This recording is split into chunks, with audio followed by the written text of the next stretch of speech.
Playing, yo. Told you don't be playing live.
Hey, good evening.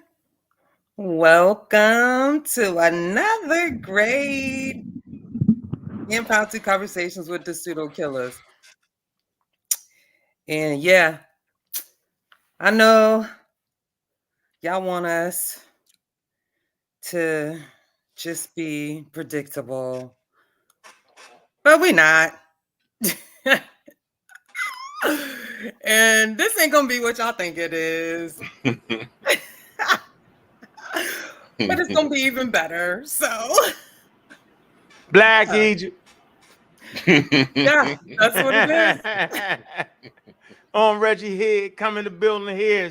Y'all got head pile it up. Let them pile up, Juju. Juju, No. come on. You gotta know how to play. Come on, Juju, play the game. Just Okay, yeah. Come on, Juju, get him. Yeah. Get him in. Get him. Come on, y'all know what it is, man. We going straight at him, yo. You know what I'm saying? All diesel fuel. Y'all know what it is. Yeah, all diesel. Yeah. Going diesel. They going gas, we going diesel. Diesel run the tank. Diesel fuel. Ain't that right, Brass? Diesel yes, running. sir. All gas, jet fuel. No electric cars in this crew. Jet fuel. Diesel. Jet fuel. You'll think it was a planned explosion. Oh, man. Jet Oh, fuel. that's good, Brass. That's good. Jet fuel planned explosion. I see the correlation. Okay. Yeah.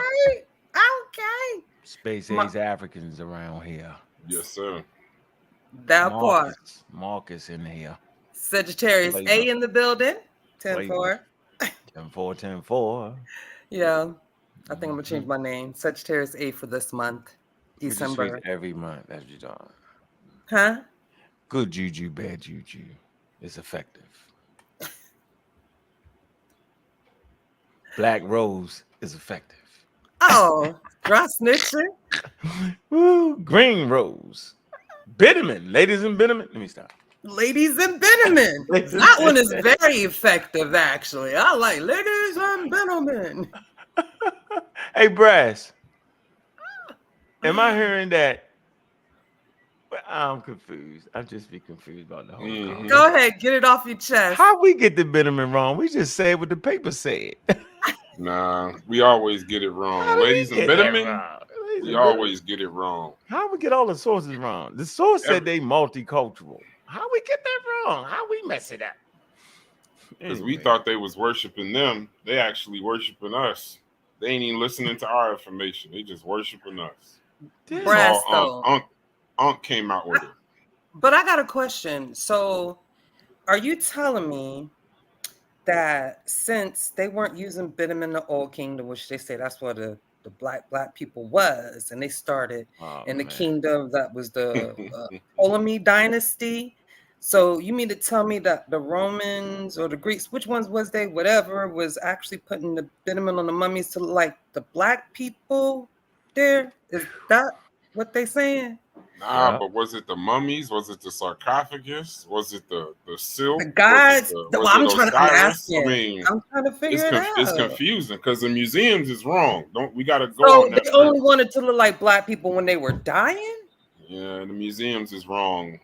Wait a minute. But so it was only they only wanted to look like the black people when they was dying, though, not when they was alive or nothing like that. Just when they was dying, that's when they decided they wanted to look like the black people. Anyway, they've been using all types of different embalming agents for the whole history of mummification. Right. And a lot of them was turning things black. Right. And so what they was actually doing was they was calling all the bombs bitumen or asphalt. But after the chemical analysis, they realized that the use of bitumen started occurring in those periods, like the old king. I'm not the old king, but the new kingdom. But they've been using all type of bombs prior to that. Simple as that. So maybe in that particular time and era, they felt like that was more black, or that the color was more richer. You know what I'm saying? But they always using embalming agents. And by the way, the body automatically turned black no matter what, no matter what ethnicity, no matter what language you speak, no matter what holo group your ass hold when when rigor mortis hit you, you're blackening out. They all go back black. Okay, so yeah. All right, so I don't know what they're talking about. No, I don't know, Juju. But we're gonna have a great conversation today, man. Where you at, Marcus? Right, Colonel Marcus. No, my bad. I got caught up listening to Billy Paul. So what's going on? Who's Billy Paul? What the hell is Billy Paul? I want to know who Billy Paul is. Y'all tripping? Y'all don't know me and Mrs. Jones? Who? Oh, that ain't Billy Paul. Me and Mrs. Jones. That's whatchamacallit. Me and Mr. Jones, Mrs. Jones. I ain't talking about Amy Winehouse. I'm talking about the one from the 70s. Nah, it's the dude that got hit with the high grits. He the real one. No, Al Green don't sing that, bro. You tripping. He did sing that. Nah, bro. No, that's not Al Green. Not Al Green. Hold on. Mrs. Jones. That's not Al Green. We got a thing going on. Hey, you know what I'm saying? That's what yeah. That's Billy Paul, bro. You sure? I think that's his name.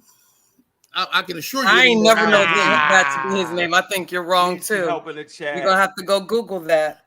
Yeah, nah. I tell you what, it ain't. It definitely ain't Al Green. It ain't Al Green, and it ain't Billy Paul. Go ahead. He just died a few. Did he? Yeah, he died either early this year or last year. And they put the bitumen on him. Yeah, they had to. They had to do something. I don't know. We got embalming stuff too. Half the people get high off it down in Baltimore and DC. Yeah, that formaldehyde. The formaldehyde. That definitely blacking you out. Yeah. Okay, it's not Al Green. You know Miss Bennett, Pseudo Killer. You know she know. Who? Shoot! It do say Lisa. Billy Paul. They said Billy Paul died a long time ago. See, I don't think Billy Paul died that long ago. Hold on a second. Let me get to my Google. I Googled it already. Me and Mrs. Jones is Billy Paul. You guys, you right. I messed it up. You right. You won that 50, Marcus. Cause it's much too strong to when he died. Let it go. Let it go. Let it go. Let it go. I don't know. Holding hands. Don't let me get started on this joint, boy. Go ahead. Do your thing, Bobby. Boy, don't get me started here. Don't let me get started. Take off the glasses. Before he started, Roy. All right. Hey, Marcus, what we talking about, man? Where we at? Waiting on. Where they at? What we talking about? We prepping for tomorrow's show. We gonna go through these things. We gonna deal with this propaganda. No. And some of the dangers that flow with it. We gonna hit on that right quick. Okay. Oh, peace, Kent, peace. Oh no, that's juju. Don't Why you ask. so Don't. I don't know what. I ain't got nothing to do with that. All right. I'm just. I don't know. Yeah. So we're gonna hit on. We're gonna hit on some of them subjects. Touch on some things, and then tomorrow we're gonna do our normal brain show, and we're gonna take it even further. Oh, man. Deal with some of the mechanisms that are involved in that. You feel me? Yeah, there's some people up early on. So you know, everything kind of like influences your reality. All right. So we talked about in a previous show how when children are born, they have a spotlight that's wide view and they take in all this sensory information. And then as they age and get older, that spotlight becomes more narrow, more clearly defined. And so with that being said, a lot of things influence that process. And so one of the things that we ought to be cautious of is some of the propaganda that has been used against Black people in current times. It's one of the reasons why. Let me just say this just keep it clear. It's one of the reasons why anachronisms are dangerous, right? Because our brains, our reality is shaped by our current culture, right? And because it's shaped by our current culture, if you impose that cultural understanding on ancient people, you misinterpret their behavior. You misinterpret what they do, right? And so when you go do a historical analysis, they try to avoid anachronisms as much as possible. So what do y'all think about that? I think that's an excellent point. Yes. Keep going.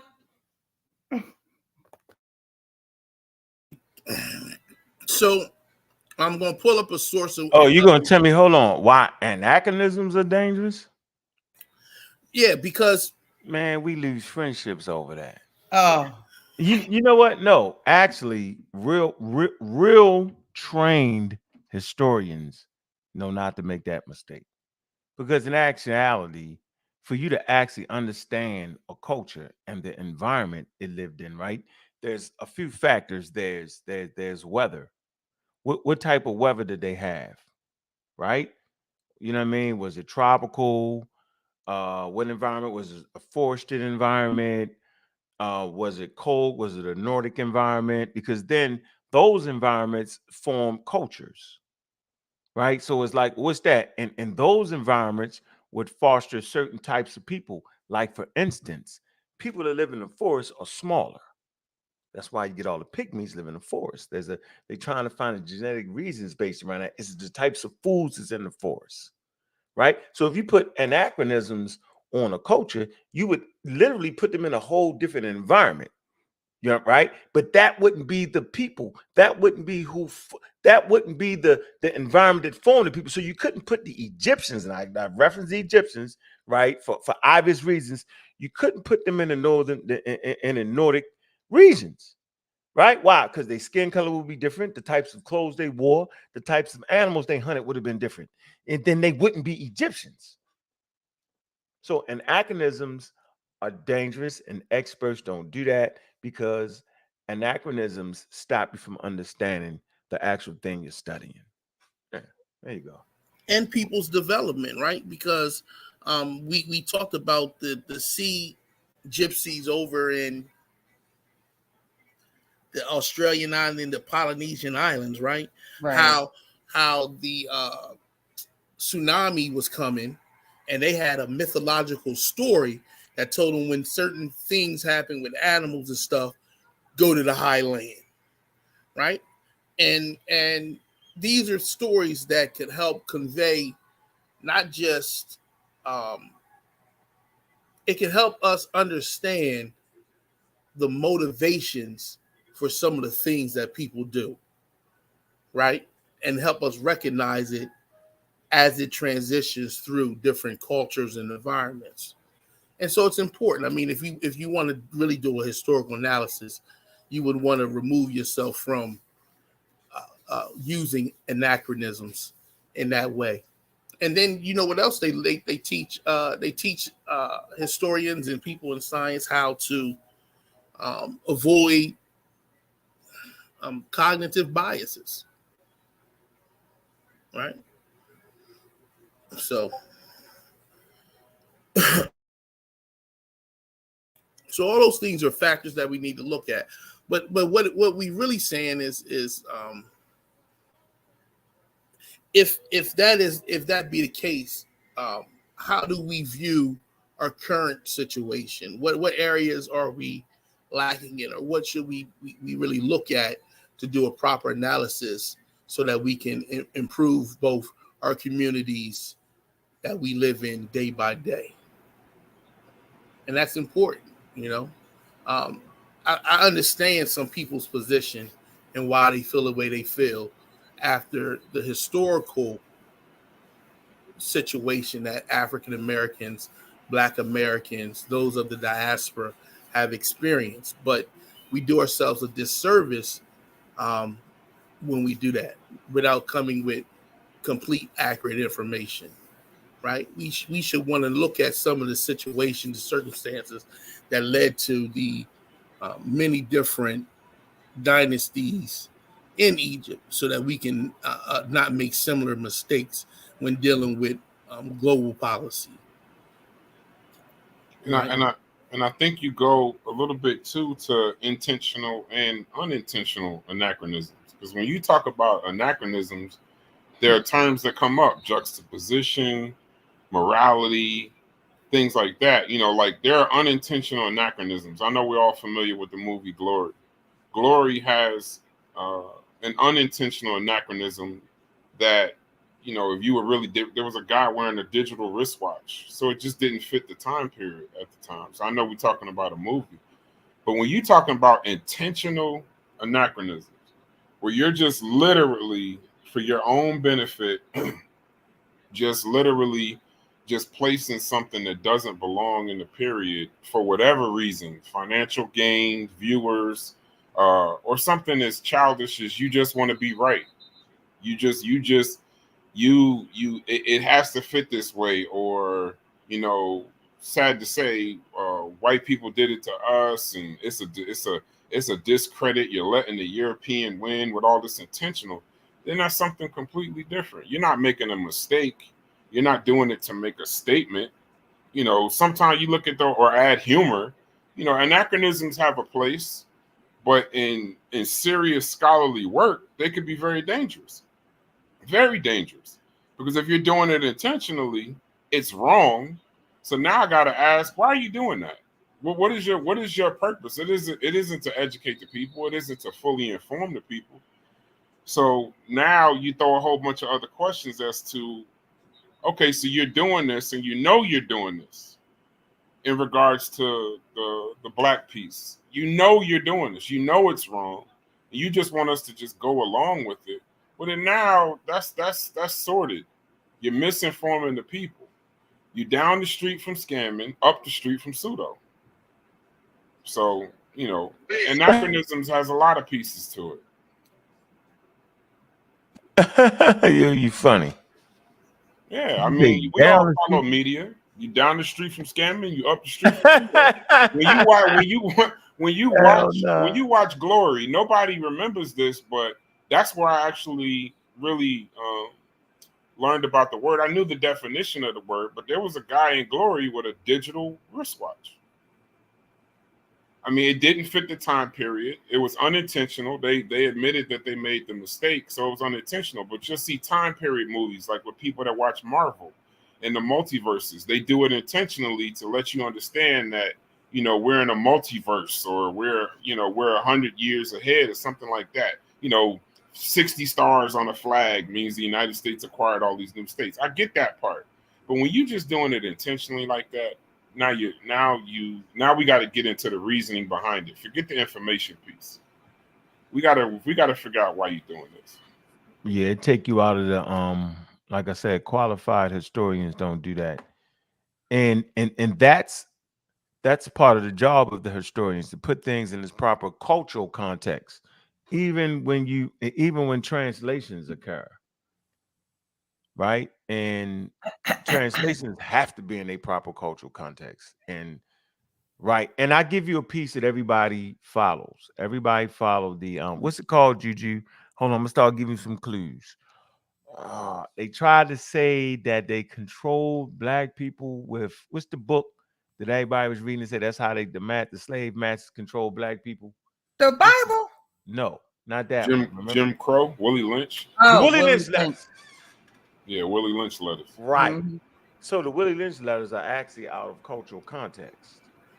The language that's been the language that they're using wouldn't have been the language of that time period. Now the ideas sound like that's something a slave master, because you hear the words like slave master. That's in the proper cultural context. But the way the language, the way it's written, wouldn't be written for that time period. And that's the job of the historians to figure out, one, what's the time period. So how do you tell the difference between Old Kingdom literature, New Kingdom literature, Middle Kingdom literature? So if you find pyramids, right, being built, like in Khufu, they found the actual was it a dock, Juju? Was it a dock, or they found a harbor, Khufu's harbor? Right? Oh, you talking about the Khufu's harbor, and they found literature talking about we're finishing off. We're bringing up Khufu's brother was bringing back the outer casings for the pyramids, right? So you already know that the outer casings for the pyramid, right? And first, Khufu is an old kingdom. You talking about 2500, right? You know that's not the new kingdom. You ain't bringing back no damn casings in the new kingdom because they're not even building pyramids in the new kingdom, in the middle kingdom. Y'all get that? So you got individuals in the college community talking about that's the new kingdom. Stop it. When you talk about helicopters, I don't care what you see on the wall. You need to figure out what that is you think you're seeing. But they have helicopters, tomahawks, they have submarines and spaceships. Is out of cultural context. See? So when you're looking at this shit on the wall, and that's how people deceive y'all. I want y'all to know that people deceive you based off you not understanding anachronisms, facts, right? And cultural context to translations, right? And understanding the capabilities. When I heard today, people back to talking about the Dogon, it's actually out of cultural context on what they would have been able to do based off where they was in the steps to understanding astrology. My fault, astronomy. Right? So you know they're not looking at certain stars because they're not there yet. It wouldn't even make sense. But they use these things to trick the people. But people who are trained, right? Or people that are avid studiers, right, of astronomy, they already know it's wild. And they looking at y'all like, man, that's crazy. And then you looking at them like they retarded. So the pseudo killers, we practice, we work on being scientifically literate, right? So that we can catch, and I'm glad you brought it up though, Marcus, because that's actually a key component in not getting tricked. You can get tricked.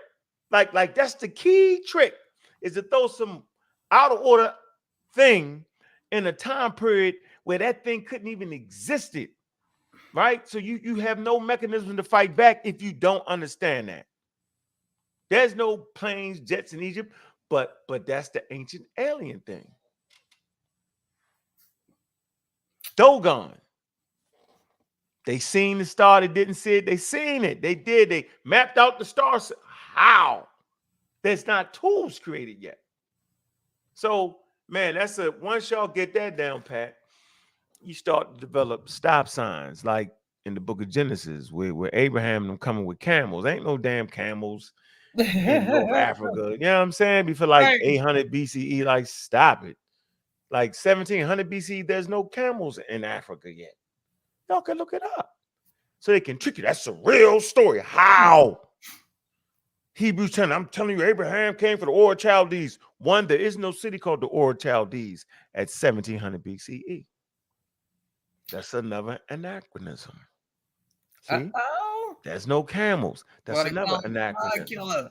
Now we get the folklore. There's no ancient Hebrews in Egypt. That's an anachronism. See, they stop signs.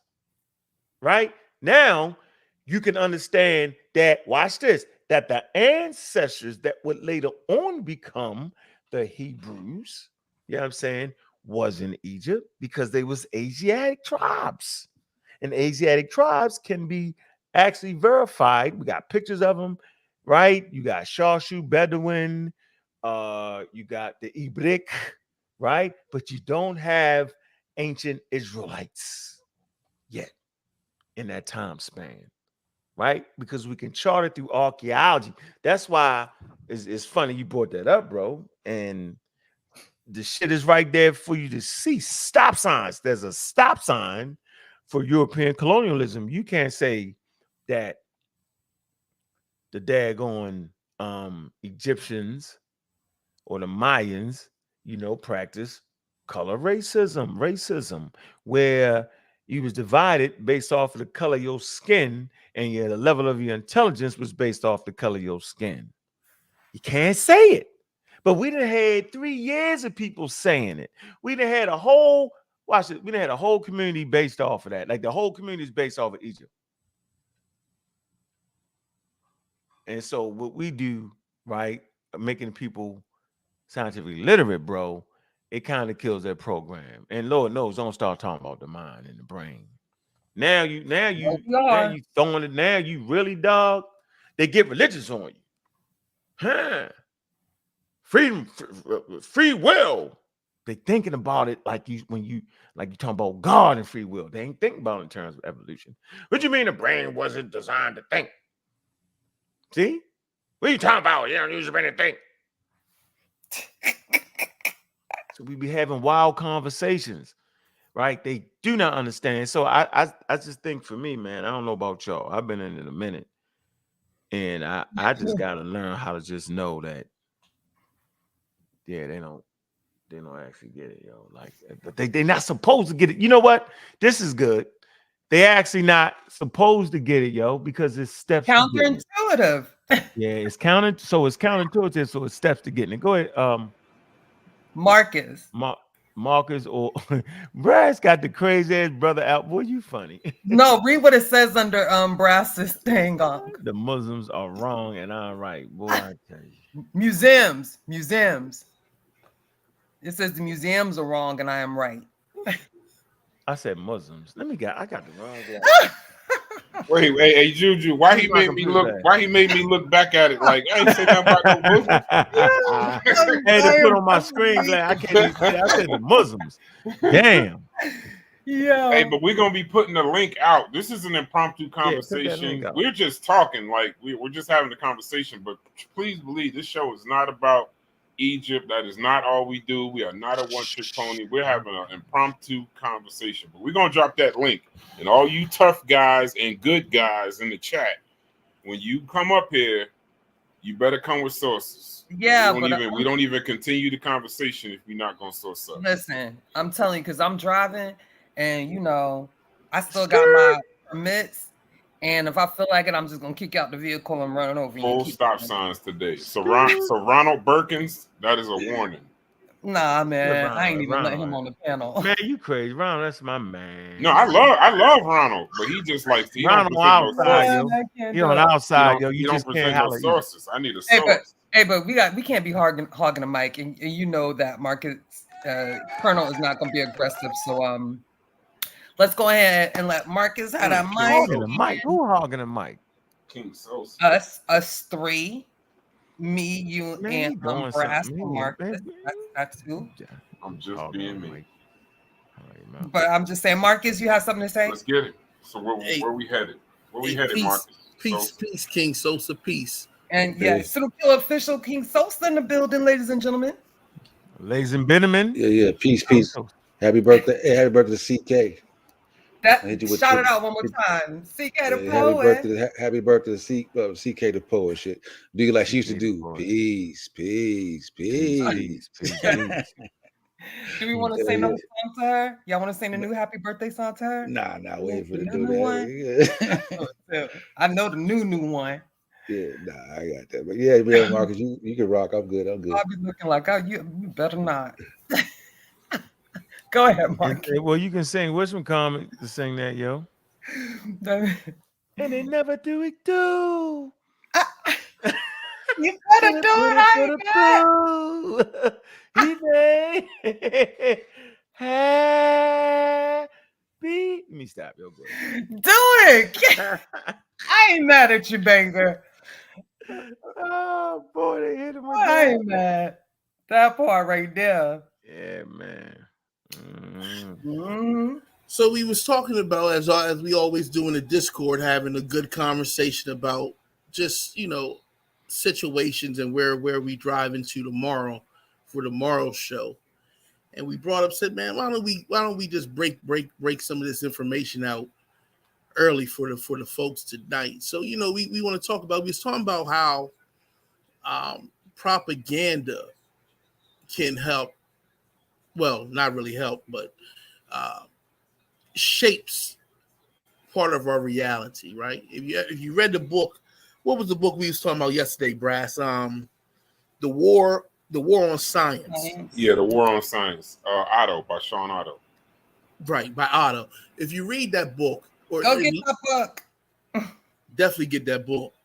He kind of breaks into like some of the way propaganda not only shapes policies but shapes people's belief. And we wanted to touch on something that definitely has affected us over the period of time, and that is blacks and violence, right? And there's an association, especially in America, that black people are inherently violent, which we know is not true.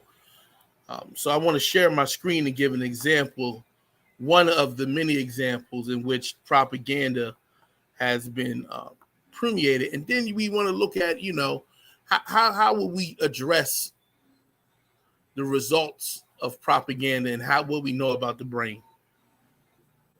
So, Juju. Yes. Can you share my screen, please? Of course.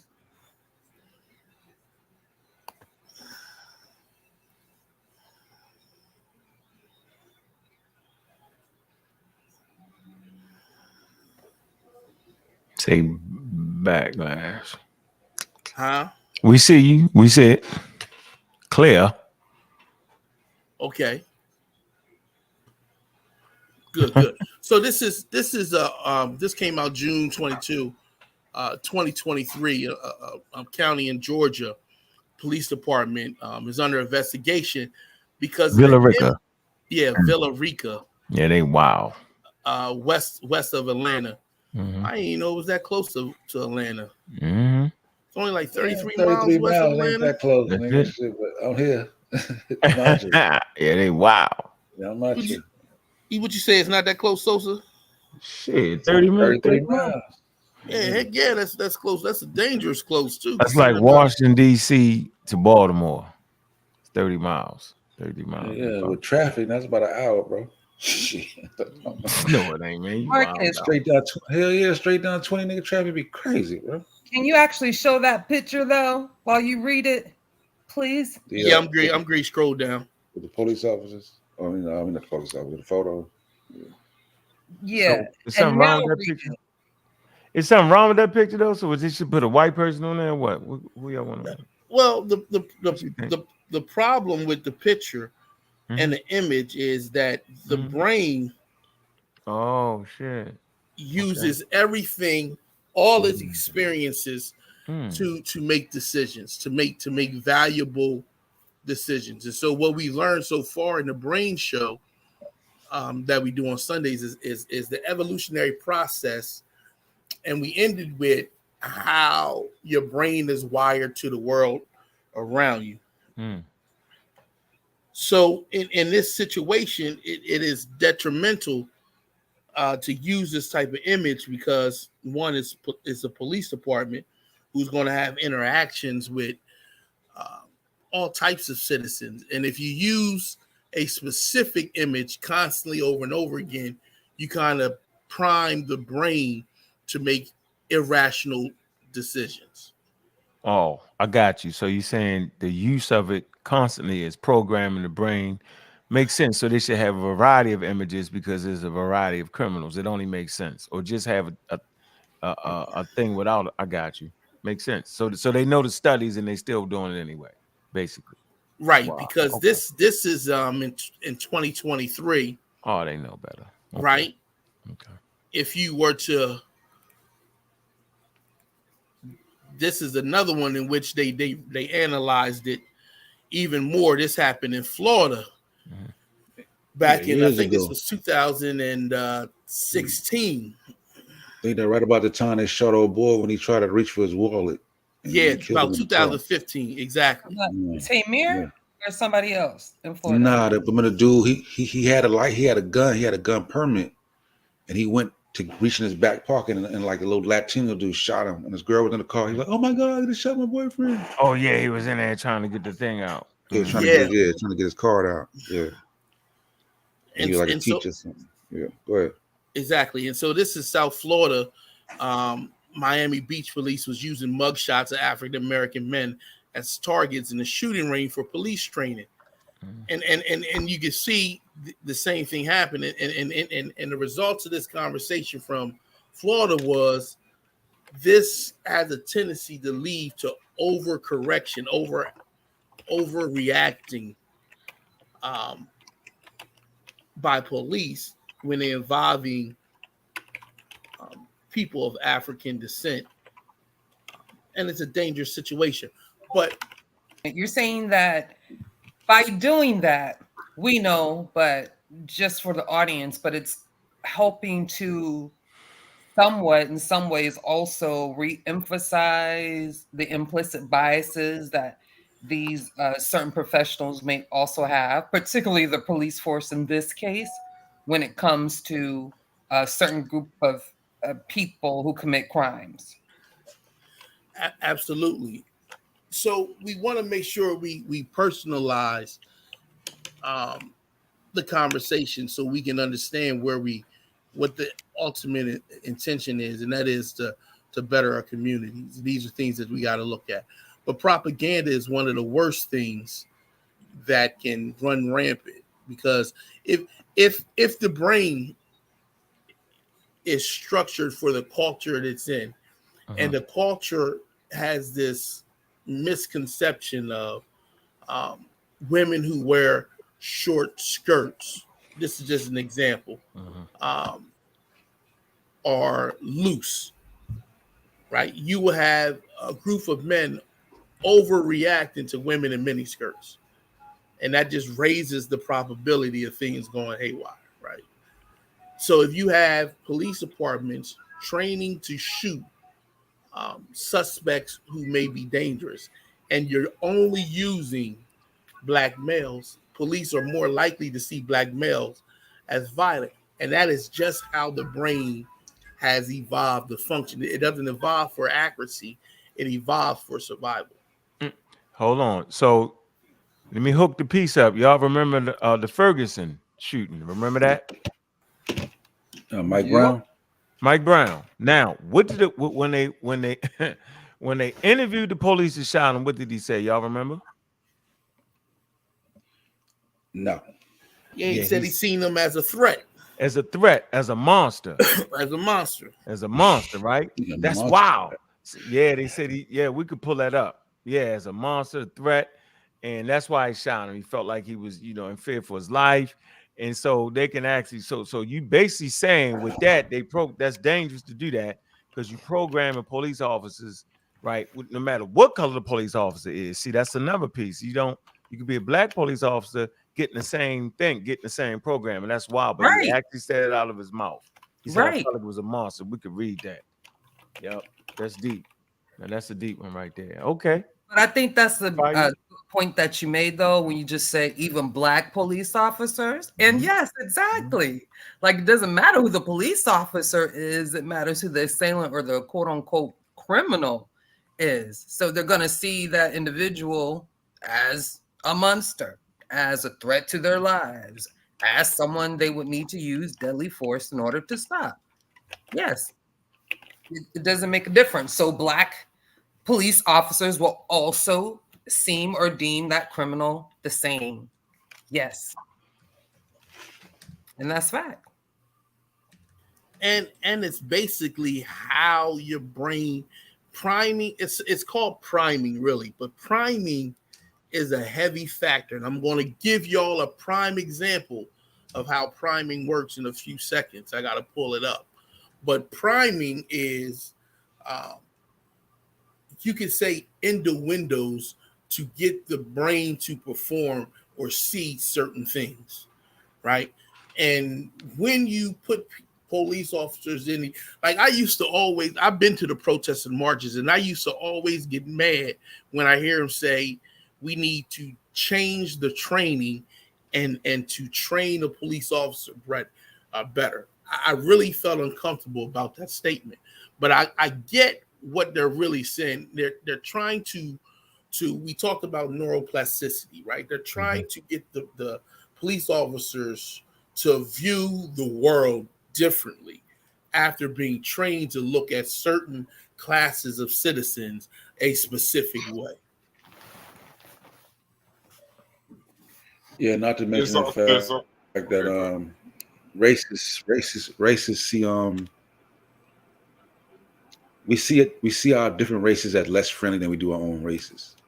You know what I'm saying? So Black people tend to, if we see an Asian face, we'll think the Asian face is more mean than the Black face. I'm saying that's some of our natural tendencies and that whole us versus them dynamic. So. There's also the piece of desensitizing the police.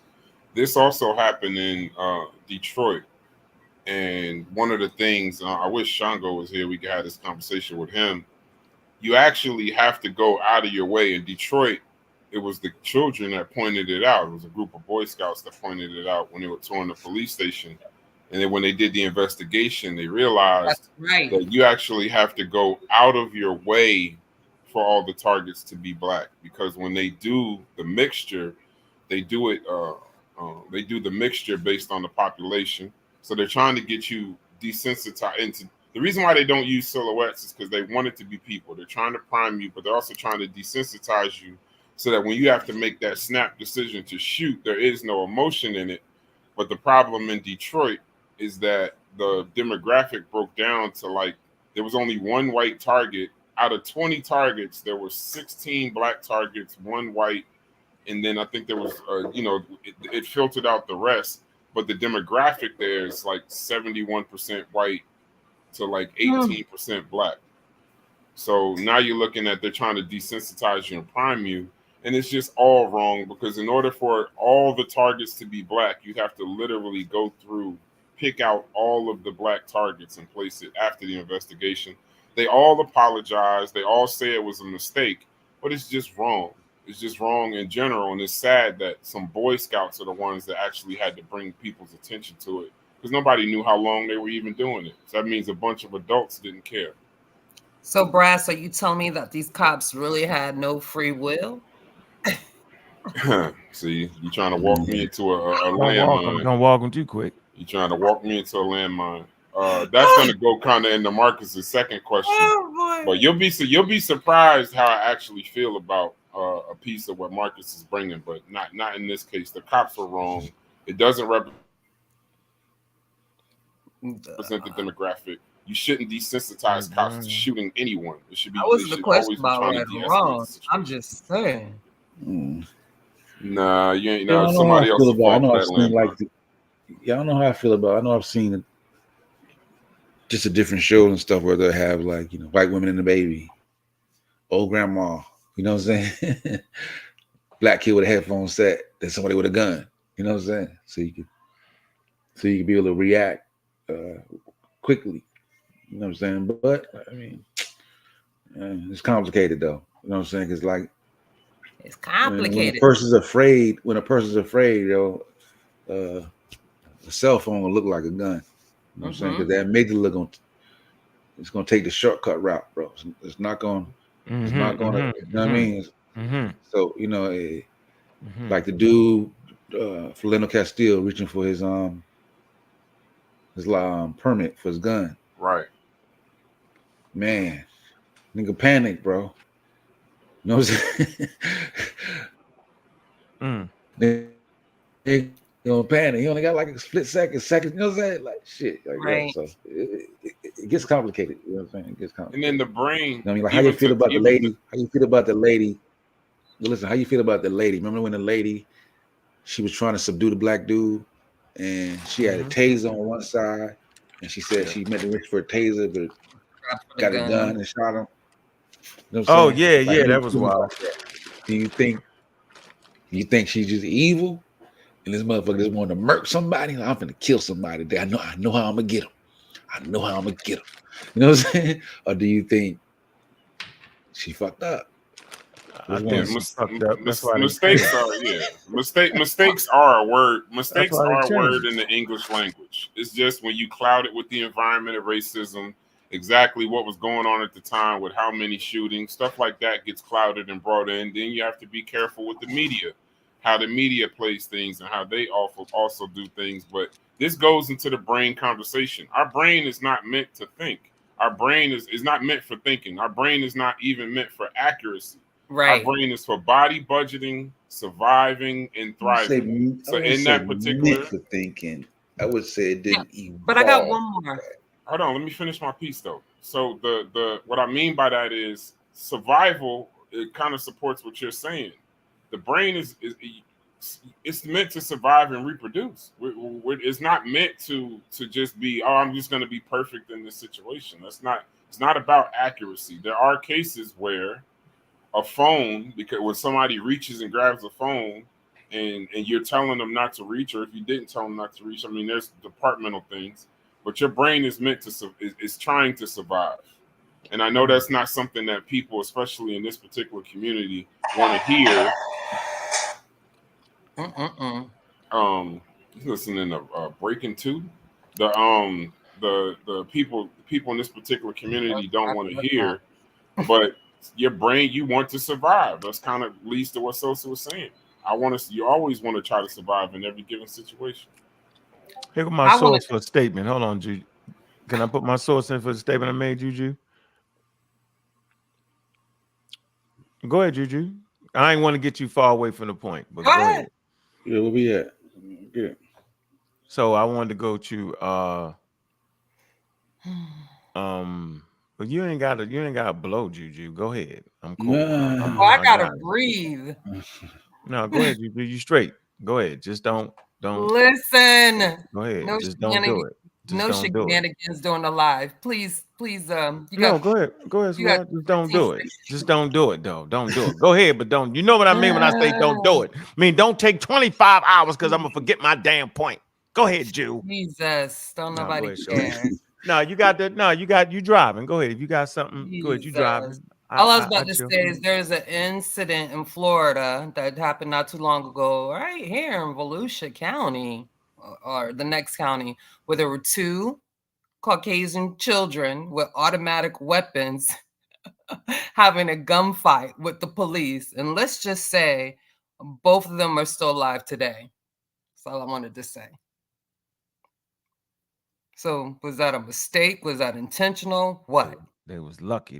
They come from Grand gunfighters. They was lucky. Two with semi-automatic weapons.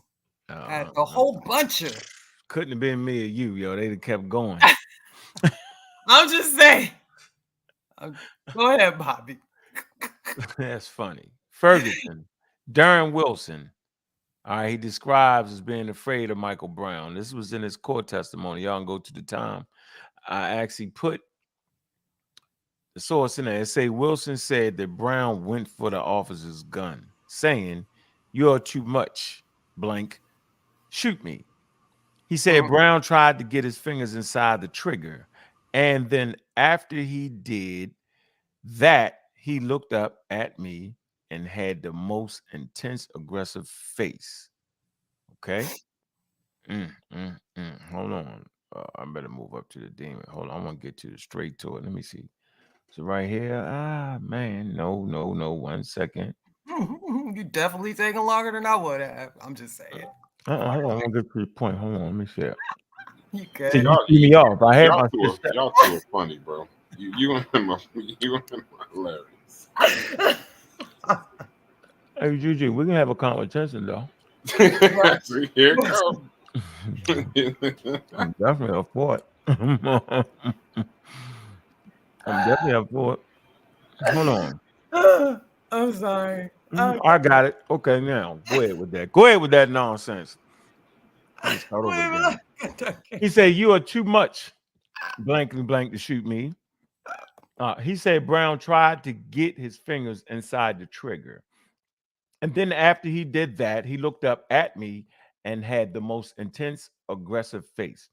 The only way I can describe it, it looks like a demon. That's how angry he looked. So this white man is actually saying when he seen Brown's face, he felt like he was a demon. They say Wilson testified that his gun went off twice inside the vehicle. Brown then began to flee and Wilson followed. But Brown turned around and watch this. He turns, and when he looked at me, he made like a grunting. See, he got us being animals. Like that's how they treated us. They treated us like animals back in the day. Watch this. Like aggravated sounds. And he turns, and he's coming back towards me. His face is coming towards me. He kind of does like stutter steps to start running, Wilson said. At this point, Wilson said it looked like he was almost bulking up to run through the shots, like it was making him mad that I was shooting at him. And the face he had was looking straight through me like I wasn't even there. I wasn't even anything in his way.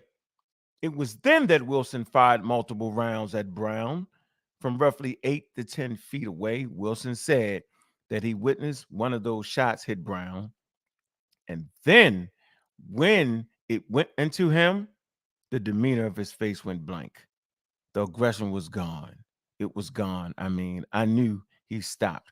The threat was stopped. He testified. Some wild ass thing right there, yo. That this man actually seen that African American male as being an animal. You know, a lot of this stems from scientific racism, right? Where they looked at us as being like animals. You know, we were shadowed. We was animals. We was products and goods, right? And so I think the point you make, Marcus, and that training. So there's a lot of things that need to continue to happen so that racism that was produced based off of the characterization of skin color, right? So now we see just how dangerous it is to continue to bring up ideas that support scientific racism, right? When you start to make civilizations races just to prove your wild ass points. We trying to get away from that, Juju. You feel me? They keep dragging us back to the scientific racism. We trying to say, yo, that's dangerous. Yeah, pretty much. You fostering behavior, and we can look at the behavior that occurs in certain people in the college community. They play this wild game, right? Some young kid can be listening, and you pump them all the way up to wild out, putting them in a crazy position where you start to hate. You know, if you hate something too bad, yo, you start to become the thing you hate. You know that, right? That is fact. You know what I'm saying? Like, yeah, that's dangerous, yo. I just wanted to put that in the game. That is all in the game. And the key component of this thing is the racism and the scientific racism and what it really means. We should just do a study on that one day. Like, I understand why it's dangerous to do that. That'll be fire. And Marcus, I want you to address a statement made in the chat that you just dealt with. But before we do that, I just want to say we got another PK official in the house, Starman himself, Anthony Bowman, ladies and gentlemen, and the Cuban himself, Cuban Crisis. In the building. Everybody on the Hey, Cuban. I just wanted to let you know. there, Anthony? Yes. Okay, maybe there's a lag. Man, I hope we're not having that again. You're going to have to speak on this some show. Because somebody said something. I was like, that's Cuban. What are you talking about? So jump in anytime, okay? And Anthony, I didn't catch. I'm listen, this is what I do. I'm here supporting you guys, support me. I'm here supporting you, and I only speak if it's something that I can speak on. If it's not that I can speak on, I'm gonna stay quiet. Oh man, I know you got some personal commentary to add to the subject on certain things. Ram pork chop. What you got? About what? Shams? I don't know. Throw it in there. I know you got some way to throw it in the pork chop. What's it called, yo? Well, didn't Dr. Pork have a book on the brain? Dr. Pork. Or the mind, the mind book or whatever? Mm-hmm. Yeah, Dr. Pork. Yeah, I think he definitely used mind control. He definitely understood some psychology the way he did what he did. I could definitely see that a lot. Now that we really getting into it. Yeah. That's why we up on that shit. Yeah. Anthony, what was you saying? Sorry, we cutting you off. You cut him off. You tried to say hi, and you cut him off. Well, because there's a bit of a lag. Sorry. No, I was just speaking to everybody. You know, I'm just tuning in, man, showing some support for the group. But I want to say this here, though. Listening to these shows, man, dude, it's deep because everything y'all say, what I try to do is apply it in my reflecting on my life. And it's teaching me a lot about myself, man. So I appreciate the work y'all doing. Man. This shit is deep. So I appreciate it. That's all I want to say. 10-4.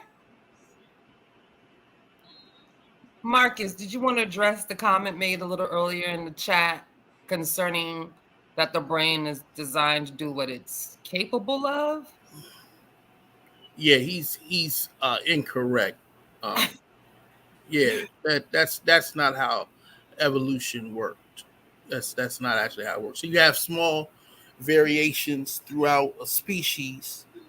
These variations respond to environmental influences, and those variations that work best, they're best fit for that, thrive and reproduce, and those that do not, don't. And there's nothing more or less to the brain than that. I mean, we like to imply it's more than just that, but it is what it is. Sometimes what happens is we take our subjective experiences and make them objective, and it just doesn't work that way. So I feel as though I am doing this for this reason, and then after careful analysis, we realize, nah, that's really not what's going on. So there was a period when people, as a whole, thought, that the Earth was the center of the universe and everything went around it. And they made predictions based on that as well. Don't think they didn't.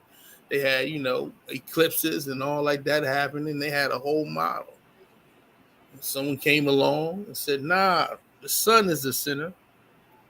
They had predictions. And so there was conflict in that. We now know more. So it was a time when we thought that, the highest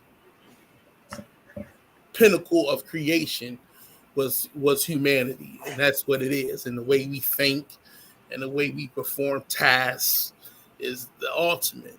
Now we got more information. Nah, we just another animal who's surviving in their environment using skills and techniques that are specific to the species we belong to. But that isn't necessarily greater or lesser than anything else. So I think the issue is when they hear the brain is meant for thinking, right? It gives the concept of I have a brain and it thinks. You know what I'm saying? Mm-hmm. So it doesn't. So as opposed to your brain didn't evolve to think. I'm saying? Of course, because you have a brain, it can think. It does think. So when you say it kind of like it's not meant for thinking, it kind of works differently in the brain for people hearing it. Like, my brain wasn't meant for thinking. I use it to think every day. See what I'm saying? So you kind of have to like clarify like exactly what you mean when you say it, so it don't really get lost in translation. You know what I'm saying? Clarify it. Clarify it. They're asking in the chat. That's what I'm saying. No, you didn't. Well, what I mean by clarify it is when and it's key. I'm glad you added the word evolved. It evolved in regards to body budget, but I also want to say something in regards to how this particular thing is going to play. This is not the average conversation that we have in this community. So the only thing that I ask is that if you don't know, listen, try to accept the information. But if your cup is full and the best you have is who else is saying how the brain works besides Lisa Feldman Barrett, I'm not participating in that conversation. Well, because it's too easy for you to search yourself. And right. I know, it's not. She's a Guggenheim fellow. Right. This is not like, it's like I'm not gonna play that particular game. But yeah, the brain wasn't evolved for thinking, it was evolved for body budget. And when I say things like accuracy, your brain is not wired for accuracy, it's wired to survive. And now you get into the evolution piece and we go down a rabbit hole. But I'm telling you now, hit the link because I'm not going to type you to death in the chat. He here, Brass. He already here, Brass. Okay, go ahead. Now say you gotta make it palatable. You feel me? I will, but with dedicated pseudos, I treat them a little different. Can't just throw the rack of ribs on the plate. So they gotta cut the ribs up, bro. Like, peace to the family. Now, help me understand. Y'all said that there's that good guy. What's good, family? First, peace.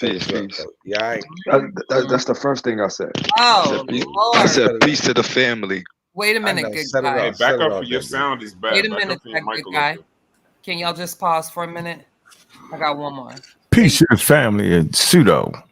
So y'all know the group, the two that just love it here the most, that good guy and Madame Kemet, excuse me.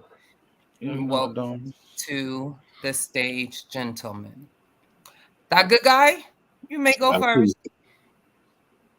Hey. Y'all was stating that there was other PhD professors that agree with her. Mm-hmm. Yeah, of course. Lots of them. She's not on the fringe. Google the Guggenheim Fellowship. Just Google it. Google the Guggenheim Fellowship. She's not the only member. Yeah, she's not a fringe. Yeah, it's not a fringe theory at all. This isn't fringe. This isn't like a. It's not at all fringe. We don't do fringe science over here. You should know better than that good guy. You'd be hard pressed to find people that disagree with her than you are than the other way around. It's just it's where we are currently. What she's saying right now is where we are currently with the understanding we have of the brain. You know what I learned, good guy, and I know this might be too much because it's too much for me. You feel me? And I like to think. I mean, I'm the cart at the back of the train, and I'm okay with that. But I was reading something that in our Discord that said that physics actually does not have, I guess, space opportunity for this notion of free will.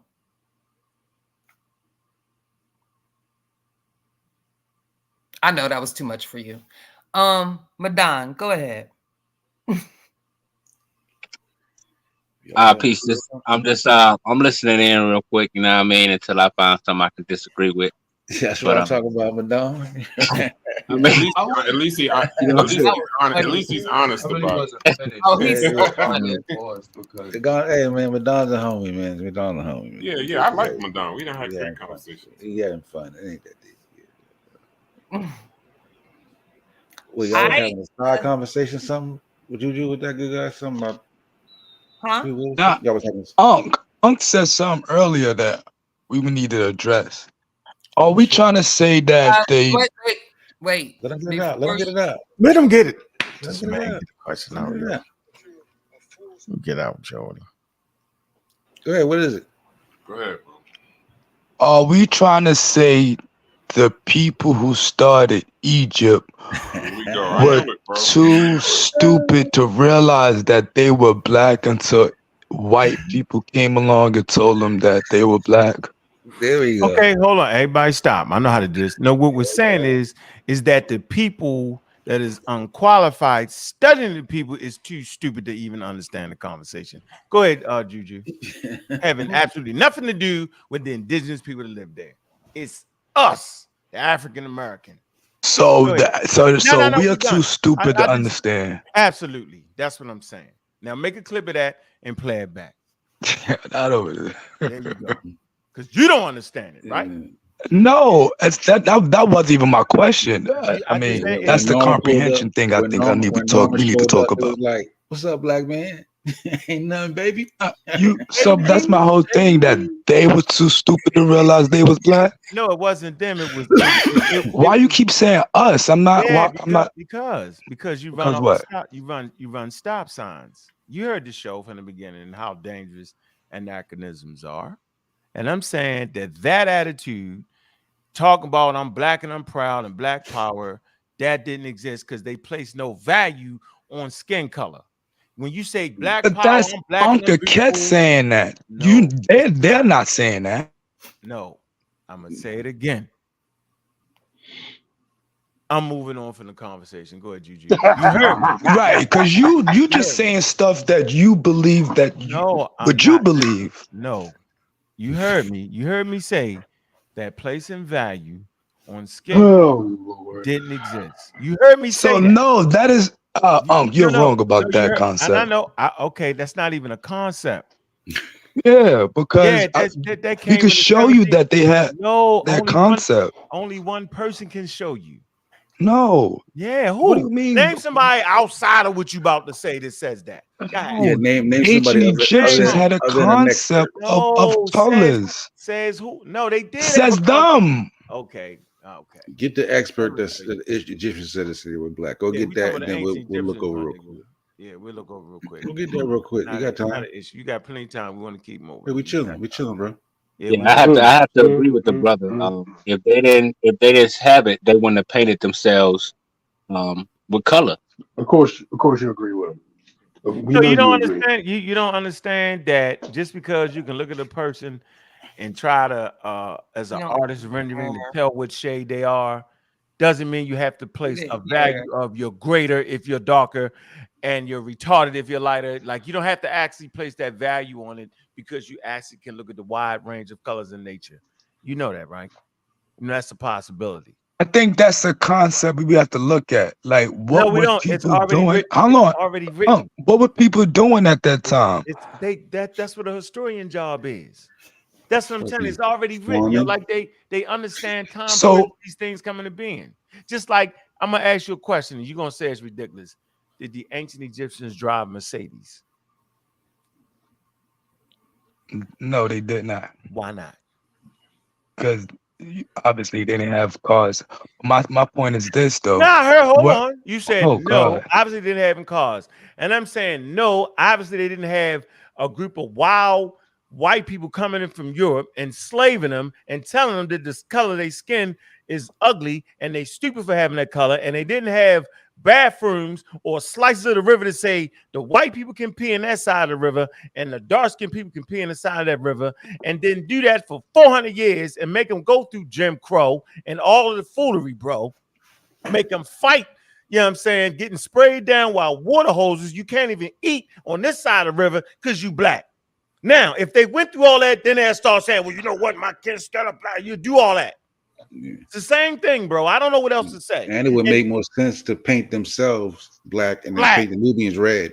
Right. Why would you make the Egyptians the most divine color?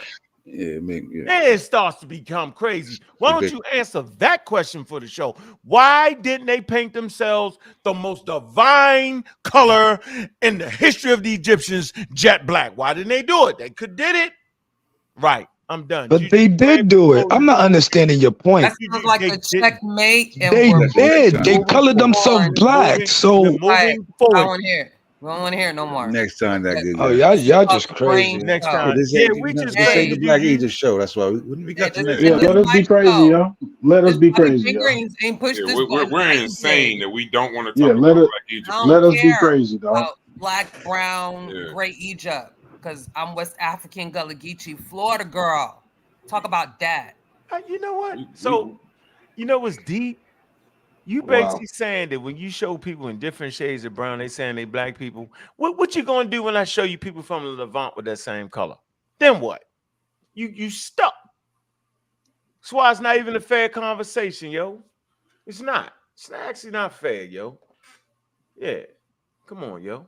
So I close my fist and beat you up on the show in front of everybody. You know, logic been having. We were talking about a lot. It's so much stuff you wrong about. Also about the Benjamin thing too. Good. Stop. Don't do it, Arthur. You have to stop saying that the lane. Hold on. Stop. I'm not gonna do it, Juju.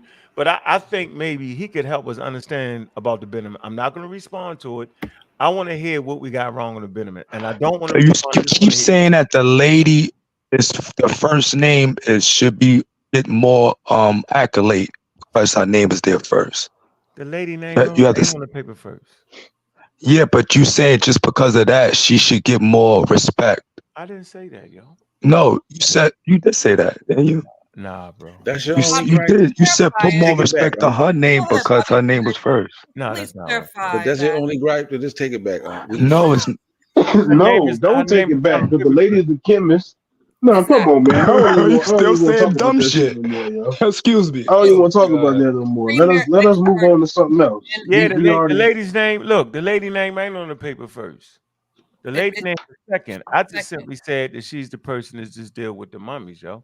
You could just look it up yourself, yo. Yeah. What's the lady's role that makes her more important than the other people? Logic, don't do it. My bad. All right, No, cool. Logic. Logic.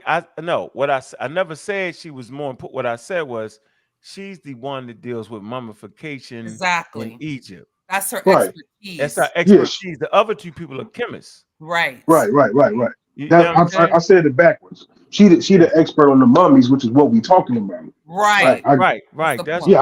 I just said it backwards. Yeah, but she's second on the paper. She is second on the paper. She's not first, actually. Yeah, she's when you get frustrated, man, you just be losing what you're trying to say. I knew what you said. I heard you say it more than one time already. I'm just trying to move off of that because he just don't get it, and it's just way too simple to be spending this much time.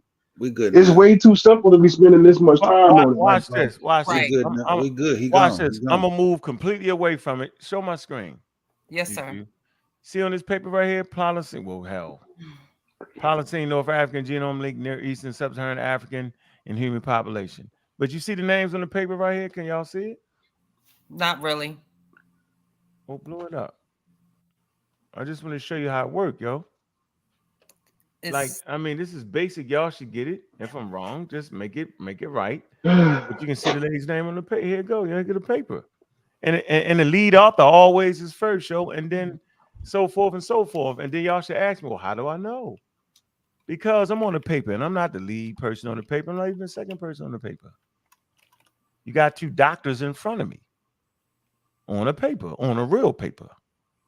Going to a real journal. I ain't trying to, I ain't gonna be like Reggie every time you turn around and say the shit. But look at this paper right here. And then the strength of the paper is based off the amount of people on the paper too. So you never want to just go with one person. So it's losing Dirk and them boys Dugger.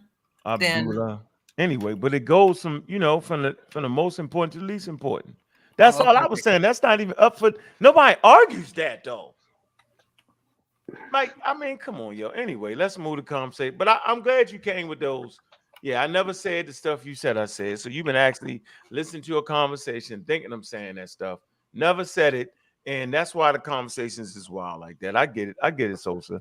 So, you know what I'm saying? Like, I get it, bro. Like, they don't understand that a person that's actually in the field of Egyptology, and the expert on mummification wouldn't have a say on the section of the paper that's talking about mummification. And the person that deals with chemistry is going to talk about the part of chemistry. They don't even get that, Sosa. So it's a wild conversation, bro. Like, for real, nobody actually gets that, dog. Nobody gets that. Let's move forward, yo, because now we do be talking to a bunch of idiots. Fucking idiots. It's a fucking so once you provide that clarification, is stupid. Like, why are you arguing about that?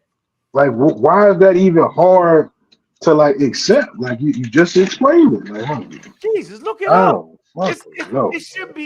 It should fit in. Who's the Egyptologist on the paper? It's only one. The other two are chemists. Why are the chemists on the paper? Because they're talking about they're trying to figure out what is this substance, and it's called chemistry. Understanding the chemical component to substances. It's part of chemistry. It shouldn't even be an argument. Yeah, but we get caught up in these wild conversations with a bunch of wild ass people because they have a wild ass agenda. What's the agenda? To keep you stupid. Because the whole thing is stupid. They see ghosts. They're seeing ghosts. So tomorrow morning, make sure y'all tune in. I'm going to show you. Asar Hotep is seeing ghosts. I got the whole Facebook post. I'm going in because I'm tired of it. It's complete nonsense. We shouldn't have to go through this. Makes no sense. It's a senseless argument. Nobody argues that. You either learn how papers are constructed, right? If you don't, shut the fuck up. I got one cuss word per show. I just used it up. Yeah, but it's simple. Save my shit for later. It's pretty simple, man. Yeah, it's not that a hard. debate. If a museum, right, curated material, where the hell y'all think the stolen artifacts or borrowed artifacts go? Who do you think works at museums? You think they just grabbing shit from Sudan and throwing it up there, yo? Is that what y'all thinking? Is that what y'all? They just gonna grab artifacts and throw it up there and do that? No. Even when they got it wrong, they wasn't just doing that. Even when they got it wrong, they wasn't doing it. They was at least trying to look at it. And as they learned more about it, as they learned more about African culture, as they moved, Asar said the most wildest things. I'm gonna save it for tomorrow. But it's wild, man. Museums are there for a reason, yo. And all this wild history of museums and stolen artifacts, whatever, we get that point. But at a certain point, there's still discoveries in the museum. They find material that's in museums all the time that has not even been understood. I'm like, how we know what that is? Oh shit, we found this finger in the museum. We found this, and they get it, and they give you a number to it, so you can look up the artifact. So for anybody to think that in 2023, with they got imageries they can come up with now. Matter of fact, they can actually take a laser picture of the image and download it, and they have the times, the dates of when it occurred. These people, that's their livelihood, y'all. They get paid for that. And if they up there messing it up, yo, you get fired, and somebody better and younger and more qualified get the damn money. They get grants. Nobody's writing grants for a bunch of wild people. No, they writing grants because it's competition. It's scientists, right? And scientists are trusted, whether y'all know it or not. They're some of the most trusted people, you know what I'm saying, working because their whole livelihood depends on, right, their trust factor. Because you could just go make up some wild ass shit. Like they did with early scientific, they made up some wild shit. And they never want to see that. And so if you're a scientist and falsifying stuff like they did with Piltdown Man and all that, they don't want that. That's not, scientists are here to help humanity, whether y'all know it or not. Right? Humanity is in a better place than it was in the Stone Age, no matter what you think. And so a scientist, like y'all think a scientist is on Earth to mess up the history of black people, to kill black people. That's what y'all really think. No, scientists are here to actually help humanity, and not just one group in all of humanity. That's really what scientists do. So all these genetic tests y'all looking at on the articles, I just put up an article genes, they're really trying to study disease in a population. And to falsify that, we'll put once a scientist is caught cheating, his career is done. How many of y'all got jobs like that? Well, you cheat, you good. Oh, man, don't do it again. No, not with science, because now we can't trust you. So I want you to know that most people in this conversation, they've been kicked out. Yeah, you ain't went through the proper method. You standing up, beating your chest on some material that hasn't even been critiqued by people who really do it for real. You out the game. But I just sit back and play with y'all, man. It's fun for me. You're never gonna win. Yeah, you're never gonna win. You're gonna look crazy at the end of the day. So now we engulf in crazy conversations based off of some bait. Like, people don't even understand how papers are structured. Well, let me ask you a question. Data. No one actually shit right now. Don't jump in, because I'm next. Reading data that wasn't even written for you. Y'all don't even know that the papers that you reading wasn't even written for you. That's why I say read the conclusion, read the abstract. The data is for a scientist to take it and try to reproduce the data that he has. And if a scientist is messing that data up and lying and treating and skewing the numbers, then it got you. Oh, you just made that up out of nowhere? How'd you do this?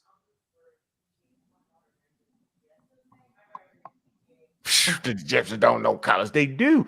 So remember I sent you the paper on what the value as far as colors and what they meant to Egyptians. Remember I sent that paper to you? I think you might have had one like that. Yeah. Come on, man. Y'all crazy. Man. I remember. Yeah, I sent it to you too, right? So what do we like? Like, come on, man. Let me ask you something. No. I'm next. And I will debo like a mofo. So I also wanted to add to your point, my independent point, but to your point, Bobby, science, they also want to find the best scientists, but even beyond the scientists, you have benefactors to museums and things of that nature. And their whole objective is to make sure that they are investing their hard-earned money and or antiquities to the best of the best, where they are getting the best of the best of information that it can survive as long as possible. Because remember, they're trying to stamp their legacy and establish that into cement, so to speak. So that works both ways. They're not gonna just spend their money or invest their money on some stupid idiotic type stuff. Just know that. So and this is what you see when you go to these museums and you see things donated by such and such family or a da foundation or whatnot. So y'all have to realize that too, that does play a part in how that works. And they don't want just anybody. And no, they don't have a say on what's said. They don't have a say. They just have the money. The museum does what it wants. And they're going to say, thank you very much. And they're going to put your name in some cement. That's what they're going to do. All right. Here, Juju. Here you go. Can you see this, Juju? Do you want me to put this in the back? Yeah, I'm just tired of this, man. You know what I'm saying, man? Like, we shouldn't even be like... No, I was about to say, God damn, this is not what the show is. Don't worry about it. We can take it. Hold on, leave it right there. I'm gonna end it. I'm gonna get out this framework and I'm gonna tell y'all leave me alone. It says how to order and format author names. Yeah, you know what I'm saying? Here, let me make it bigger. Let me make it bigger, man. Hold on, man. I'm gonna make this bigger. Hold on. Yeah, man. Like, just leave me alone, yo. Like, man, y'all either gonna learn something, man. Y'all either gonna study. Yeah, I'm saying learn something with everybody or not, yo. So what is this, yo? This is how to order and format authors' names in scientific papers. So what do you think this is talking about, Juju? In your wildest dreams? What do you think this is? Sorry. Go ahead. Go ahead. Nah, go ahead. Go ahead. You was great answer. So format means how do they place the names specifically on a research paper, like placement, format. So does it go first, second, third? Does it on the top left? Go ahead, Juju. Bottom right? Go ahead, Juju. Go ahead, Juju. Since I just made this up and I'm just dumb, stupid, don't know what I'm talking about. Go So ahead. it says the first author listed in a scientific paper is typically the person who has made the most substantial intellectual contribution to the work. This role is often filled by a junior researcher, such as a PhD student or postdoctoral fellow, who has been intimately involved in almost every aspect of the project. The author usually plays a pivotal role designing and implementing the research, including the formation of hypothesis, experimental design, data collection, data analysis, and interpretation of the findings.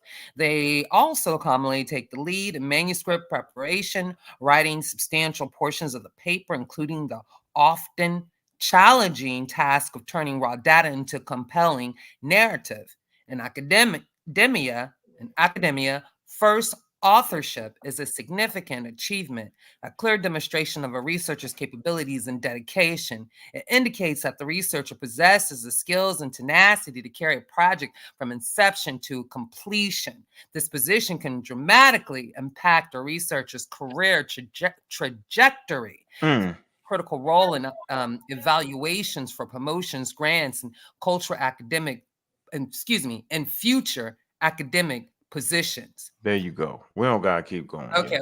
Yeah, just leave me the hell alone, man. Like, come on, yo. Like, I had to. Come on, yo. Like, come on. Like, I ain't had nobody Just to leave pull this me up for me, yo. alone. No, I'm saying, yo. I'm saying I didn't have nobody that told me this, yo. Like, I'm telling y'all, I had to figure it out, yo. I'm telling you, I say, how do I read this? What am I reading? I'm not just making this up, yo. Like, dude, I bang too hard to make shit up. Cause y'all could just look it up. And then I got a flim flam to act like you're not seeing what you're seeing. I already know how I go with all conversations. That's why we do shows, man. Man, they got books. So you can't say that the Pseudo Killas said that. No, this is what this author's saying. This is her credentials. She's saying this. She's saying that. Y'all can go get the damn book and read it. Ain't nobody sitting here saying, oh, the brain, like we gonna lie. Oh, the brain. You know what I'm saying? It didn't evolve. And the thing that we ain't making that up. Not at all. We in class, dude. We give class. We're teaching. This is what we doing. Textbook, like a person, a Dulcinea crazy ass. Somebody told me why I keep pulling this up. I was like, it's a fucking textbook, yo. Look, you know, Juju. Oh man, don't Juju me. It's a fucking textbook. Anthropology. It's a textbook. We have textbooks. We have archaeological surveys. Because we teaching, yo. And we're not authorities in the subject, so we go read the authorities. And we give them to y'all for to look at it so y'all can be part of the learning process so you ain't got niggas throwing anachronisms at you, have you looking stupid to the rest of the world. I'm here to make sure you ain't looking stupid to the rest of the world. When you sit down at dinner, you might have a daggone business meeting. You have some high-level clients, you know what I'm saying? And they high-level thinkers, yo, and the conversation just shifts to something. And you diving out there with the wild black guys, you looking crazy. They be like, oh, he tripping. You supposed to be explain your conversation, right? You supposed to be able to understand the slave trade and what happened, not talking about we was already here. They gonna look at that, damn. People was actually teaching alternative information. Yo, we not doing that. Right. When I showed up on the motherfucking scene, yo, that shit was on its way out. We're not falling for the alternative information, right? We don't want to hear you acting like you're an expert. We don't want to hear you challenge the damn museums. Not unless you qualified with the proper paperwork and the proper training. If you got a doctorate or you've been trained by doctorates, people with doctorate degrees in said subjects. If you're a fucking curator or you're not. We don't want to hear that no more. Now, y'all might want to hear it, but I'm saying we seek the level. And to seek the level, there's textbooks involved. There's colleges and universities involved. There's black professors. There's white professors. There's Chinese professors. There's Australian professors. There's all types of scientists. We're not just up here running our gums. Sosa not sitting up here talking crazy. Juju ain't spending her time organizing shit. Brass ain't up there just blowing out his ass. Marcus ain't just here for his good health. Logic ain't going on programs having conversations with people because that's just something he do for a living. Right? The hell is wrong with it? It's crazy to me, bro. I'm not here to destroy all my friendship. Oh, he just want to have no friendship. It's always yeah, it's always me, my niggas. Absolutely, it's me. Because I clearly understand stop signs. And it was the stop signs that saved my damn life in Baltimore, Maryland. Had to know when to get the fuck out. It was a clear stop sign in front of me. I either was going to run the motherfucker or not. Stop signs are there for a reason. Red lights are there for a reason. You run the damn red light long enough, something going to happen wild. That's why the friendships is falling apart, because they running clear stop signs in conversations. And I'm not willing to get off the damn gas. Watch them. Just listen to the conversation.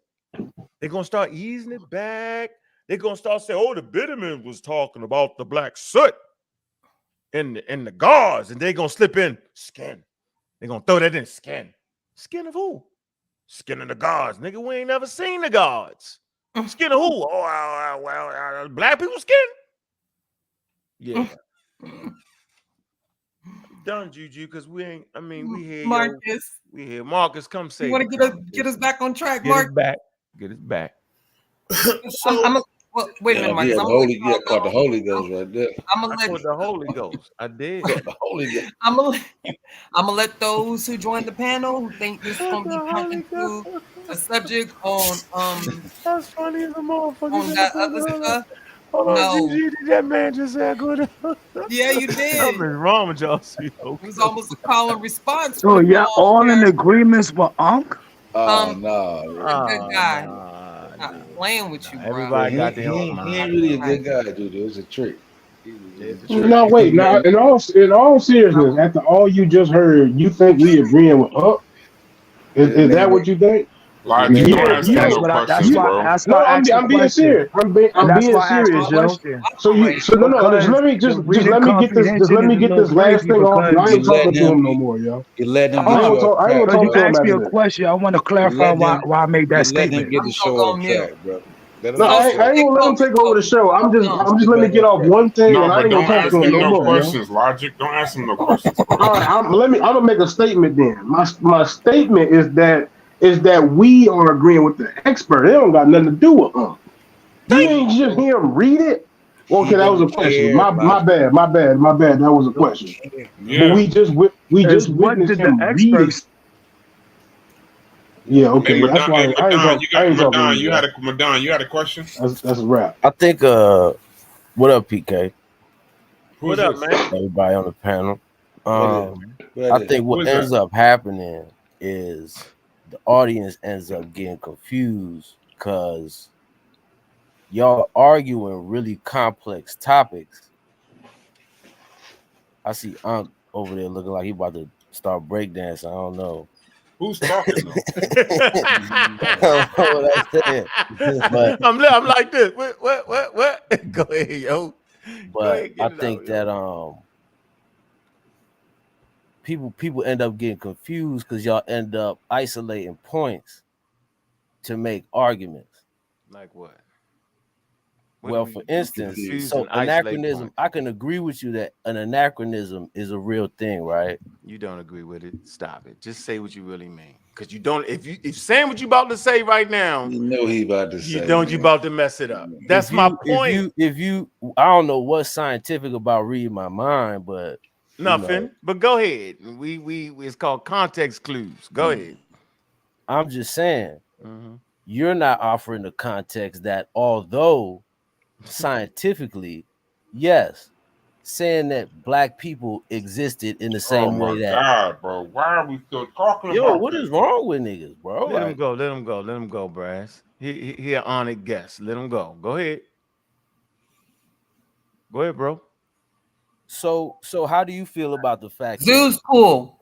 How do you feel about the fact that in the British Museum that you mentioned before, and a couple other museums, they have artifacts labeled as Black Africans?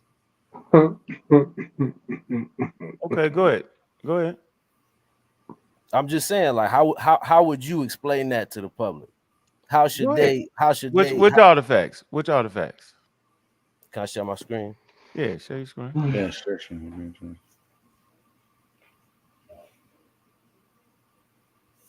Yes, politely. Man, share my screen. Shit, definitely. Man. Yeah, definitely share your screen. Huh? What's going on?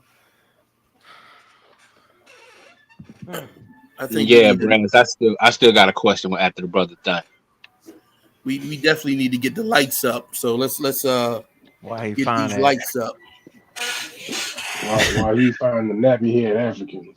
Yeah, you hit that like button. They think they need to come for that. Hey, throw that source in the private chat while you at it too, bro. I don't think y'all think we can talk about anything other than Black Egypt. I think y'all don't. I don't think y'all believe in it. I don't think they care about nothing other than back I came in, y'all was talking about Egypt, so I hopped on. I mean, that's the only reason. Don't blame it on me that y'all talking about Egypt all of a sudden. You right? We ain't blaming on you. I think the foundation of that ideology is actually so bad that they feel like Egypt is this important to be talking about this much. That's what I think. I don't even know what ideology you're referring to. Yeah, no, man, you wasting time, man. Put that up there, yo. Yeah, next year you can be saying they call themselves Negroes. Huh? It's not showing? No, hey Juju, you not showing? I don't see none. Juju, where you at? Right here, yes. He said you trying to share screen. Hey, did you put that into the private chat too while you at it, bro? Yeah, let me get back into the. Are we really doing this right now? Can you just do another show? Relax, Juju. You messed up. He already there now. Yeah, we in the middle of the street now. I'm messing up the show. Yeah, don't worry about Ladies and gentlemen, the show say about the brain. It's his brain. It's his brain. Watch this. Watch what he do. Okay. No. Listen, though, this is what we're not about to do though. If we about to get into the ad hominems and dumbass and stupid and all that, who did that though? Who said anything about dumbass and stupid? Yeah, come on, man. He said ladies and gentlemen. He said something about a brain, something about his brain or something. No, okay, I don't get how you're gonna assume somebody said something wrong. You don't even know what was said. That's why I'm trying to clarify. I go hard for you, but don't do that. That's what I'm trying to clarify, Juju. This is my show, and I don't want to talk about none of that. What you say? B100. I'm about to kick all y'all off the panel. Just let it rock. We off the rails, Juju. Just let it rock. We off the rails. You know we off the rails. We're gonna get back on the rails. Yeah, we off the rails. I don't care nothing about. Be off the rails on topic though. Yeah, the train got off track, but we just asked for clarification, yo. Because I can. Go ahead, Juju. Everybody hop on the panel. That's crazy. No, we get no. You about to prove our point. You about to prove our point. Juju, you gotta let him prove our point because he about to do it. Watch what he about to do. Go ahead, yo. What I'm about to do? You about to do? Watch. Go ahead. I'm just curious. What I'm about to do? No, read it. Go ahead. I see. I got you. I know you almost really got cussed out, boy. Oh. All right. See. No, don't feed. Go ahead. Read it. What you got? But I mean, it's the same point I brought up. You see right here in the British Museum, they have an artifact here, and it's called an African black, with features which can be paralleled in other famous objects of the same period. In Greek, right? In the Greek, right? Yeah, it's from Naucratis, Naucratic in Egypt, but it's a Greek object. They used to call them Negro heads. And my understanding is pretty much they used to call them Nubian, but they can't really justify who's Nubian and who's not. Mm-hmm.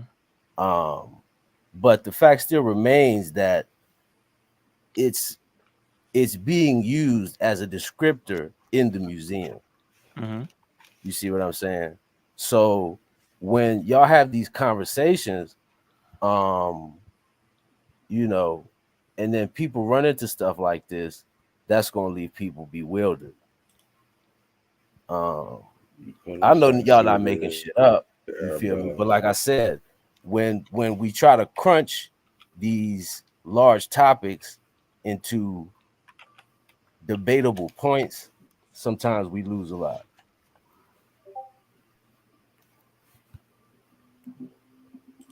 I don't know if that makes sense or. No, go ahead. I'm going to the.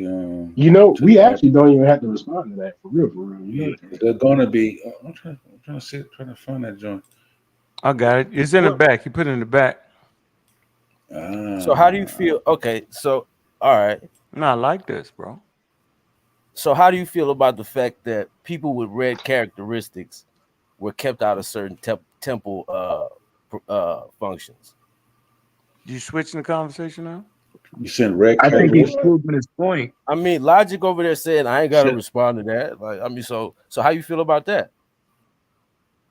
We said red characteristics. Yeah, like red skin. I don't know, but you said red characteristics. That's a different. You were using red as symbolic for characteristic, then you said. You like red skin. You mean symbolically, right? Urosmatic, right? That's the dude what? who did the ethnicities or what's it called? The Cambridge joint.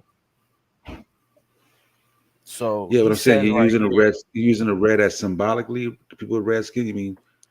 Or do you, well, or you mean really so red the logic skin? is that the color red is associated with the god Seth. Yeah. Right. Yeah. So in this text, he's investigating the claim that red people were sacrificed. Right. And he disproves that. There's no evidence to prove that red people were sacrificed. But they did recognize redder people. You're kind of confusing me because you're saying that the color red, right, was symbolically considered had symbolic meaning, right? Had associations with Seth, right? But there's So wait, I'm just saying, color, that's a red, right? There's the same color. You might see an Egyptian with that color, that brownish red, that deseret. Oh no, not brownish red, but just red. Yeah, but it's still symbolic. It doesn't mean that the skin was actually red, right? It could be right, but that would be our interpretation of skin color. For them, what the scholars are saying, what he's saying right here is the Book of the Temple informs us that there were regulations of access to the temple based on certain bodily characteristics. Among those who could not access the temple were those of very red skin, and every man with the appearance of Seth and Apophis. Now I gotta see where you're reading from. I think I've heard that before, though. Yeah, but you know what, so I don't like the running around. I like to stay right here on this artifact right here. So you trying to make a point about the museum using it? You're not actually talking about the time periods we talking about. You want to get away from the time periods we actually talking about, and you want to introduce what time period is that? That's like archaic. We was talking about the Nile Valley civilizations in this conversation, and what the up-to-date museums are talking about the Egyptian civilization is like 800. Hold on for a minute. BC. Right there, 700, between 700 and something. This right here, this artifact. So you want to talk about an artifact, and there you go, archaic Greek period, right? You want to talk about that, but we actually having a conversation about Nile Valley Egyptians, right? And now you switching this to a whole nother group of artifacts, right? And I can pull up the Greek artifacts, dog, right? And that's a whole different culture and a whole different way to depict the art. Nah. And that's yo, don't you dare jump in with the foolery right now, bro. Don't you dare do this to me, bro. I'm saying that's not how historians do it. Yo, we're gonna I'm deal just with saying. the time No, period. Let's all just I'm saying listen. is. All I'm You, saying is. and All I'm saying I'm is this. explaining it to you because Okay. it's a whole different time period and a whole different set of circumstances on that artifact right there. What And how they circumstances was doing it. And at the end of the day, if you read the damn thing, it African black. It's a well-conceived depiction of an African black with features which can parallel and other. What's this? I can't even see that. Faience Objects of the same period. What is all that meaning? Like it's not as clear like you thinking. I wouldn't have an issue with it though because it's in modern times, so they could use colloquial speech just so to make it relatable. But the argument was you can't use black, and scholars, and especially the British Museum, is not going to use black to describe whether it's a Nubian character from 2 BC. Yeah, you just made your own argument. You're doing the daggone whatchamacallit now. Ah, you're man, doing what Jabari doing. Yeah, you're doing what Jabari man. doing right now. Come on, that's not the conversation. Yeah, it's not the because you can you can't take an L. That's what it is. Listen, you can probably still go to a museum right now that has the black pharaohs in it. Right. To this day. And like, that's what I'm saying. So how do you articulate to the people that y'all are talking to, and y'all are saying that y'all are teaching? So how should those people interact? Easy. Charles Darwin destroyed scientific racism, and it was still practiced up to the day. That's how. All museums just don't turn over like the daggone Wizard of Oz, where he say blue and everybody turn blue. It's a process of getting there. I'm simply putting y'all on the this process is before Darwin. Man, you know what, yo? No, hey, Juju, get him out of there, Juju. Seriously, Juju. Remove this man out of here. Please do that for me. Thank you. Listen, I'm saying there's a process that's in motion to give Egypt and put it in its proper cultural context. It's a process. Doesn't mean that you can't go to a museum and find that process not occurring at the speed that you wanted to. I'm thinking everybody got enough sense to know that, especially you, bro. So no, I'm not saying that they went in every fucking category in the museum, British Museum. They got millions of artifacts and changed everything. If you think I'm saying that, yo, that's wild. And that's why you even try to use that against me, yo, because I think you know better than that. That's what's being said, though. Maybe if it's not you, people that are running after you are making those. No, they're not. They're saying they are, bro. They're saying you can't use black at all. It's people even thinking that you can't use black in modern time. No, you can use what you want to use, yo. You can say what you want to say out your mouth. But I'm saying if you're dealing with an indigenous population, use the names that they gave themselves. And just because every museum on earth don't got that there yet, doesn't mean that. What it means is now the museums are starting to put Africa and Egypt in its proper context. That's what it means. And that's all it means. Like things don't come on, even when laws change, or even when people was quote unquote supposed to be out of slavery. That's why you think you got the whatchamacallit. Because people didn't even know they wasn't in slavery when the laws changed. People were still enslaved. Come on, yo. Yeah, the argument is that the Egyptians themselves didn't call themselves black like we call ourselves black. They're not walking around like King Tut is a black man, people. And I love my black brother. They're not talking like that. Because out of context. I think y'all might know one person that might make that argument. You know what I'm saying? But who looks in the glyphs and say they call themselves black people? Who does that? Y'all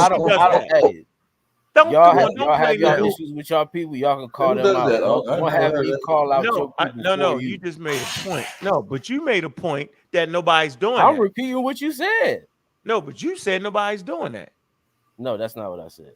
So somebody is doing that. Somebody doing it? Who's doing it? Who doing it? I want to know. Fucking games, man. Right. I want to know, bro. Thank you. Who's doing it?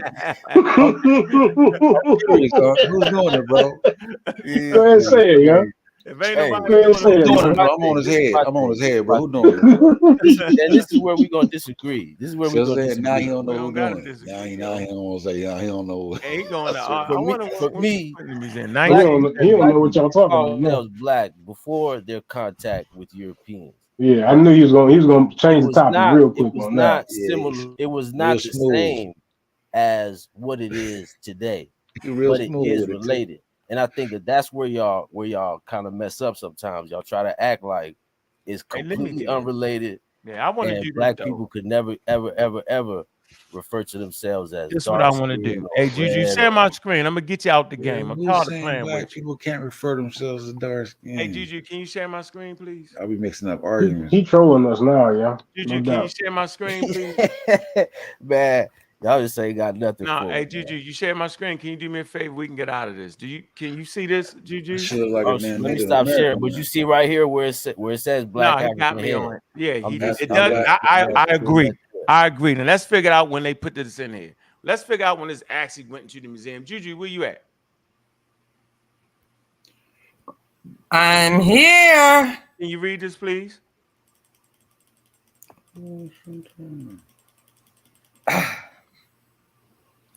I stopped sharing, so you should be good. Yeah, we good. You can keep that share up. Can you see it, Juju? Can you see it clear? Can you read Yeah. that, please? Go ahead. Go ahead, What Juju. you know what that first word is supposed to be? The Arbalion. Say the R Valley in Lance are a Uh-huh. rare find in Necrotia. Uh-huh. Necrotis, excuse me, Necrotis. Amongst the four hedgehog arbaloi said to come from Necrotis, only BM. That's the number.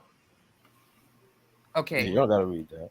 those numbers That's can number. be a surety assigned in the site. A Web. surety, excuse me, assigned in the site. When? That says 1978. Uh-huh. Well, that's the number for it. Right. And it's just reference Number. number. That's the reference number. That's actually not like that's the reference number. Go ahead. Right. But it Page says to give you that. 1978, the reference numbers. Uh-huh. So it says, while the provenance of the Arabelli kept in Edinburgh, Copenhagen, and New York is highly doubtful. To the British Museum, specimens can be added. 2 fragments of spherical Arabalio kept at the Museum of Fine Arts in Boston. All these examples of finds actually made on the site of Necrotis demonstrate the poor conditions of preservation which prevailed there, either due to damp and their making up part of what was rubbish dumps in antiquity, or the damage caused by the conditions prevailing in the 1880s, when the Sabkin were extracting the rich soil for fertilizer. The fragmentary condition makes it even less likely that complete examples can be assigned a find. Stop moving it. Can be, wait a minute. Complete examples can be assigned a fine spot from Necrotis itself, although this does not rule out the possibility of their manufacture there. See the comment on fragmentary hedgehog Arabali noted by Edgar in piles of rubbish near the Sky Factory. And that's reference 1995, and that's the page number 134. Such containers were very popular in the Mediterranean world, especially during the 6th century BC, and belonged to the phase 3 in the archaic Greek Phylenes typology by Webb, 1978. These It's like for like perfume, right? It's like for like perfume or cologne. Yep. Apart Necrotis, other Egyptian sites provided Arabali and Phylenes such as Tel El Yahadia and Thebes. Per Boniface G. forthcoming some remarks in the place of Necrotis in the history of Phylenes Proceedings of the first necrotics workshop held at the British Museum in the 16th, 17th December of 2011. Okay, these are all references. So they talk about them as different stuff. 2011, yeah, right? All the so I'm saying, so now, do y'all want to actually go back? I like that. Let's go back to 2011 and find out how many museums is actually using the word African to deal with the Egyptians. So I'm saying, like we can't come and play this game. It's not confusing to those who actually take their time. It's really not.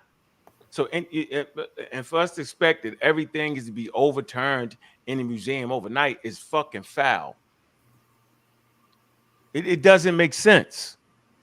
All right, I'm gonna hop off, bro, because that's confusing to you, though. I mean, sir, if it's confusing, say, it's confusing. I want everything changed in the museum overnight. It's no, cool. You said, how do I explain it? I'm explaining that we're dealing with the Egyptians. Is it an anachronism or no? Absolutely, it is. You know that. Then Boom. Okay, so why don't you go in there and change all the stuff around and rename all of it? Yo, maybe they'll pay you for it. You go do it.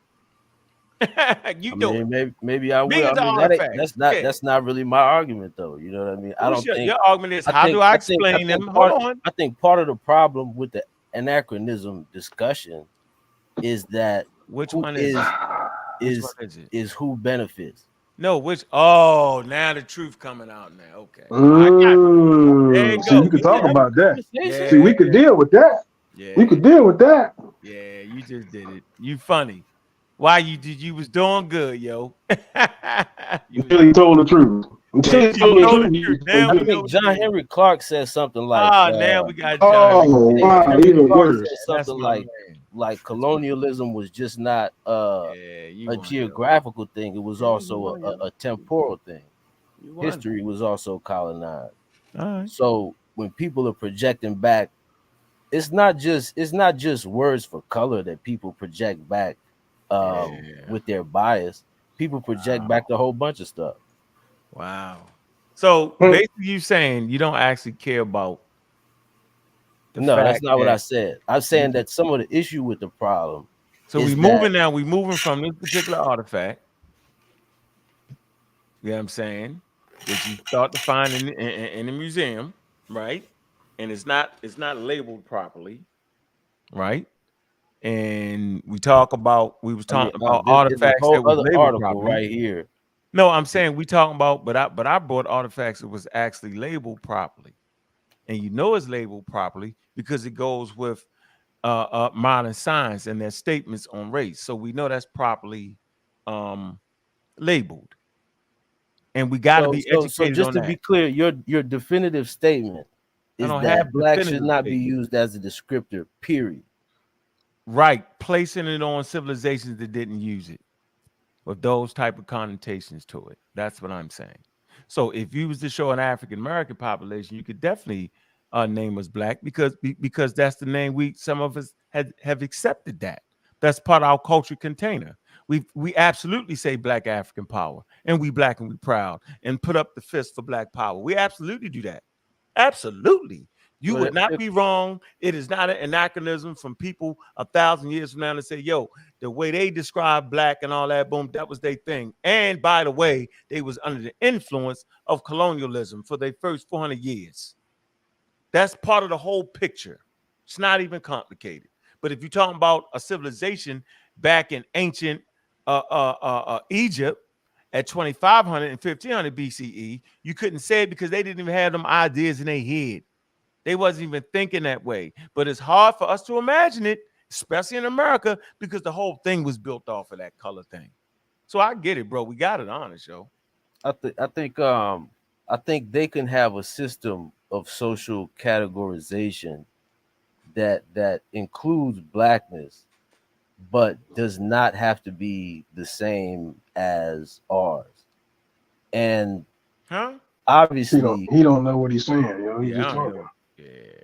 Bro, how you gonna tell me I don't know what I'm saying? I mean, I'm not trying to be offensive, bro, but I mean, let me. It's like when I ain't trying to offend you, but that's Look, you don't understand enough about what you're saying to make a coherent argument. I mean, I don't want you to get offended. I'm just telling the truth. So like, look, okay. I've never seen you before. Are you black? Yes, bro, I'm black, bro. I've never seen you before. Okay, I'll make it like this. I've never seen you before, and I would say that you're black. But I'm not describing you in any sort of a way, am I? That doesn't say how big your nose is, how big your lips are, how dark, what texture your hair is. It's not describing anything about your physical appearance, but you're black. What is the point that you're making, though? But it is a descriptor, though. In different contexts, I get different information. What part of you did I describe when I called you black? And I've never seen you. Say what? I say, what part of you did I describe and I've never seen you? What did I describe about you? If you say that I'm black, yeah. In 2023 in the United States, if you say that I'm black, I mean, I don't even know why we're having that conversation, but obviously it means that you're in some way associated with the African continent. Likely you have proximity to Black Africa. No, answer the question. What part of you did I describe if I called you black? If I'm not talking about your hair texture, if I'm not talking about the size of your nose, how big your lips are, what am I describing about you? When people say black, obviously it's a physical descriptor, right? Skin, lips. You see what I'm saying? You don't understand what I'm saying. You don't. What are you talking about, bro? Just answer the question. Make it simple. What am I describing about you if I call you black? You need to make it. I think you confused yourself, bro. You need to. I'm absolutely not confused. You just can't answer the question. All right, Logic. All right, bro. If that's what make you feel cool, man. Do you know some light-skinned black people? Of course. So why do you call them black if they're light-skinned? Are you describing their physical appearance and you know that they're light-skinned? I just told you that it's not solely about physical. But you called it a descriptor. It is a descriptor. Not only. What am I describing about them? They're light-skinned. It's a political affiliation, yo. If you ain't got that yet, like that's what it is, man. And all he keeps saying a million times is that they didn't have no reason to identify themselves with that. But a political affiliation doesn't happen in a vacuum. Those same people that have that affiliation also share certain cultural traits. Black doesn't have to just be 9 times out of 10 people are not thinking about your fucking political party when they're talking about black. So listen, sir, when I asked you, like just now, nothing that you described just now had anything to do with physical appearance. You said political, you said culture, you didn't say nothing about physical description. Did you notice that? Do you notice that you keep switching your argument? No, I didn't. Yes, you are. I've been calling it political affiliation since we started. And I keep asking you, what am I describing about you if I call you black? And then I asked you again if you know some light-skinned black people. So hold on. You see how well I'm following the conversation, and you that's getting confused. Pause right there. So you're saying that if you don't know me and you say that I'm black, you're supposed to know my political affiliation? No. I'm asking you, what am I describing about you if I call you black and I've never seen you before? You're not making any sense, bro. Is anybody else picking up on this? Yeah, you're not making any sense, bro. What texture hair do black people have, yo? I'm not even about to answer that, bro. What color skin do black people have? You gotta stop with the gotcha shit. Just say what your point. I'm asking you a question. You haven't answered any of them. I'm up to like 5 now. Black? You haven't answered no question. Prince black, bro? Yes. Does Prince have 4C hair? No. So what is your point? I'm saying. I mean, that's not what makes him black. I don't got Period, point blank. Y'all talking about. He lost. Yeah, I mean, I'm trying to stay out the weeds, and maybe I should just leave this alone. It's not really getting through to him. Lodge, you came on for a reason. Yeah, we can move on to something else. I know you came on for a reason. He forgot. Yeah, I want to get to that segue, man. That segue onto tomorrow's show. That's why I came on here. You know that. Let's get it, baby. Shit. I didn't want to. I definitely didn't want to get lost in that conversation. That right there. You started I'm it, rocking. Let's get it. Anyway, I'm I gonna didn't get want to stay frustrated. on too long and sway the show. I was really trying to add on to the conversation. Yeah, you added we on. appreciate you, brother. We appreciate you, yo. Well, So just for the record, no, they have not changed every damn artifact and 9 million, 100 million pieces they got in the damn museum to be politically correct or to match up with science. No, they have not. But they did. They all working on that damn Egyptian shit we talking about, though. Just for the record. Yeah, I just sent them an email scolding them, bro. So, but peace out, though, man. Y'all peace out. Appreciate you, brother. Next, and not about no. Okay. We just jumped off the road. No, I mean, you know, I'm structuring my argument for tomorrow, so I'm definitely getting it together, right? So, like, can you explain? Is it? Oh man, what's the one I got? Can you explain self-control? Marcus, you up tonight, bro? In a world with no free will, where does self-control happen, or does it happen at all? Do people have self-control if they don't have free will? Marcus, where you at, bro?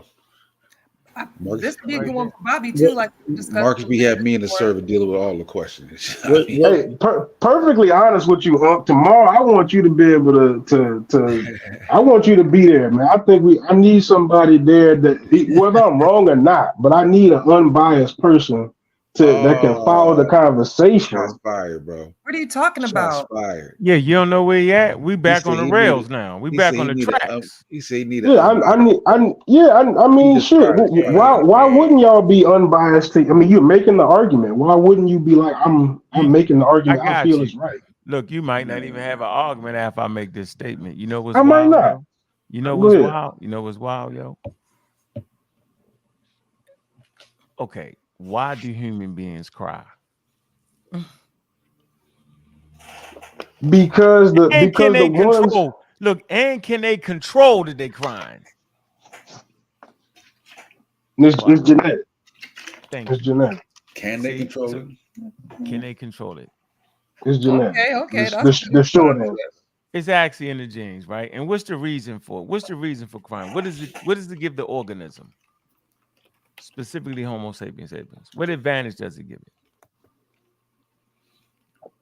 At the end.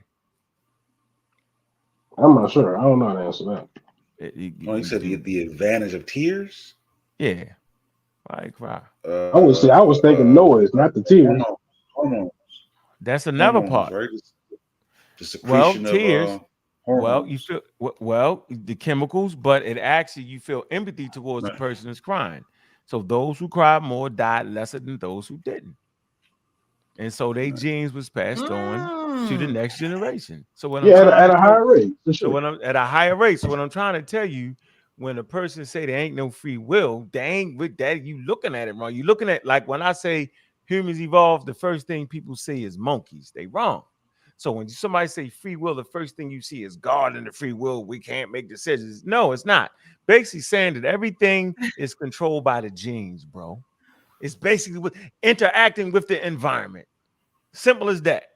So if you can understand that, even certain behaviors, right, will get you killed quicker than other behaviors. So you had tribes that was warring. They was mighty men, but them niggas didn't live long enough to reproduce because they was dying at young ages, and that was it. And they got wiped out.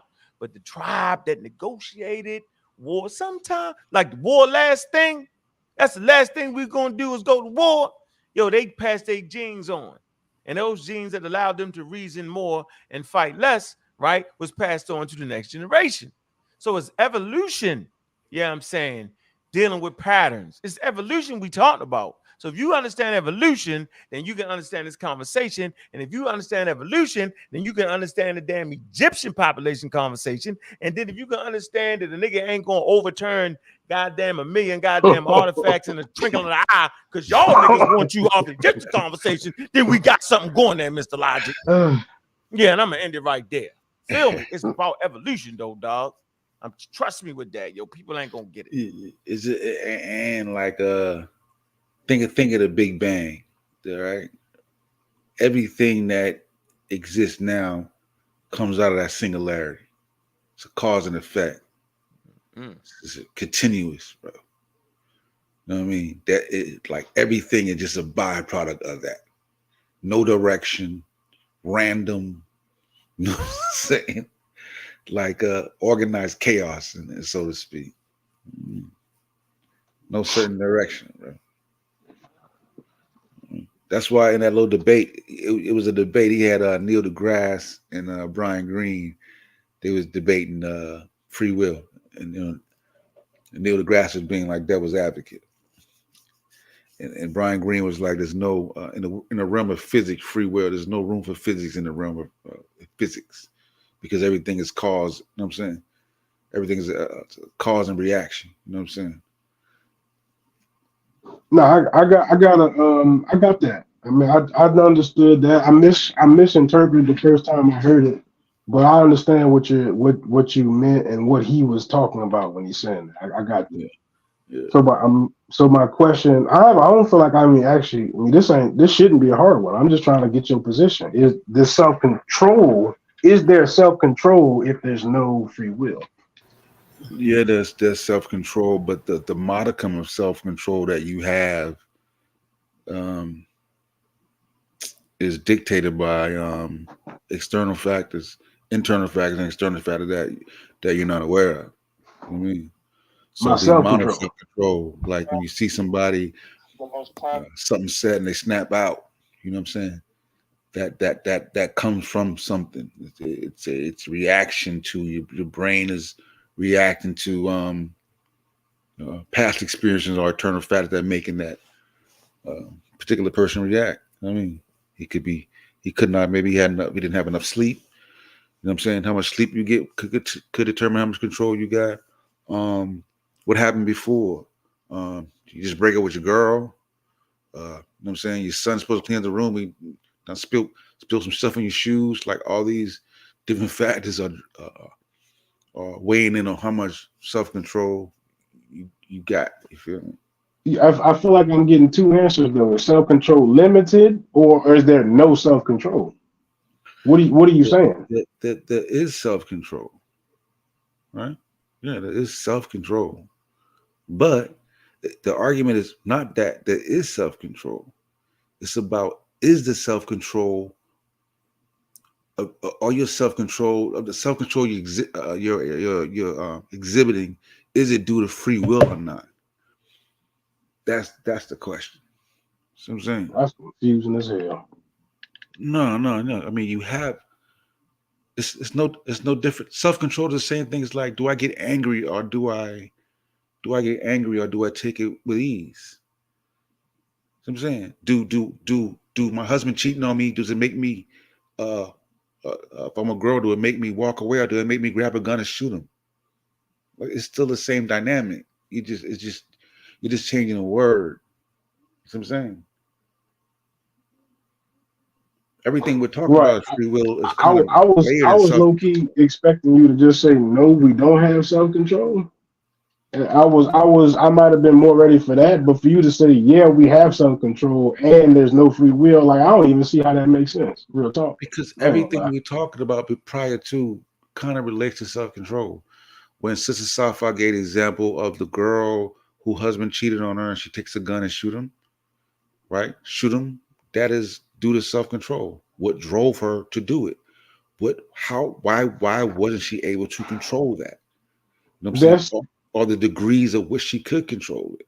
All the circumstances that would allow her to control it are not controlled. But you're talking about the causes, right? You're talking about causality more than you just making a definitive statement that there is no free will. Or maybe I need to really start off by asking you, how do you define free will, right? What's your definition of free will? We define it by saying the ability to act without influences by any external factor. That would be the definition that we use. Being able to make a decision or a choice without the influence of any internal or external factors. Okay. So then when you say that there's no self-control, your comment is with no external factors, right? I didn't say there was no self-control. I said you have self-control. Right. So but you're saying there's no external factors, right? So self-control is going to be completely internal, but dictated by external factors. Self-control, no, it's dictated by internal and external factors. So, but the internal part though is the part that's totally unrelated to the external because it's coming from internal. Am I tripping? What are you saying? I mean, if you're saying there's internal factors, right? Then I don't have. Are you saying I also don't have control of my internal factors of the internal? Yeah, you can't. Yeah, I'm just trying to establish your position. That's all I'm trying to do. The internal. I don't know. I'm asking. The internal factors can be dopamine levels, blood glucose levels. That's your internal factor. External factors could be, how hot the room is, how cold the room is, the odor of the room. You know what I'm saying? So it's all the same shit. Mm-hmm. It's the same argument. You're just phrasing it different by using self-control, but it doesn't change. It doesn't change the parameters. It's the same thing. Yeah, it's tough. So I mean, hey, I always thought that shit wasn't important though. Logic, you know that? What's that? Free will? I don't think it's that important either. Nigga, hold on, catch what I'm saying, yo. If he's talking about genes interacting with the natural environment, right? Mm-hmm. And the responses that your genes have is to allow the organism just to work good enough, right? Whether that's behavior, there's certain people that seem to need to be more active in their sexual behaviors. We know that mammals, particularly Homo sapiens, stay with their mates longer, right? And we can agree that certain people have certain behaviors that lend themselves to have more of a variety of sexual partners than others do, right? And those genes that make you click that way, right? How long do they stay around? Do they help the population grow? Could be a possibility, right? Does it put the population in certain could it be a harmful behavior, unprotected, right? So it's all about the genes in an environment. Remember, it always boils down to you being able to live, to reach the age of reproduction. This whole thing is based off of that. The patterns and all that, evolution recognized patterns that were successful, you know what I'm saying, in one space, and now could be potentially successful in this space. So the very fact that it all boils down to the genes, even your mind, your brain with evolution, why it formed to control your body budget, like that's way out there. You're like, really? So I don't even think I think the illusion is more important, right? I guarantee that the illusion that you got all this control and all that shit, I think is far more important than actually having it. And I purposely have not detailed studied the book because I wanted to see how much I could learn from what they were saying. And I already got some inklings based off of understanding evolution that I don't even think I'm having self-control, whatever the hell. What was it? Not the self-control piece, but the free will. I don't even think that's important. I think the illusion of it is more important because it gives you an illusion that just like when they start talking about yourself and how you see yourself and all that, I think the illusion is more important than that. Just like people are fighting over black and shit. I think that's more important than actual information. Mm-hmm. When you talk about people that have we talk about pedophilia. Mm-hmm. Do you think that it's their brain, or do you think they're deciding to like kids? What do you think it is? I think it's their brain. I think it has something to do with. So they're not So in that situation, you were saying that the decision they're making is driven by their brain, like so that their free will is hampered. Yeah, I think it's actually brain, but it's consequences to certain behavior because you got to get them Oh, away yeah, you from the gotta go to jail. population. You got to go to jail. You got to get them away from the population, and then maybe we could figure out a way to actually treat it that won't have it that way. Exactly. But you can't treat it if you keep acting like it ain't something that's tied to that. Exactly. You know what I'm saying? Exactly. And he can't be out in the street because he's a harm to the general public. Yeah. See? Simple. It's simple. Simple. I'm trying to flow. So go ahead, Marcus. Go ahead. Finally, Marcus shows up after I did. Go ahead. Finally, Marcus, don't you be disappearing when we get off the rails for a second. Don't you do it. You neither, Juju. You hear me do this in the Discord? This was like 2 hours a day to Discord. Go ahead, Marcus. So there was a test done in Stanford called the marshmallow test. Are you aware? Huh? Marcus come up with more tests that we all gonna flunk. Go ahead with the marshmallow test. So it had to do with what logic is talking about. So I think what happens is that people we're not really we think that behavior somehow or another is separate from the conversation. So as if saying having self-control, right, alludes to free will. But when you look at the prefrontal cortex and the marshmallow test, they actually describe the area of the brain, the neurons and the connections that give you the impression of self-control. So even that is still based upon your prefrontal cortex. It's the dormal, what's the name of that? DMPFC, dorsal medium prefrontal cortex. I'll pull up a source to make sure y'all know the exact location. And so what it was, they took these children and they said, I want to see how well these children could hold self-control without eating a marshmallow, right? Some kids did well, some kids did worse, right? They started analyzing these kids across. Yeah, what they do, they make them decide if they wait, they get 2 or something like that, right? Yeah, exactly. And so they looked at these kids later on in life. They found out that the kids who had the longer wait time did better in school SATs. They redid the test in 2018, found out that the significance wasn't so much in that, but it was a social economic situation. In other words, the environment to which these children were brought up played a role in how well their self-control was.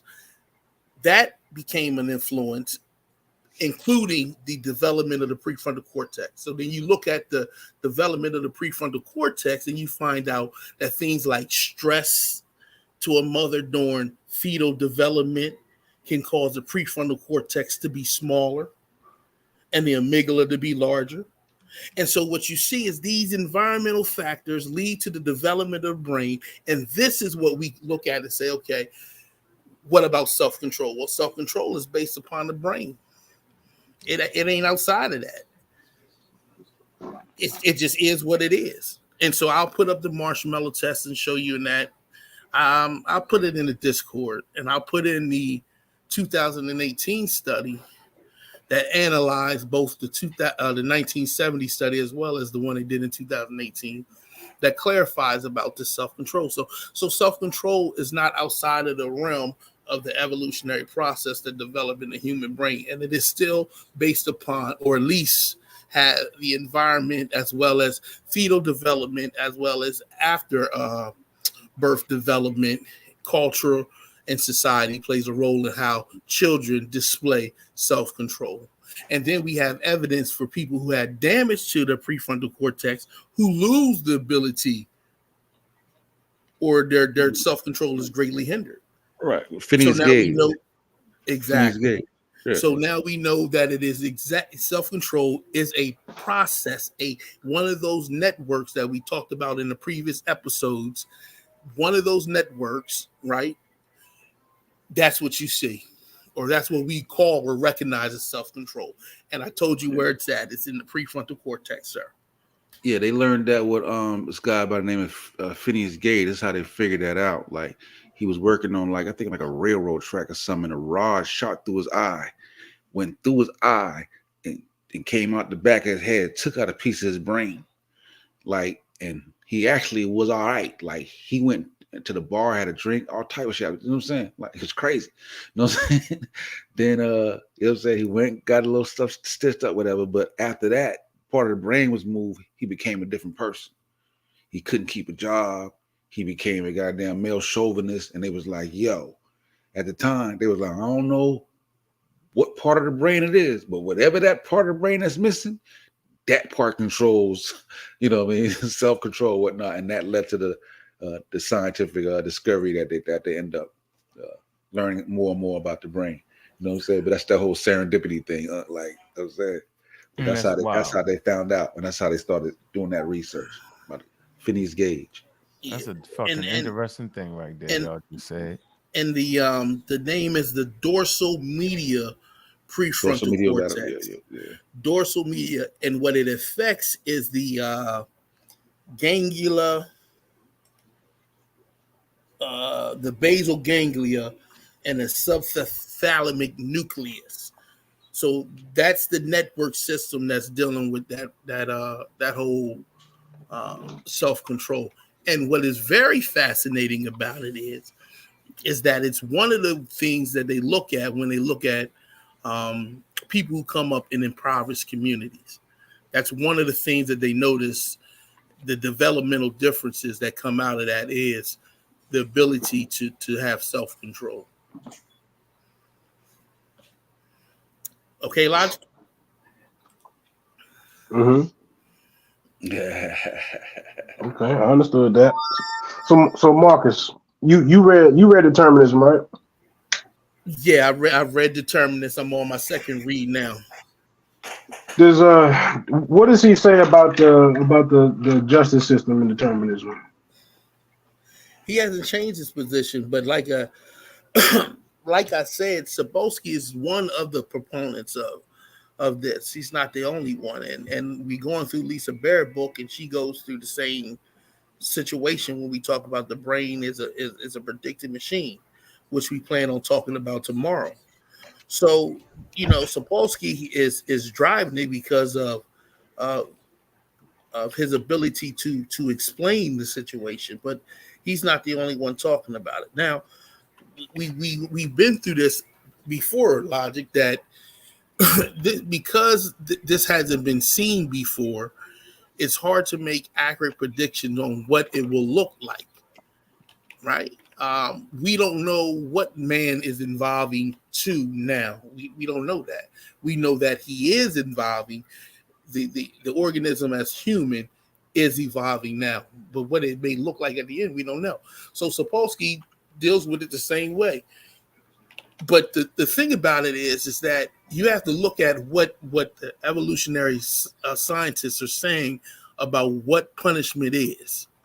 Because what you're looking at punishment from a citizen's stance, just an everyday person. But when they're talking about punishment, they have an evolutionary purpose to it. And they say that in some cases, punishment isn't just about, how can I say this without giving up all? So there is an evolutionary course that they believe punishment derived from, and it isn't what we think it is. And so with that being said, when they say, you know, don't do retribution for retribution's sake, they're talking about a cultural aspect to what it is. You know, an eye for an eye, a tooth for a tooth. You know, that's a programmed thing that's in our culture, and we respond to that. And they're saying retribution for retribution's sake. That's not where we at. But that doesn't mean that you don't protect society. The best example we had is if you know there's a car driving on a road with no brakes and seat belts, you either put the car up or you go fix the brakes and the seat belt. But you don't let it just keep rolling down the road where it can harm people. Right, and you don't preach to the what was the other part of the quote? Like you don't preach something to the choir. Right. There's something else that he says in that same quote. But I mean, so I'm not even moving that fast yet. I'm not moving all the way to the punishment part, right? I'm really trying to figure out exactly what makes it make sense for him to say that retribution for retribution's sake doesn't make sense. I don't understand that. That's what that maybe I need to get some more clarity on just that part. Schizophrenia, nigga. Schizophrenia, nigga. They was schizophrenia. Remember that? They thought you had an evil virus or something wild. Like I know I'm mixing it up, but you know what I'm saying. People had clear mental conditions. I think you talking about different time period, though. That's what I think we talking about. Yeah, well, they didn't know no better. Now, with the brothers and sisters is saying, it's basically that now they know. They kind of know now. So it's something to be treated. But go ahead. I'm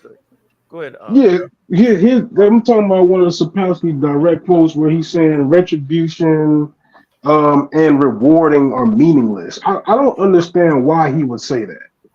Okay, so listen, Logic, listen. The problem is that, or let me not let me do that because that's what Jabari do. That nonsense. Let me say it this way.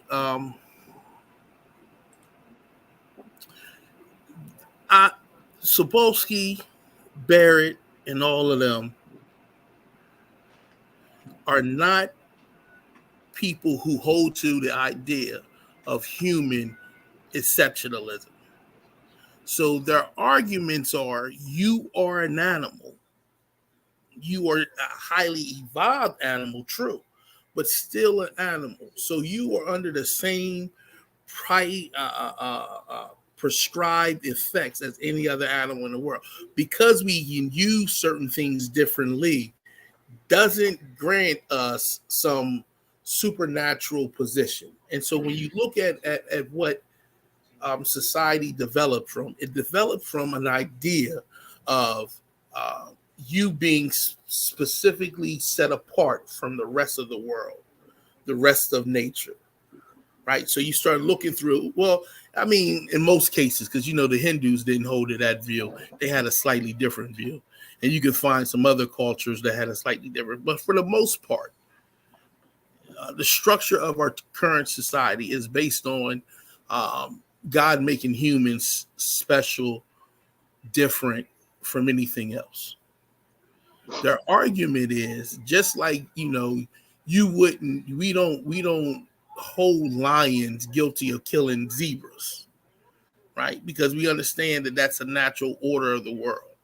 We don't have the same judgments for them that we would have for people, right? That was one of the issues when they talked about slavery, right?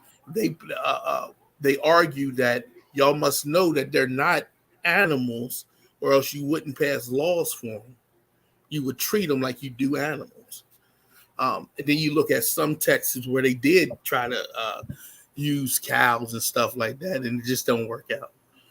So we develop justice systems based on intent, right? Intention. We say this dude intended to do that. The problem is that now that we know more about brain development and structure, we know that intent is based on a lot of influence that's outside of that guy's control. So now how would you then look at a man like that? If you had a lady who has schizophrenia. Say that one more time. What's outside the man's control? I didn't mean to cut you off. You started breaking up on my phone. The stimuli, the development of the brain. I just gave you an example how when they're in their mother's womb, before they're even born, their prefrontal cortex is affected by the amount of stress she's under. Mm-hmm. He had no control over that. So now for me to go to this guy or a person that got schizophrenia and they do something harmful, I don't look at them now with that same judgment of you being evil, right? Because that's just retribution for retribution's sake. That's what they're saying. They're saying we don't now look at that same way. If a child has a cold and we keep them home so the other children don't get a cold, right? We don't say that child's evil. We say you're not feeling well. This is what we're going to do so you don't spread that to everyone else. So we see it in these micro examples, but there's no macro example of it yet. So I can't answer what that would look like now. But I can give you these micro examples that we already participate in. We don't hold a child accountable for catching a cold.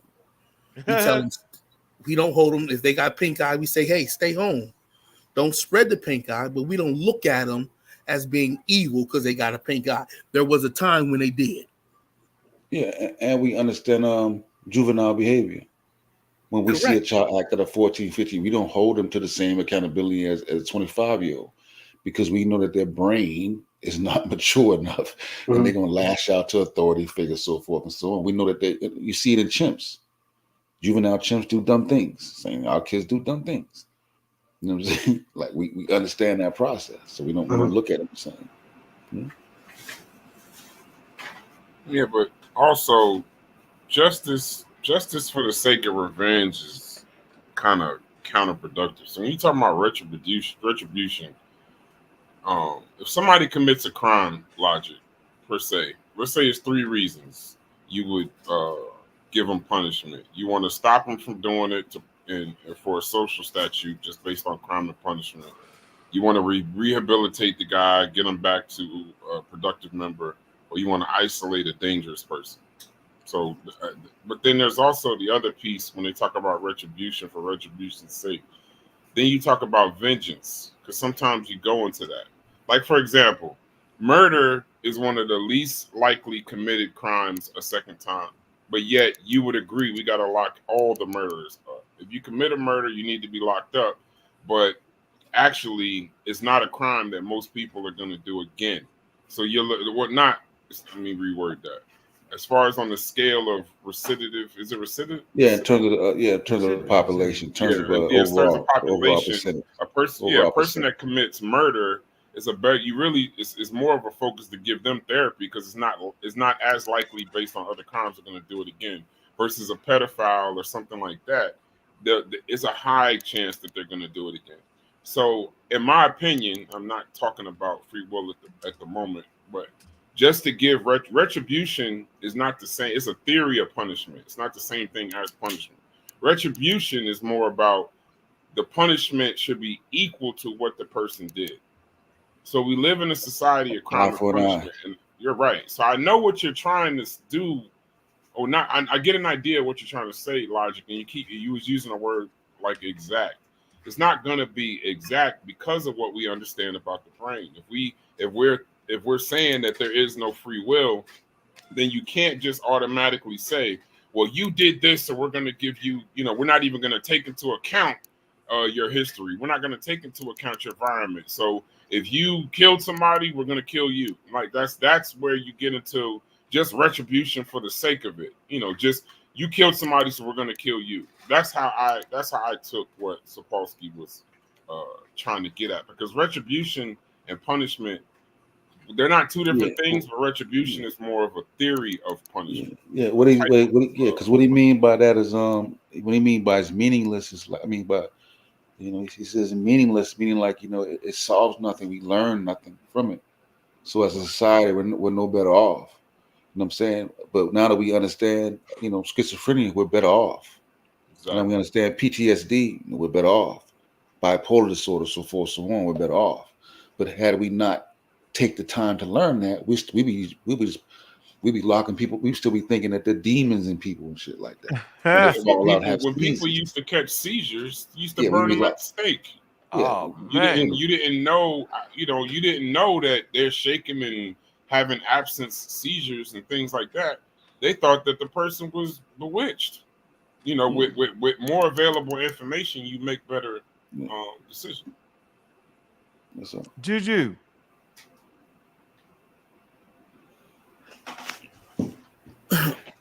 So listen, it's been a pleasure, right? I hope everybody check out the show tomorrow. We'll be flying high on this prediction machine known as the human brain. Hope everybody catch it. I'm about to be out. Yeah, save your energy there, bro. Save your energy, bro. You know we See in for the long haul. We in for the long haul. Pop up. This might get crazy. I don't know if we finna go Black Egypt. I don't know if we finna go ID. Because of design, he can go. This shit can go any way.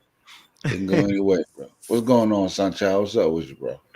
There you go. Hey, how y'all doing? Whoa, you got one. You get two questions. We great, Where baby. We're doing Juju great. at though? Where the hell is Juju at? Has anybody seen Juju? She probably fell asleep. Oh, she. Nah, she was just No, I'm not asleep. Thank you. I'm right here. What do you want, So Bobby you actually Finger? ignored me like that? Is that what you just did? Sorry, you got an echo. Sorry, Juju. It's okay. It takes me a minute. I probably was like, on the other side of the apartment or something. Sunchild. I need you right now because Sunchild. Just really quickly. Got two questions though, Sunchild. That's all you got, bro. Two questions is all I need. Are you talking about this subject we talking about? You have as many questions as you want.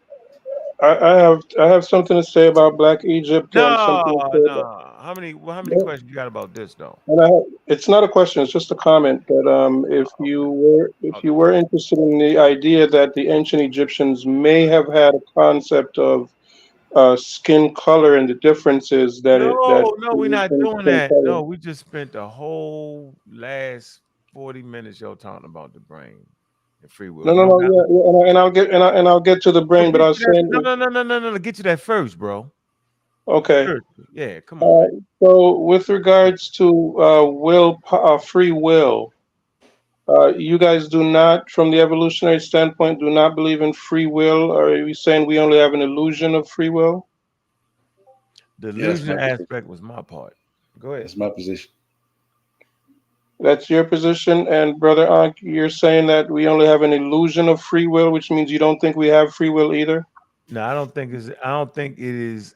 I don't even think that's important. I think the illusion of it is more important. Okay, but just I understand evolution. I understand, but the illusion is real enough, is what you're saying, and we can work with it. Obviously, illusions aren't real. Right. Look, obviously. In which case, if delusions aren't real, then free will is not real, is what you're saying. Then, well, I mean, it was out. This what you're saying thing you're doing is awfully We got no tricky. free will. Just ask your question. Next. Hell, you doing them like that? He trying to get it. No. It's just the part where you just keep saying, that's what you're saying. That's what you're saying. That's what you're saying. Just ask your question. Patience. Yeah. Okay. I'm afraid of oversimplifying the idea. Is that since the brain is just a matter of chemical reactions that we do not have control over, then our thoughts are not our own. Then that's why you're saying we don't have free will. Is that an oversimplification, or is that correct? I don't know how you got that. I don't know. I know that. I don't know where you came from with that. Usually try to dress. What do you mean your thoughts are not your own? You are your brain. See, that's the dualist. That's the dualist position. The dualist believes that somehow or another, some aspect of human beings is separate from the natural material world. We don't stand on that here, sir. No, what I'm saying is, if you believe that the brain is just chemical reactions, and then there's no separation of mind from brain, and the brain is just chemical reactions, which is also what creates the mind and thoughts. And if we do not control those chemical reactions, and we do not control the mind or the thoughts, that's why we don't have free will. Is that what you're saying? You still separating them. You're saying we don't have. It is just a single entity. You create separation. You're adding separation in there. When you say we don't, you are your brain. Okay, so, and is that when you say I don't have free will, is that why you're saying I don't have free will, because I do not control the chemical reactions that produce my mind and my thoughts? No, I am saying nothing that we know of the material world is causeless. It just doesn't. We haven't seen any evidence of a causeless cause. if you can show me a causeless cause. See, I actually can get down with that. Like the whole concept of do we have free will or we don't got free will. I understand that. I understand why it would make sense that we don't have free will, right? It's the level of it that perplexes me. And at the end of the day, I'm willing to actually say I don't have enough information to mount an intelligent argument about what y'all are saying, which is really a part of, what the big problem is. Like I don't even understand it well enough to know what parts of it that I have to be agreeing or disagreeing with. I'm just coming with my full blown opinion based on what I think here, and that's not right. Like that ain't really even fair to y'all for the most part. I've been trying to catch up to it. You know what I'm saying? But y'all so far ahead of me, it's kind of tough. I actually like what you said right there, bro. I actually like that. That was very I'm honest. I'm not trying to of you to say that. I appreciate it. No doubt. Okay, I can be honest. Realize that science doesn't care about your opinion too, and me and you was at the same starting block during this race, and so I don't know how you're not where I'm at this point. But that's for another day. I mean, that it is what it is. Maybe it makes more sense to you than it is to me. I mean, to me, I'm feeling like on the train. Go ahead. Go, bro. Yeah, go ahead. So yeah, just to be clear, so if we do not have free will, what determines our actions?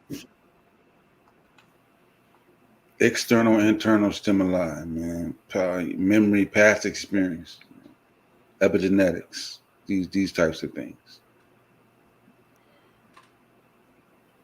And okay, and these are all results of the chemical reactions in the brain, yes?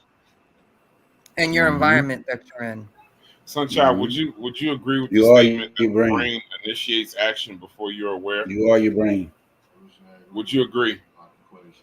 Would I agree that the brain initiates action before you're aware of the action? I've heard of that concept. No, that wasn't my question. I said, do you agree? I don't know enough about the brain to agree or disagree, but I understand the concept. We'll have a hard time even having the conversation. But I understand where you're coming from. I don't mean no disrespect. I'm just saying it'd be almost impossible. No, even with Sunchild. I'm not being disrespectful. Everybody ain't come off the bus right there, bro. It takes time. I didn't take that as disrespectful. You know what happens a lot of times? Hold on, Sunchild. A lot of times, y'all think I'm being disrespectful because I don't. Go ahead, Brass. I don't think it does sound that way. It does. I got Brass. I kind of got you. Social might. What happens is you're trying to have like when we have certain conversations, right? And this is what I mean by I'm not saying disrespectful because I was where you were about a month ago. So I don't want you to think I always. Yeah, but how'd you get there? You had to ask them crazy questions, I swear to God. You got to ask some crazy questions, bro. It's like you got No, I understand. No, I'm telling him what you told me 2 months ago. It's just certain base things that you would have to understand about how the brain works to ask the questions that you're asking. So I asked the question to tell you the brain initiates action before you're aware of them. That's a thing. That's a fact. So from that premise, now ask your question. That's exactly what Sosa told me 2 months ago, and it helped me understand it better. So I wasn't trying to be disrespectful. I was actually trying to assist you. I'm familiar with what you're saying. Is that Brass who said that the brain initiates? I'm not new to the concept, so I've heard it already. So I didn't take it as insulting or anything like that. I understand where you're coming from, and if that is true, then it makes sense that we do not have free will. If we are not aware of our behavior, or there's some type of I hate to keep saying chemical reaction. Hold on. You added something. You said we're not aware. That's not what he said. He didn't say you wasn't aware. Well, we got to be as clear and precise as possible when we talking about that. You can't. He didn't say that. Well, I think he made a separation between the brain being aware of something before we make an action. So I think he made the separation as well. What's the So I was exact only thing going to is that? learn with that. Is that a split second or two before you make a decision, your brain already knows the decision that you're going to make. You just think you're making a decision, but your brain has already decided before you're conscious of it. That's what he was saying. Right. So, and again, this we're only talking about chemical reactions in the brain that are making these decisions before we're even aware of what we're doing. So it's so I'm trying to get my mind wrapped around it, if it even is my mind. But thank you That very was much. actually funny, G. Thank Hey, you very much. I'm messing I'm with you here with that. all Yeah, I'm that here was all funny. week. It's a good I one, like yo. that. I That was appreciate Right. all you need that. is the drums.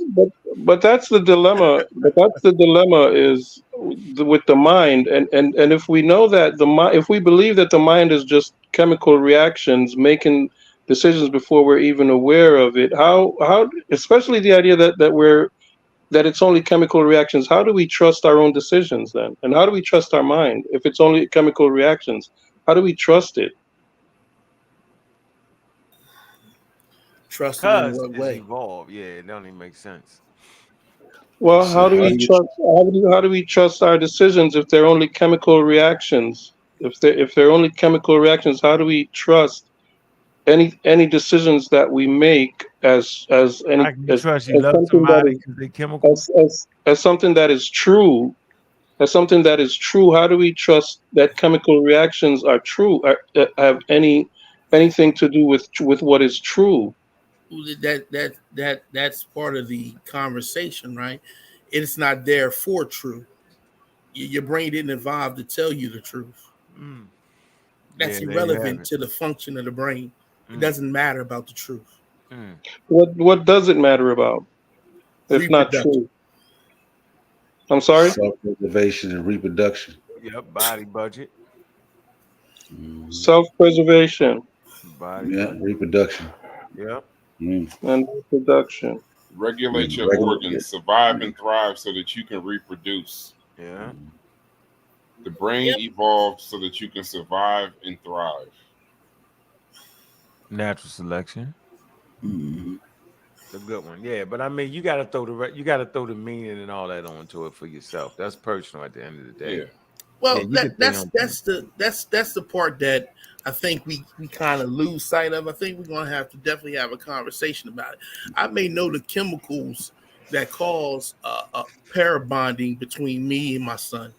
Mhm. That doesn't mean that I don't feel love. Like that doesn't now take away my love for my son because I know the chemical reactions that caused it.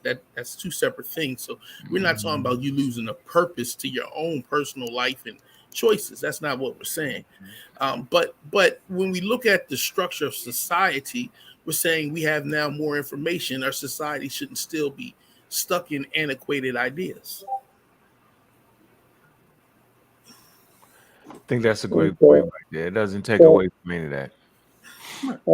and if the mind is not in does has nothing to do with truth but only self-preservation, how do we know that that is true? That I give you hold on, let me jump in real quick. Because if we on the green savannah, right, or in the forest in Africa, and we trying to survive, we got these babies, right? At the end of the day, we're gonna make decisions so that we can, take care of kids, bro, and keep the tribe going. So at that point, it don't make sense to run around and mess with somebody's wife because you could get potentially injured in a fight. Now, when I'm taking you back 15,000 years, 20,000 years, a broken leg, your ass is done. Infection, fever rules the day. So all that scuffling with niggas and the high level fighting, we trying to do less of that. So we figure out rules and regulations that best fit, right, what we doing so we can survive. So I mean, at the end of the day, bro, like I get where you at with it. I feel you. trust me, I feel you. But man, you know things are gonna happen so that you can reach the age of reproduction. Simple as that. Now it sounds very plain, but that's what it is, yo. And outside of that, man, human beings is we look how long we've been around, 300,000 approximate, maybe longer, right? And that hasn't been an issue. And matter of fact, we just learning. We on the precipice of learning. We're starting to understand certain things, and then once we understand certain things, we're gonna be right back out there again. So it's a lot. Nature is vast. Nature got a lead on us, right? Billion years, 13.5 billion years. So come on, man. Like we learn about the chemicals, we learn about that. Yeah, they just talking about outside. There's nothing outside of the outside stimuli. So I get it, but I mean it's an evolutionary conversation, yo. I will tell you, yo, Yeah. behavior can be faulty. Your behavior, the way you mess around with somebody's wife, now you get killed. They won't tell you. Most people, when they talk about drug dealers and all that, most people die in the city over women, yo. Yeah, it don't even be over the dope money. It be over the women. Yeah. So I mean, that's always been the issue between Homo sapiens sapiens, men and women. So, but go ahead. Yeah. Well, these are the issues that I'm having now with the evolutionary framework and the Mhm. way of life as far as adapting this as a, can't even use the word truism because, as you said, this isn't There we an go. issue of truth.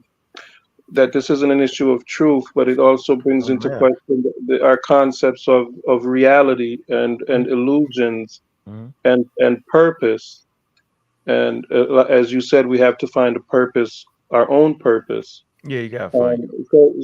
So these are the challenging questions that these concepts present, and we can understand the alternatives that are offered that perhaps would offer something more concrete and something more real in people's lives, whether that be a reality or not, because as you say, these are illusions that we're dealing with.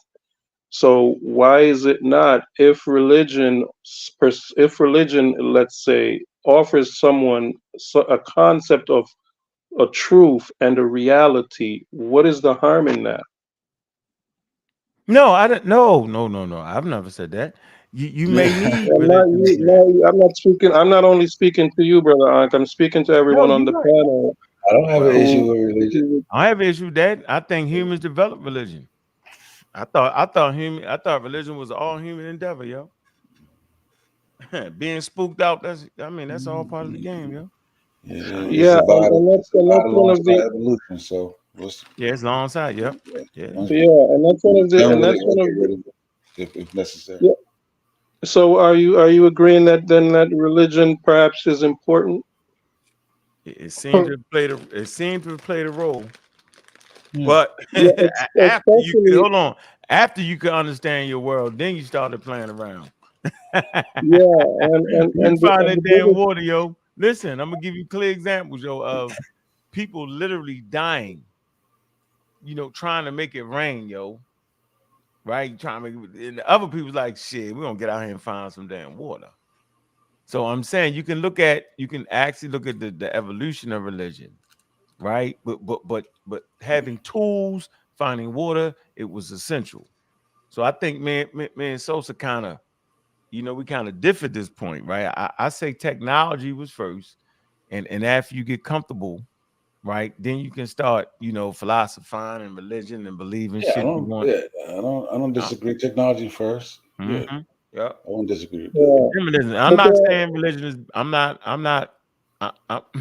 I'm against yeah, teaching religion in a space where we already have approximate scientific answers. That's what I'm against. I mean, That's it could all be I'm saying. yeah, dangerous. We could just look at Hamas. You see what's going on right now Yeah. in the Gaza Strip. Yep. So, yeah. And I would just say that there are some things in religion that haven't evolved, and the questions that it looks to answer, such as who we are and why we're here, which, as we say, if we're not looking for truth or even reality from an evolutionary perspective, that we don't find that. And these are the questions that religion would address for us: who we are, why we're here, what is the truth, what is reality, and so on. Right. And perhaps the most important question is: there a moral objective? If, for example, your truth is different from my truth, and for example, is there a moral objective, or is morality objective? That's one of Morality the is great subjective. questions that we'd have to deal with as well, from the Morality is concept of our minds and thoughts being simply chemical reactions. What does that say for moral objectivity, I mean, and for I mean, an objective truth? yeah. I mean, religion is first of all, that's philosophical, right? Well, yes, which has its place. Philosophy Yeah. definitely has its place. Once again, I'm not arguing. I'm not saying it does. We got to put that caveat there. It's philosophical. So the answer they're looking for lies in the realm of philosophy. So in terms of morality, that's always subjective. You know what I'm saying? So morality is subjective to your culture. It's right. It's subjective. No. Well, that goes into the idea of what we were talking about with free will and justice, and the idea of imprisonment. And because we do not believe morality is subjective, we It have is what we subjective. call an objective morality here, with regards to, say, the Ten Commandments, for example, It's or not do objective. not kill. We all accept those as moral objectives. They have Yeah, to be we accepted as accept such. yeah, the fact that we No, sir. accept it give credence to the social contract. We agree to that social Well, contract, but it's subjective.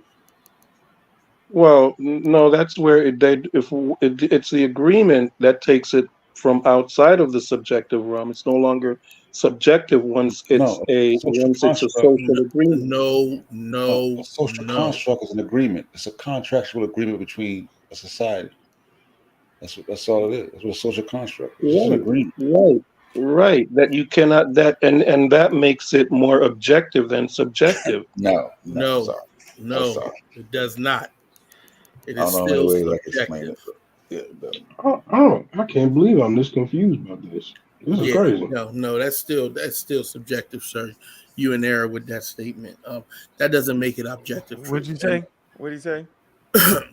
He's trying to say That that. social agreement on things like "thou shalt not kill" makes it Oh, objective truth. That's just absolutely nonsense. Oh yeah, that's foolery. Matter of fact, it just makes sense not to kill everybody, because then what? Okay, Think so about it. If you got a hold on, if you got a social group and you kill each other and you weaken the whole tribe, then somebody come and enslave y'all because you just weaken. It doesn't make sense, yo. It doesn't. Like thou shalt not kill. Like you're wired not to just kill you. Like it wouldn't even make sense just to haphazardly. Matter of fact, I would argue that their organisms. You had like humans is only 300,000 years old, yo, approximate. Homo sapiens sapiens. So you got insects that's been around for millions and millions of years, yo, and they ain't got no religion, yo. I would even argue that the fact that religion is based off of groups with their own ideas of creation and morality, right? That's like a good starting point for fighting wars. After resource, you get your resources. Then after you get the resources, then somebody try to trick you out your resources with a damn religion and act like that's the reason why you need to give me a land, because it's the holy land. But let me get out the conversation. yeah, but even within the whole "thou shalt not kill," we go to war. We kill people in Vietnam, World War II. If somebody breaking your home, you defend yourself, you can kill them. That's cool. You know what I'm saying? Like we have God killed all the Canaanites, murder all the women and children, and keep the virgin for yourself. Right. God yourself did it. Remember? Right now, but there's no self-defense law in California, though. See what I'm saying? So now, if you kill them, if you do that in California, you're going to jail because they don't have the same type of self-defense law you have in Atlanta. You know what I'm saying? Because it's subjected to the laws of morality are subjected to where you are. You know what I'm saying? And culture and so forth, so on. So you can't get yeah, but objective truth out of that. Explain that, but intelligent designer. Why is he not that intelligent? To just make the shit consistent everywhere. How come he ain't that smart? So he be smart. But so you're saying that thou shalt not kill is not an objective moral standard in humanity? You think that's subjective to to individuals as well? Yeah, because you can shoot a nigga and not go Right, to but jail. when I say objectively moral or morally objective, I mean it's good as opposed to evil. Without a moral objective, good and evil do not exist. So are we saying then that there is no good or evil? Yeah. Yeah. I'm saying there's no good or evil, just consequences. That's what I'm saying. Yeah, that's all social constructs. And if you start looking at other societies and start comparing them, you'll find out that a lot of things that we think is objective for all of humanity isn't. And so you can actually find evidence that that's just not true. That's a group of people who created the laws and their belief system that has influenced the rest of the world because of circumstances. That's not objective truth to nothing. I don't know how you jumped to that conclusion. Well, I'm not sure why I jumped there either. I think it was a logical jump in my mind. But so far, I've gotten that there is no truth, there's no reality, there's no good, and there's no evil from this conversation. And like I said, these are very interesting and challenging concepts for me to accept. No, it's not. No, it's not. You Well, bring it. it may Listen, you not be bring for them you. out. Look, look, look, look, listen. I said it's challenging for me, I know. I'm gonna show you and something. perhaps for Let others. me It may not be show you for this. you, and that's fine. Let me show you this real quick. Here's an example. Somebody, I don't even want to use you as an example. Somebody shoots somebody and kills them. Right? Mm-hmm. To the family member, that was definitely evil the way you did that. A person in that family goes back and kills the person that they presume killed that person. Then all of a sudden it becomes, man, I did that. I took care of that. But the family, if somebody dies, be thinking that you was evil for doing that. And so it's subjective, bro. And that's the point. So should you kill me because I committed a crime?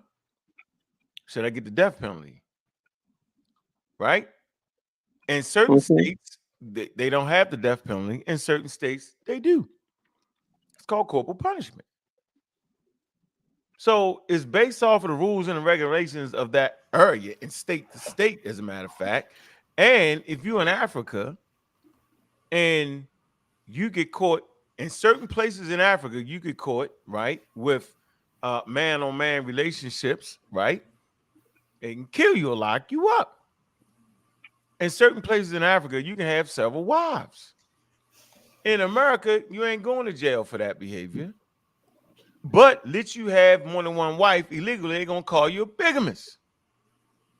So it's all subjective, right and wrong. There is no right, it's just consequences. So what's the consequences of your actions is what it all boils down to. Trust me with that. Yeah, and you that's have why science is important. Yeah, and truth exists. Like you have an objective truth, right? The sun is 91.64 million miles away. That's an objective truth. Facts. No, it's only it's 91.6 miles away from you, but not from anyone else. That's subjective to the Earth, so that's still also subjective. Oh, what? Now you from the Earth? From the Earth is an objective truth. Well, yes. 91.64 million miles from the Earth. Okay. Okay, that's an objective truth, right? So truth does exist. You have subjective truth and objective truth. You know what I'm saying? Okay. So it's just we're not saying that shit don't exist. It's just some subjective, some is objective. You know, we know what type, we know how hot fire burns and what Fahrenheit it gets up to. That's an objective truth. Yeah. Well, indeed. But I think we have to distinguish scientific and mathematical truths, quote unquote truths in that sense, because I would still have to use the word truth even when dealing with science and mathematics. I think it's not that biology.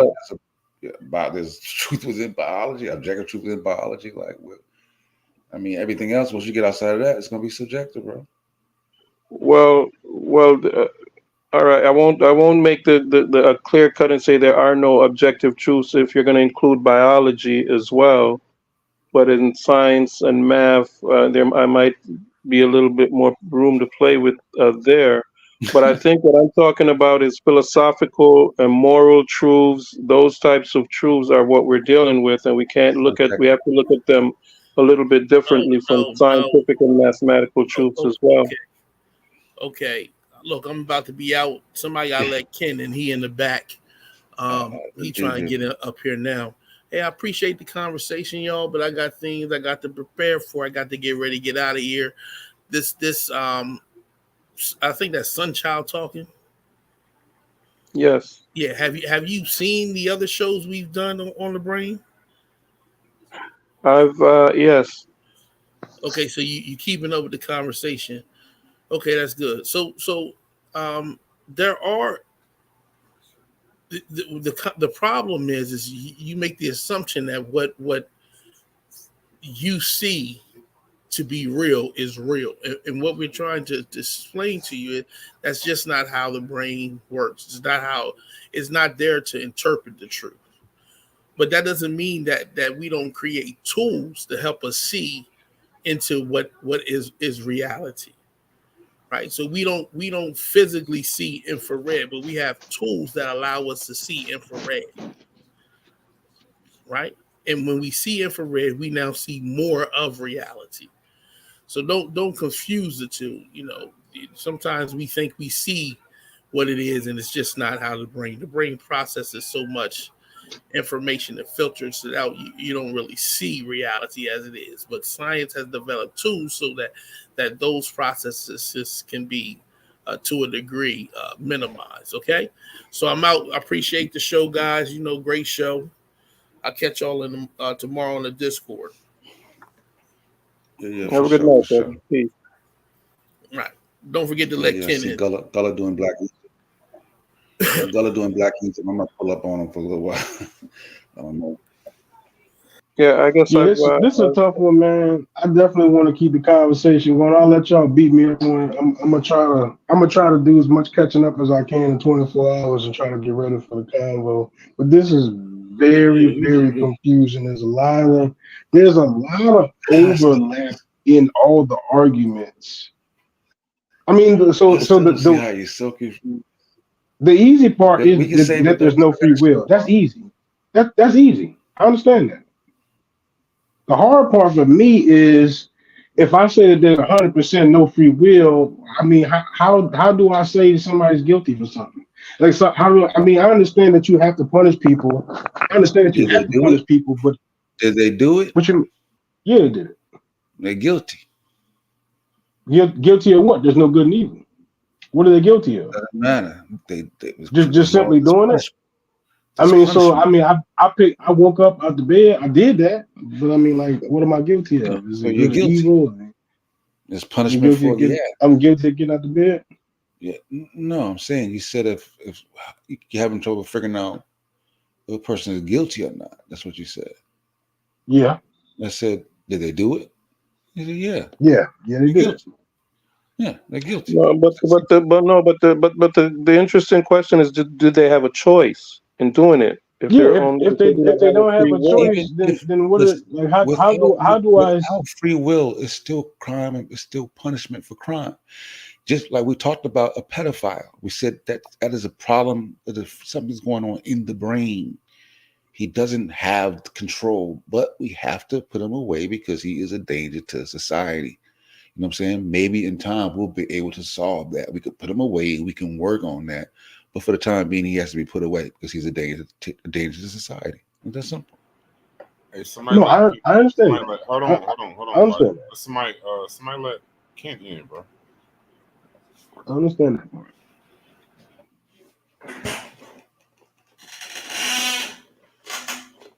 Yeah, but I still don't think that I have all the answers for how to for crime and punishment. I don't. I'm sorry. It could be me. Maybe I'm doing a bad job of not putting together a good enough question that brings out a strong enough answer. I'm even willing to say that. But that's definitely the part of it I'm struggling with. I'm not struggling with the external stimuli or if everything is based on previous experiences and all that. I'm with you there. It just when I try to apply it to the other thing that we talk about, that's where I'm starting to get hung up in because if I can't, I mean, so what do I call reparations? Is it reward? Is it retribution? Is what category is it falling under for me to be able to not be able to look beyond it? Like I was I'm actually just waiting on struggling you with to that. say. I the was actually problem waiting is on you to say reparations. I the know. problem is logic. The problem logic is you don't let science get mixed in with your emotions. So regardless of how you feel with reparations, if the evidence say what it say what it say. It doesn't matter what you feel about whether it's fair, whether it feel like they get away with certain things. You know what I'm saying? So white folks did slavery. If it was a thing where they didn't have no free will because the certain things happened in their life where their brain went the course that it did, it is what it is. That's the what the Okay. if that's what the evidence show, that's what the evidence show. You know what I'm saying? So And being that we're go ahead. scientifically I'm literate, listening. hold on. And being that we're scientifically literate, we don't care about the fair. We care about the evidence. And we just gonna ride with the evidence. That's all it is to it. You know what I mean? So are you saying that your conclusion would say that It's not my we conclusion. actually that their conclusion would equal out to we actually don't get reparations. So being that I know We that actually are you're not being that I know that deserve or owed reparations. I don't, so the thing about reparations is yes, I would love to have reparations, logic. Um, I don't know that there not being free will interferes with that. I think there not being free will actually helps us in that sense because it goes towards this. It's the source of making things right, getting things back, getting things on the right track. You know what I'm saying? Like say when we learn that PTSD uh, fucks up ex-soldiers because they went through war experiences. So now we must make programs to help them get through whatever they're going through. Same thing with black folk. Okay, our ancestors went through slavery, which caused us to have suffering through economics and education and things of that nature. So it would cause people to have more empathy towards us because they know that our circumstances cause us to behave the way we behave, causes us to get locked up at a higher rate than those that have been educated and those that have better economic status. You know what I'm saying? So I don't look at this whole thing of there not being free will as a something that's going to let people get away with things. I look at it as something that's going to let people have more empathy and understanding in how the brain works so that we can make life better for all humans. And we talking Yeah, about humans. but it just could Hold work on, in the Santan. opposite. Hold on, son. I ain't talking to you. I'm talking to logic. I know he got logical. I know he's reasonable. I know that you're not reasonable. So I'm just talking to logic right now. I'm not even All right. talking to you. Yeah, Well, go. So logic. Do you we're understand that though? Logic. You feel what I'm I do saying? I Logic. do I do understand that. I do all right. understand that. Peace out. I'm out. Peace. All right, Peace. out. All right, be out. Yeah. My bad. Go ahead, logic. No, I do understand that. I understand. I You know, and understand that it's just that I'm trying to find it. I'm trying to find it in the argument, right? And that's where I'm missing it.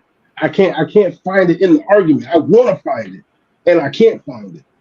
Like I'm trying to not have that be my conclusion and actually find it there. So I can just be at peace with the whole thing. But it is kind of giving me that vibe of I just gotta live with it as my reality because they didn't have a choice. Yeah, because You know what life. I'm saying? Yeah, because life not based on how good you feel. That's what we all. I think we all have been at a point to where we felt like the universe is working for us. Even take it back even further to where we believe in God and all that. You know, God is gonna see it through and all this other shit. We felt like, you know, by any means, it was gonna all work out for us, right? But in reality, shit could get bad and end bad for everybody. You know what I'm saying? Like our life don't have to be good. Our life could very well just be bad, sad, and downright mad. You know what I'm saying? We could end up homeless. We could end up goddamn dying on the streets and fucking, you know, crashing out. We could end up dead from a damn random shooter at the fucking Walmart shooting everybody up. You know what I mean? Like that's just how random life is, and we have to accept that and be cool with that. Ain't nothing wrong with that. You know what I'm saying? But as long as you understand that that's the way life is, I think that helps you to be able to deal with reality a little bit better. To where when things don't happen, don't go in your favor, you're not as disappointed because you know that all right, that's just the way life is.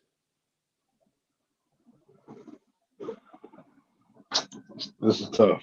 This is tough. I mean, I'm getting closer.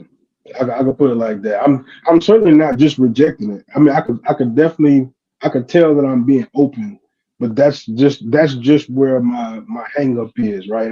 I think I'm doing a good job of not letting the pseudoisms creep into my head. I'm trying to find, and even in the material, man. Since we got off that little live that we was on in the chat we was in, man, listen, I literally have not stopped looking at this. Like, literally have not stopped looking at it. As you should. And look, you know what? You know what? Where you can relate with me at Logic. So me and you both agree on this subject right here, right? We say, okay, they having this conversation about the Egyptians being black. Why do they care so much, right? Why does it matter if the Egyptians was black? You know, that's not us. It doesn't matter. We didn't do those things. We didn't build the pyramids because those were people from thousands of years ago, whatever, right? It's the same thing with this. It doesn't matter, right? It doesn't matter if there's no free will, then why do you care? Why do you care, whether or not it's fair or not? That's just the way the universe works. It works how it works. We learn it, we understand it what it is, and it is what we accept whatever the evidence shows. Life ain't fair. I think that's the first misconception that humans have about like modern day humans have this, and I think it's being that we grew up in the United States of America in a privileged situation, a privileged circumstances that we feel like everything has to be fair. All men created equal, all this shit, even with religion. All God created everybody equal. The truth is everybody wasn't created equal. Everybody ain't equal. You got people with handicaps. You got people with, that was born not able to function correctly and, with crazy legs and shit like that. You know what I mean? Like, so. You gotta I'm just saying, life ain't fair to everybody, man. So we have to stop acting like shit is fair. Sometimes it just is what it is. And once you get past that, then you're able to accept everything that comes with it. You know what I'm saying? I might go out here tomorrow. I might get shot in my fucking legs and can't walk no more. You know what I have to do? I can't say the universe has been bad to me, man. Woe is me. I just say, yo, that's the circumstances. Yeah. He could have brought up another analogy than that. Y'all crazy. Y'all ain't right. Said another Y'all bringing more attention to it, man. Y'all ain't right. How you kick door at 2:00 in the morning, I'm gonna just mute out. That's what I'm gonna do right now. That was a good one, Ken. Now you cooking right now, real talk. You actually cooking. I get what you saying. I just was hoping that ain't it, but it sounds like it's it. I mean, I almost want to be confused, so that ain't the conclusion. But I mean, hey, but look, Logic. All you got to do is maybe I'm trying to run from. Hold up. Use the same mind that you have to say. Why do y'all give a damn so much about the Africans and all that? Use that towards this, because I'm right there with you with that. I'm like, yo, why y'all care so much? It don't matter. It doesn't make any sense. Like, why y'all have so much feelings towards that? But see, your feelings you know, the things that affect you more is you care about reparations and slavery and shit like that. So the things that affect you more emotionally, that's what you going to stand up and say, oh, that ain't fair. Mm-hmm. So the niggas that we fighting against about the Egyptians, they might say, yo, we was the great Egyptians. We, you know, it's not fair. They're not giving us our acknowledgement of being these people and our ancestors. You know, that's them. But now when we come closer to home, now your pseudoisms start to be a little bit more abrasive. You know what I'm saying? So you Mm-hmm. start to feel like, nah, that can't be. Even if the evidence says so, you like, nah, it got to be something else. You know what I mean? So that's all I'm saying is just follow the evidence, yo. If the evidence say You it ain't, it ain't. If the you evidence know say it what you is, then it is. You know what I'm you saying? actually helped me realize. I think for a moment I actually was trying to use science to validate my own preconceived notion there. That might be a little bit of it too. I'm So, I'm almost I'm trying to use science to my benefit, and it's neutral. As you no, should. As you should. You know what I mean? yeah, but Use. this is I'm gonna say challenging your follow the worldview. evidence. My bad. Go ahead, Brad. My logic is challenging your worldview because when we have these conversations, and it seems like you're always there, what happens is, and it's actually quite respectable because you go right back to reparations and slavery. So what happened? What that means is that particular piece, it actually has to explain what you needed to explain for those two pieces because those two pieces are very important to your particular worldview. So it can rationalize everything else, but if it doesn't rationalize those two pieces, that's always going to be kind of like the stop sign where you say, "Well, listen, this is my," and that's why I don't joke really around with you about it. I just say at some point you're going to say reparations because I know that that's the stop sign for you of like, all right, fine, it explains those things, but what about this particular piece? So when we laughing and joking and stuff like that, I'm not laughing and joking at you. It's just I understand that in your particular worldview, that's what it is. If you remember when we talked about this before, mine was the pedophilia piece. Is very Mm-hmm.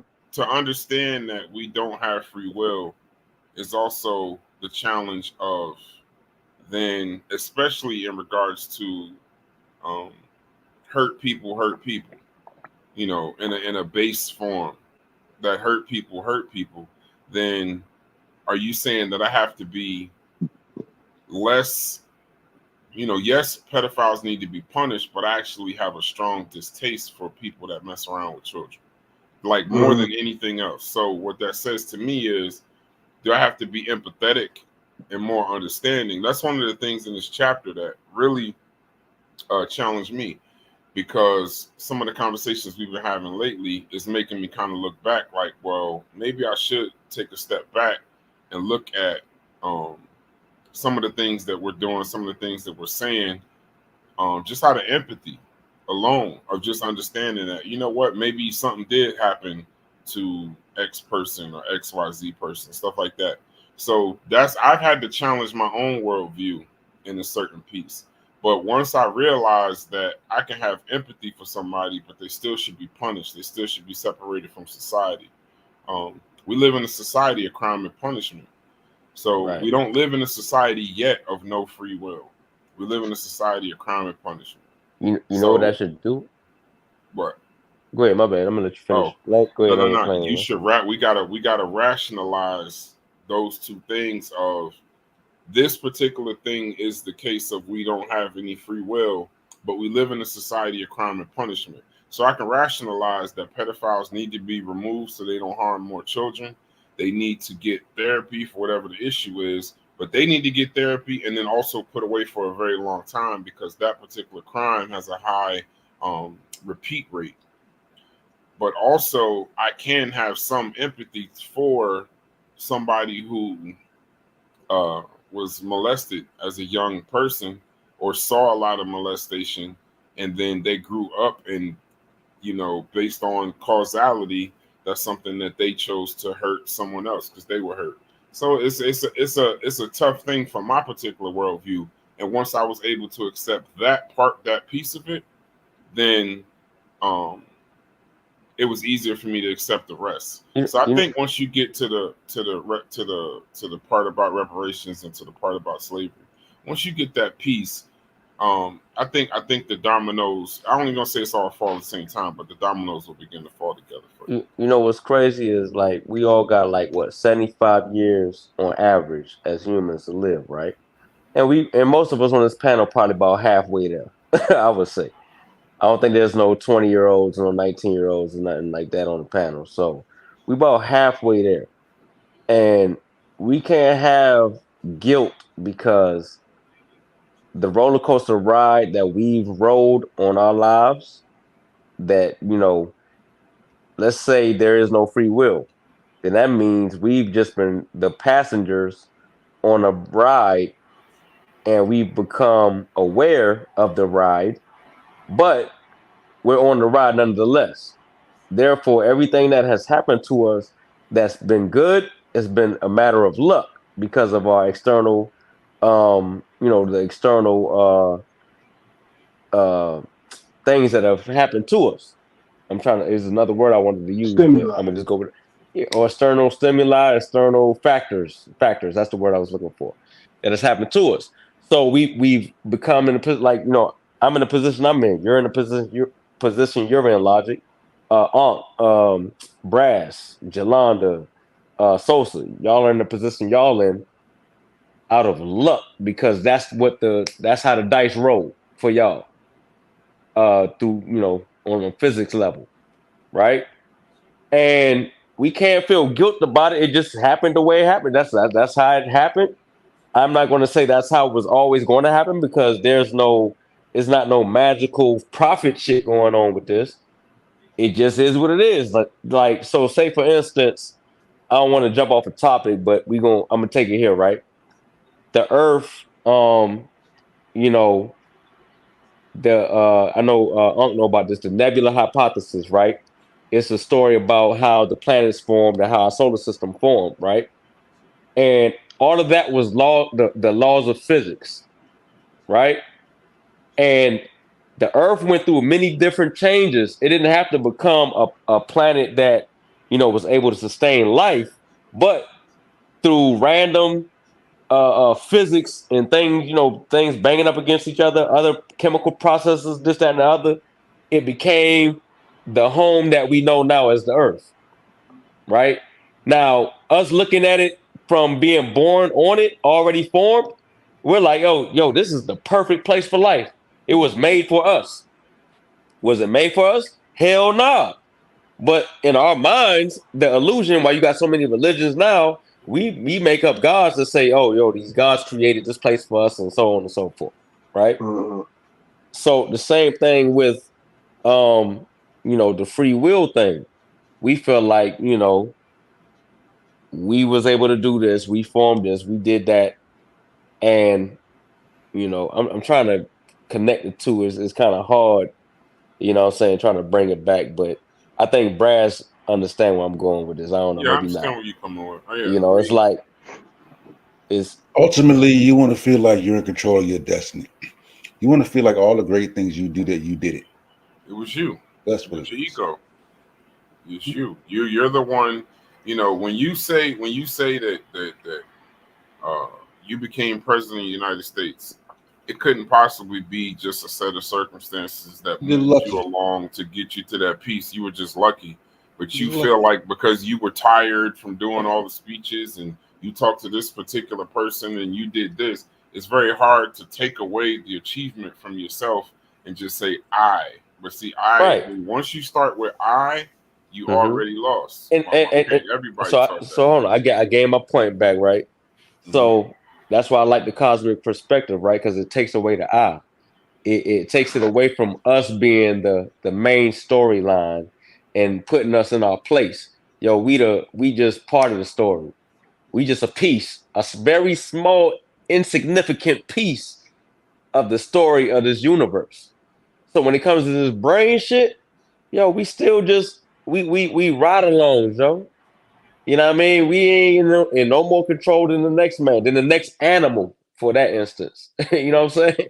We talked about the brain, how the brain started off as very simple, and then how it got more complex because we had to, things started eating each other, and so we, our brain started adapting to the changes and shit like that. Only thing different between us and those first brains that formed is that it's just more complexity. That's it. A soul didn't form out of that.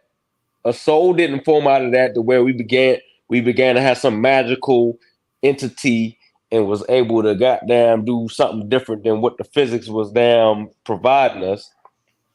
The physics did what it did, and it's a materialistic world. It's a materialistic universe.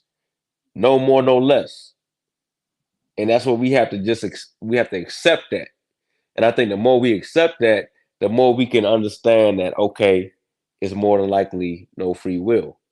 But it takes a little bit of, we gotta damn do some more talks, some more conversations on that. Yeah. But go ahead, so how do you feel about that logic? Hold on, how do you feel about that logic?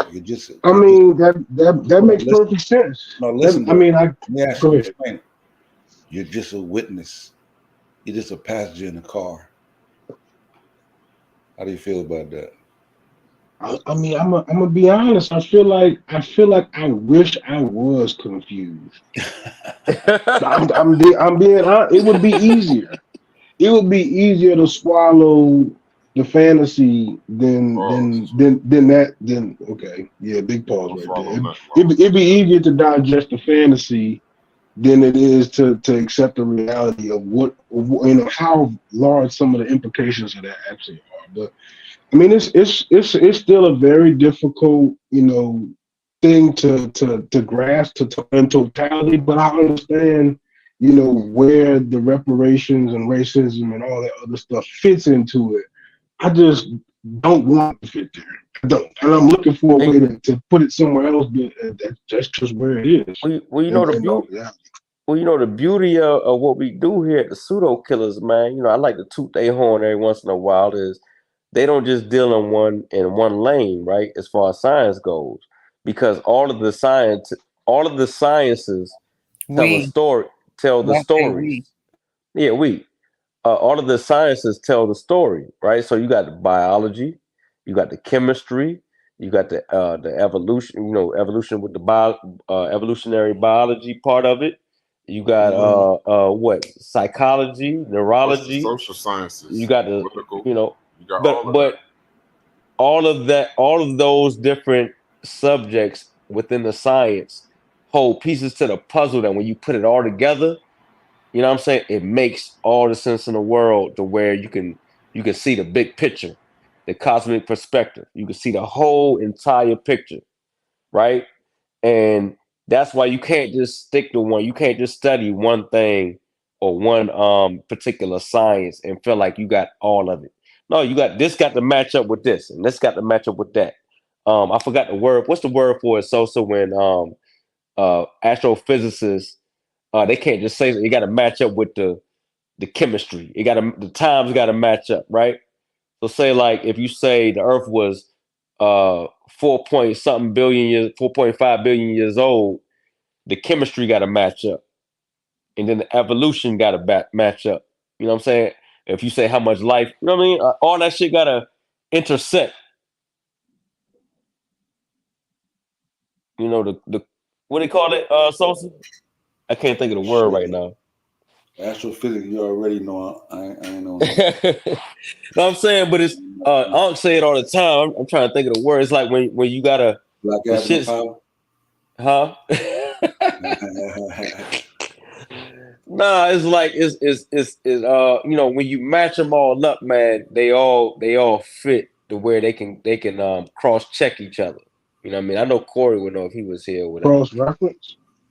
Not cross reference, but they it's something like that. Like, so say if you say the Earth is 4.5 billion years old, you know what I'm saying? The all of the time will match, like the other sciences will be able to prove that through what they interdisciplinary. Interdisciplinary. That's the word. Interdisciplinary. So once you get all of those things, fact checking each other and coming out to where it's true, that's the whole whole puzzle coming together. Mm-hmm. You know what I'm saying? So now you got All right, bro, I gotta get neurologies. some sleep, Now you got so I'm out of in the morning.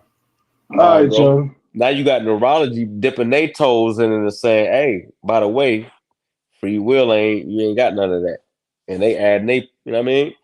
And so it's you know it is what it is. But that's my 2 cents, man. I just thought I'd Nah, add that. I love it. Nah, we at a good spot, man. I know what time it is. Yeah, this was a good one. It's a good one. We'll talk about it some more tomorrow for sure. But I get it. I definitely get it. I'm fighting it still, right? You gotta have that little quiet moment with yourself a little Man, bit. look, but you know I what? get it. But you know what? I feel like I want you to fight it. You know what I mean? Because if you don't fight it, then how would you? You know what I mean? If you just went with it just because we were saying it, Right, then I wouldn't really that would understand be the shit. fake. That would be fake. It's only when it clicks. You know what I'm saying? Because like I said early in the Discord when we was talking, you might come up with some evidence that I ain't seen before that says, "Yo, what the fuck I'm talking about is completely wrong." And you know what I Mm-hmm. would have to do? I would have to go with the evidence because that's what I'm convicted on is evidence. You know what I mean? And then we would just have to weigh everything out on that. So, there's never no absolute when it comes to the science shit. Like they always go with the evidence. And some things change the outcome of what the final consensus is. As long as we on that, we can't be defeated, yo. That's the undefeated part of this whole shit. The people that can't change according to the evidence are the ones that fall. Those are the ones that fall by the wayside in the long run because they can't change. They can't adapt. You know what I'm saying? Mm-hmm. For sure. And I mean, I'm with you. I got some notes. I'm gonna make sure I'm gonna go back over them tomorrow in the morning when I get up. You know what I'm saying? I'm gonna try to make sure I'm not missing nothing, and we'll have another good conversation about it. You know it's all love. However it Oh, would have turned already. out, it wouldn't have gone well. So, but yeah, for sure, this was a good one. I got a little bit more Yeah. page turning to do so I can make sure I'm at where I want to be. I understand what you're saying. I do. I definitely understand what you're saying. Definitely. Already. And look and check this out. Being wrong isn't all bad. Like, and I'm not saying you wrong. I'm saying I could be wrong in what I'm saying, right? But I don't look at it as a bad thing. Like if I'm wrong in something and somebody come out later on and say, you know what, Ken, you were dead wrong, bro. You sounded crazy as hell on that show. Blah blah blah. When you said this is the right answer. And I look at the shit and oh boom, it's the right answer. You know what? That's not a bad thing for me. I just learned something. Mm-hmm. Now I can go forward with better information and without fucking it up because now I just learned something. So that's a benefit when I find out I'm wrong about something. You know what I'm saying? As opposed to Mm-hmm. me looking at it as, how most people look at being wrong. It's like a hurtful thing. It fucks up the ego and all of that other shit. Once you get past that, bro, like when you find out you're wrong about something, it's like, oh, boom, oh man, I'm glad Boy, that's another natural. Okay, boom, I just learned something new. Now I can go forward, and that's strengthens my armor now. You know what I'm saying? Right. That's actually a big point that you're making right there, and that's probably like the greatest strength of being associated with the pseudo killers is that we accept when we wrong, right? Because that allows you to be able to grow. It allows you to be able to. I mean, not even necessarily like in a having to humble yourself way, but to actually like to keep your argument closest to the truth as you possibly can, right? With integrity wise, rather than just holding on to these false narratives, these false notions that you're trying to carry through your misinformation. Right now, you can separate your bad argument and incorporate the new information and keep it moving. Like that's what we do. We, Big we don't facts. we don't hang on to the bad stuff. Nope. That's where it's at right there. And look, and we see in the community, it's a very like you can see the difference, yo. Everybody can't do that. You can see the difference in the niggas that stick with the damn dumb, that just stay dumb, that just stay, fighting just the simplest things that you can pull up a Wikipedia article and beat them down. Like a Wikipedia article shouldn't be able to beat your ass up. Right. that should be the last thing. Like, you know what I'm saying? If you got some deep understanding, you definitely ought to be able to get out the Wikipedia article. Yeah, like we could pull up third grade textbook. If a third grade textbook is beating you up, then you got a problem. If you saying the earth flat, but a third grade textbook is showing you got evidence after evidence, shit that you can go outside and do your own self in your own front yard and shit like that, you have a problem. You falling behind in society. You're a danger to your family and friends because you might influence people to, what I mean? But anyway, yeah. So you killing it right there. You killing it. Like it never at no point in time was I up here trying to double down on any of the things I was confused about. I just started out saying, hey, this is the part I'm confused about. No, but you should. No, you're supposed to do that. Like, look, if you're confused about something, like if something we saying sound crazy, that's your man. That's what you supposed to do as a person that's saying like, nah, nigga, y'all, that don't sound right with you, because that keeps us honest. You know what I'm saying? That keeps us from being scammers and swindlers. You know what I'm saying? Like, nah, that don't sound right. Nah, where that came from? Where your sources for that? And that makes us got to provide sources. That makes us know what the fuck we talking about. You know what I mean? So hey, if you ain't with that, like, don't be fake and say, yeah, that sound right. Yeah, that's cool. Nah, that don't sound right, bro. Like, I need some more evidence. I need the evidence from the experts or from science that proves it. You know what I'm saying? So, nah, your discontent isn't met with resistance, at least from me. You know what I mean? I look at it as, okay, yeah, I just got to show bro like what I seen, and maybe he ain't seen what I seen, and maybe I ain't seen what he seen. That's how I look at this shit. Now you answered my big question. I mean, it wasn't what I was hoping for, but you answered the question. The other question was if it's more of a scientific conversation than a philosophical one, and that's pretty much where my notes is going to be at. You know what I'm saying? When I get up in the morning, I make sure that it is what it is before I come and say what I think it is again. You know what I'm saying? I got the information to verify it, so I'll narrow it down to actual facts tomorrow. And I'll pick it up from there. But the reparations part, I mean, I got my answer, man. It ain't the one I wanted. I got the answer. You know what I'm saying?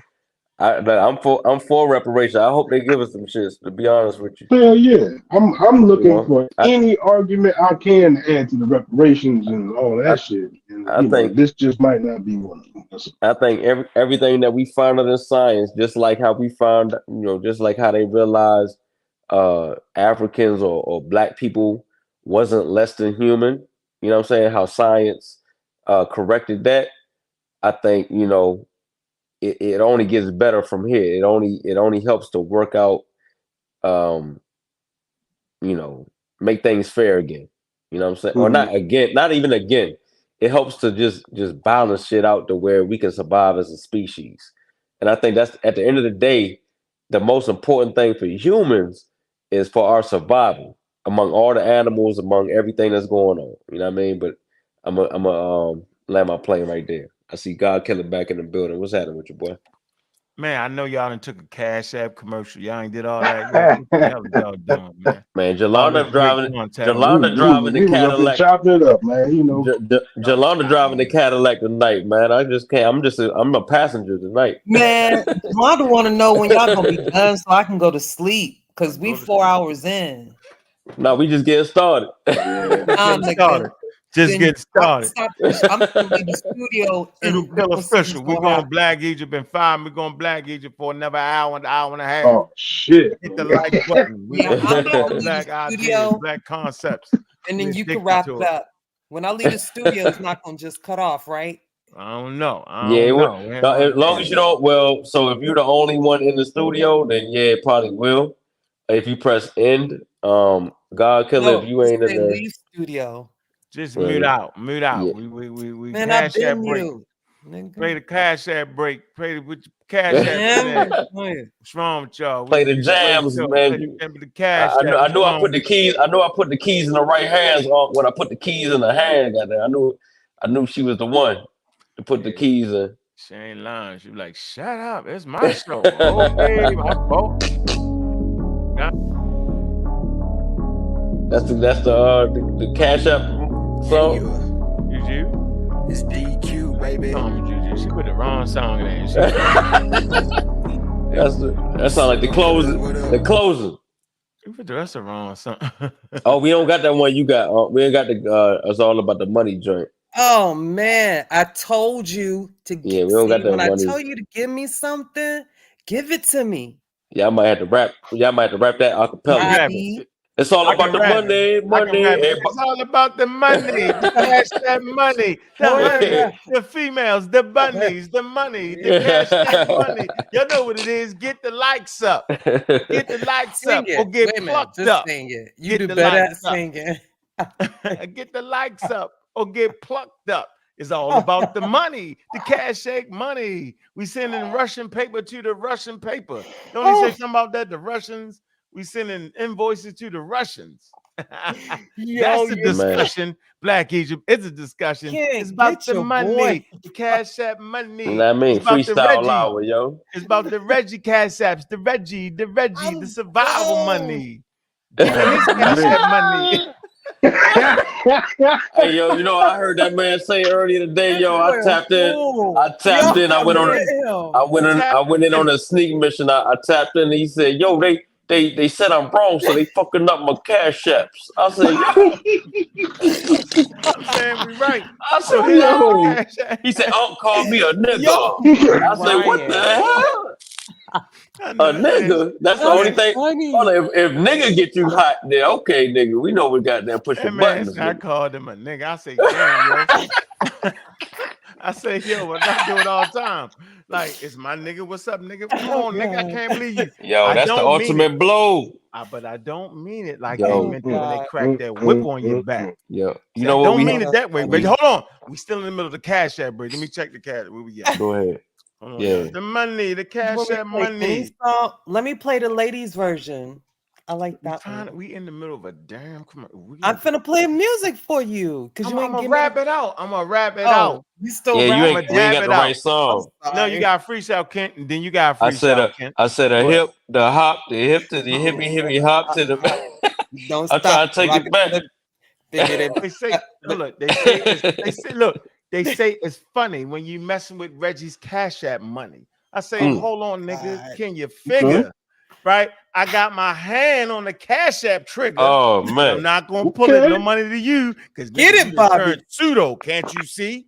I said,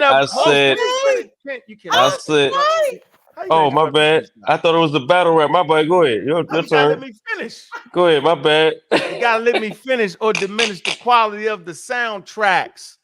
Believe that. I'm hitting top-notch funding. Y'all know what it is. It's the Cash App money. I've been rapping since the beginning of the hip-hop. Y'all know what it is, nigga. I'm just hitting the flavor, hitting the flow. Y'all know what it is, yo. Y'all know how it go. Yeah. His brother Uncle Keck. I'm there. Go ahead and place your bets. I'm undefeated. I'm the God killer. You know what I'm saying? The hell with God and I'm willing. I'm just chilling top-notch all day long in everything I do. Y'all know what it is, yo. I'm sitting back. What's up with DQ? He got the music and the flavor and the rhymes. Juju, I see you. Clark Kent, nigga, stay bent. Hey, Logic, I hear you. What's up with your son? You're doing it right. Keep it going in the flowing. Wig, there go Malcolm. He there in the groove. Ain't nothing moving. But the Cash App money. Hey, Mika, I see you still in there. You still got your wrench, Mika? You niggas still got her wrench. You know, Pseudo Killas. I don't know. They gonna see soon. Gideon Block, yo, he like the rock. He say from Jamaica, the money taker. Getting 100,000, yo. I bet I make you bounce when I pull out this thing. Y'all know what it is, yo. Hip hop, I stay and swing. That's your turn, Kent. Can you get me? Don't get me. I said, they don't want no smoke, nigga. Goddamn. We made all this Cash App commercials, but Reggie, he's still a broke nigga. Trying to get this shit, trying to get this rent money. Ain't nothing funny. Why y'all laughing? Straight comedy. Go ahead, Kent. He slayed him. He knocked him out, dog. All That's these crazy. Cash Apps and he's still broke. We talking about Egypt. What's this, a joke? They talking about they black. Nigga, that shit is whack. You know what? I hope, Reggie, you have a heart attack. You nigga old as no, I'm just playing, man. Let me stop. It's gonna get evil, man. Oh It's gonna man. get evil. You know, my brain when I go off the head, man, it get evil, man. I can't control it. Go ahead. Y'all know what it is, man. Hold on, y'all know what it is. Look, y'all know what it is. Hey, check one, check two. Check one, check two. Y'all know what it is. Just look, check one, check two. Y'all know what it is. Pan-African James. This ain't a sequel. Black African power. Stand up for your people. Yeah, I'm here because I'm keeping it going and I'm going to keep the shit flowing. Y'all know what it is because I'm showing top-notch competition. Keep the ladies wishing they could get there because we fine in the back of the mind. What's the design? Intelligent design. I ain't fucking with that. I'm staying straight on track. You know what it is, nigga? I'm kicking them facts, kicking the flavor, keeping the will. Back off me, nigga. I see you behind me, nigga. You better chill. I got them things in the front. Got them things in the back. Yeah, I mean. Ain't smoked no weed. Long time I stopped smoking. You stop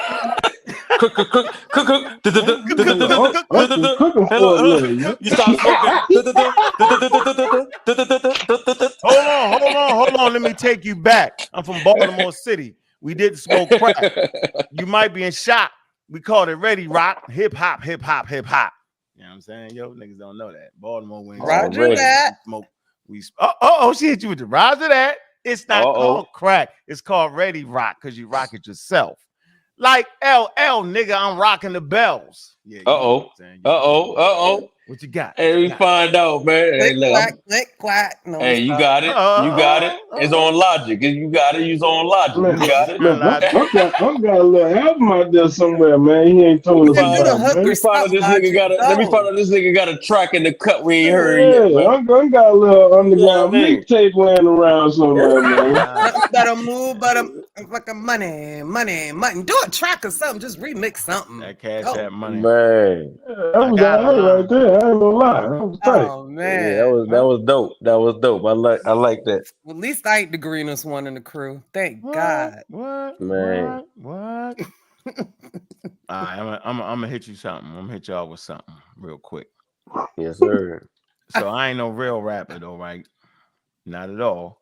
But from time to time, I had some lines I sent to my nephew, and he'll cook that shit up like he wanted. I just give him some ideas. Mm-hmm. All right. Okay. Watch this. All right, here you go. All right, I'm gonna do it slow. Y'all might have heard this in the server, right? Here go. Watch this. I say, let me see.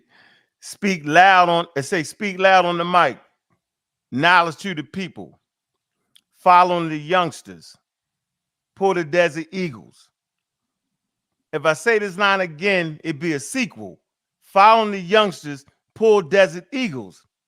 Stop selling drugs. Feds posted RICO. Cutting with the axe. You know the people. Watch this. So y'all heard how I put that together, right? I bet you did. Now hold on. Let the niggas dead. Hold on. Left the niggas dead. Whoa. Left the niggas dead outside because it's cheaper. Old enough to be crewed up. We answering beepers. Can't be tracked by the feds. Protect the weaker. Don't wear tattoos, but if I did, it'll say the Grand Reaper. You know how we do that. Okay. Hey, Kent, see, you missed it. You missed the whole stop selling drugs. I got one for you. Hold on. You missed this though. Look, stop selling drugs. Feds posted RICO. Cutting with an axe. You know the people. So you know what I'm saying, right? It's called the RICO Act. You get how I did that? Right. You can't put that together. Like, go ahead. What you got? I was gonna say, fuck that shit. Nigga like me ready for the war when the niggas come with the bitch. We can fight it out with our fists. If you want to take it to the streets, I got the 9 and the extra clip. Really not a killer, but I will if I hold on. Really not a killer, but I will if I hold on. You got it. Really not a killer, but I will if I ain't got no choice but to leave a nigga stink. Ooh-wee. You know what I'm saying? Stank. Feeling like I'm in a war. Hold on, how to say this shit? Goddamn, man, I gotta take it back, man. Yeah, go ahead. You know what I'm saying? Rewind. I never freestyle for free without charging niggas a fee. It will cost a brain cell just to cipher with me. Okay. We see you, Black Light. Hit him up. Yeah. What you got, Montu 2.0? The chat giving you verses. What y'all got? Drop your verse in the chat. That was a little bar right there. I like that. Yeah. They say this Michael Jackson bad. What? Zoo talking about PK Records. Pseudo records. PK Records. You know what? I'm tired of Smash. I'm challenging to a rap battle. There you go. Now. Yeah, he'll show up for that battle. He'll show up for that. Yeah, he'll show up for that one. Yeah, because I own, how you say it in the chat, I own my own master Smash. Now, how about that? Challenge to a rap battle. What you gonna do? He better not respond to that. I'm done. I'm like, that nigga just really hate me if we respond to that. That should be funny right there. Where you at? Hey Kent, what the hell? What's your rap name? Shorty Loke. What the song at? I said, how could anybody be a saint feeling like I'm in a war, riding a motherfucking tank? Yo, I said, for that shit. Nigga like me ready for the war when the niggas come with the bitch. You know what I'm saying? I'm waiting for you to get evil, Kent. Oh, man. Turn around, niggas get weaker. Black African power. Yo, stand up for your people. Y'all like that?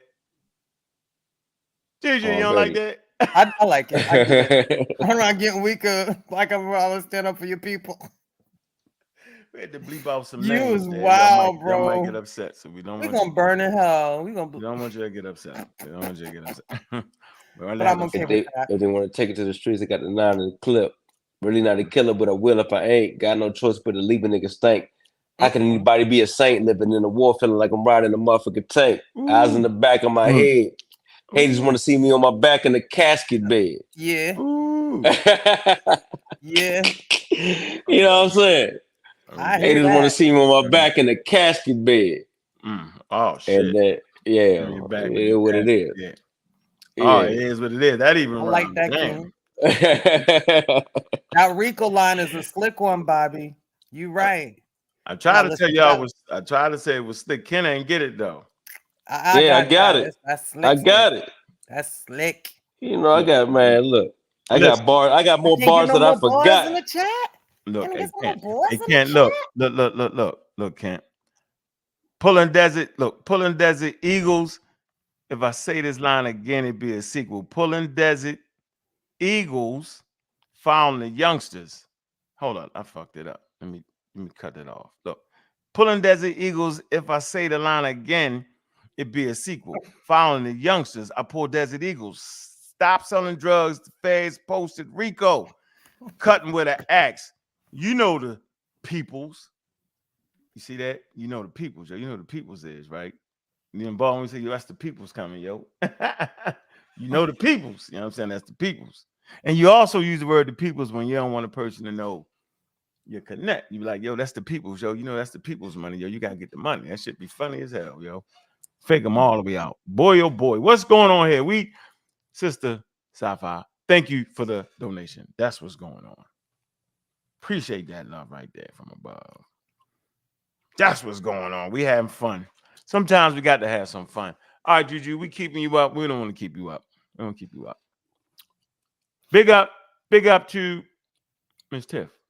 I don't know where she at. She chilling. Big up. We got a show tomorrow. That's all. You feel me? What y'all doing tomorrow? And I don't know how y'all run off for 4 hours of gas. I need all 8 to 12 of mine. Do you? I don't know how to do it neither. But I'm here delivering you from evil. Kicking the knowledge to the people. Stand with the strong, the hell with the weaker. And when I'm talking, you know, I begin to speak crystal clear lines. Long time ago, I stopped drinking wine. Now I'm keeping up, staying steady, keeping up with the times. Telling them clowns, bye-bye, don't ever mess with mine. Now we the pseudo killers, and we cutting top-notch scientific dealers. Long time ago, stop drug dealers. Stop moving quick. We keeping you away from the flammers and the knowledge wheelers. Yeah, I'm gonna end with that, Juju. That's where we at. Where your book at? I thought you had a book there, Luke. Shorty Luke. Where your book, Kent? Your book at Luke. Oh. Shorty Luke. Luke got a whole book for the rhyme. Where you at, Shorty Low? Yo, go ahead. Oh, wait. What's that? I'm about to say, y'all can, oh yeah, I was wondering if y'all can hear me. Go ahead, Shorty Low. You know what I did? You know what I did? So I'm on here 2 times. And you know, the thing is when you click the link from Discord, I don't know, like when you close out, it just make you lost. It get you lost in the sauce. But yeah, so I said if it ain't been a decade or better, then I don't know you, nigga. Real ones come with time, and time is money, man. Don't miss it. Listen, always on the grind. Duffel bag. Funds never insufficient. They say they take shots, but missing. Fuck that bitch and focus on the mission. Ooh-wee. Can I get a witness? Amen. Many men, they be wishing death on Kent. Busting back at them bitches and Soldier Low, he so relentless. Nigga, we lit. Soldier Low, so realistic. Great minds taking money. Love my niggas that stay consistent. I like that. Yeah, Smash gonna come get you. See, now you're in trouble. Smash gonna come get you, man. Look, I've been, you know what I mean? They sleep because I got the best, man. I make beats and I got the best beat makers around me. I just ain't unleashed them yet. I got a squad of beat makers. Yo, I got some niggas. Wells. I got some niggas around me that I heard his some joint he did today that he played on his joint today. You know, I crept in just to see what Reggie was talking. He wasn't talking about nothing, but I heard a new song that he it might not even be a new song. I heard a song that I ain't heard before though. Don't play with that. It had a nice little beat. Nah, they ain't got nothing on the dude who beats that I got. Now hold on. Ain't got nothing on them beats. Now hold on. I'm just saying. Hold on. And look, all right, go ahead. Hold on. Hold on. I'm gonna do y'all like this. Hey, share the screen, Juju. I'm gonna do it like this. Look, I'm gonna hit you with this. No, never mind. Share the screen. All right. Let me know when he's there. It's there. So let's read this. It says, bitterness itself seems to have been regarded as a commodity associated with sacredness and divinity. Why he talking like that though?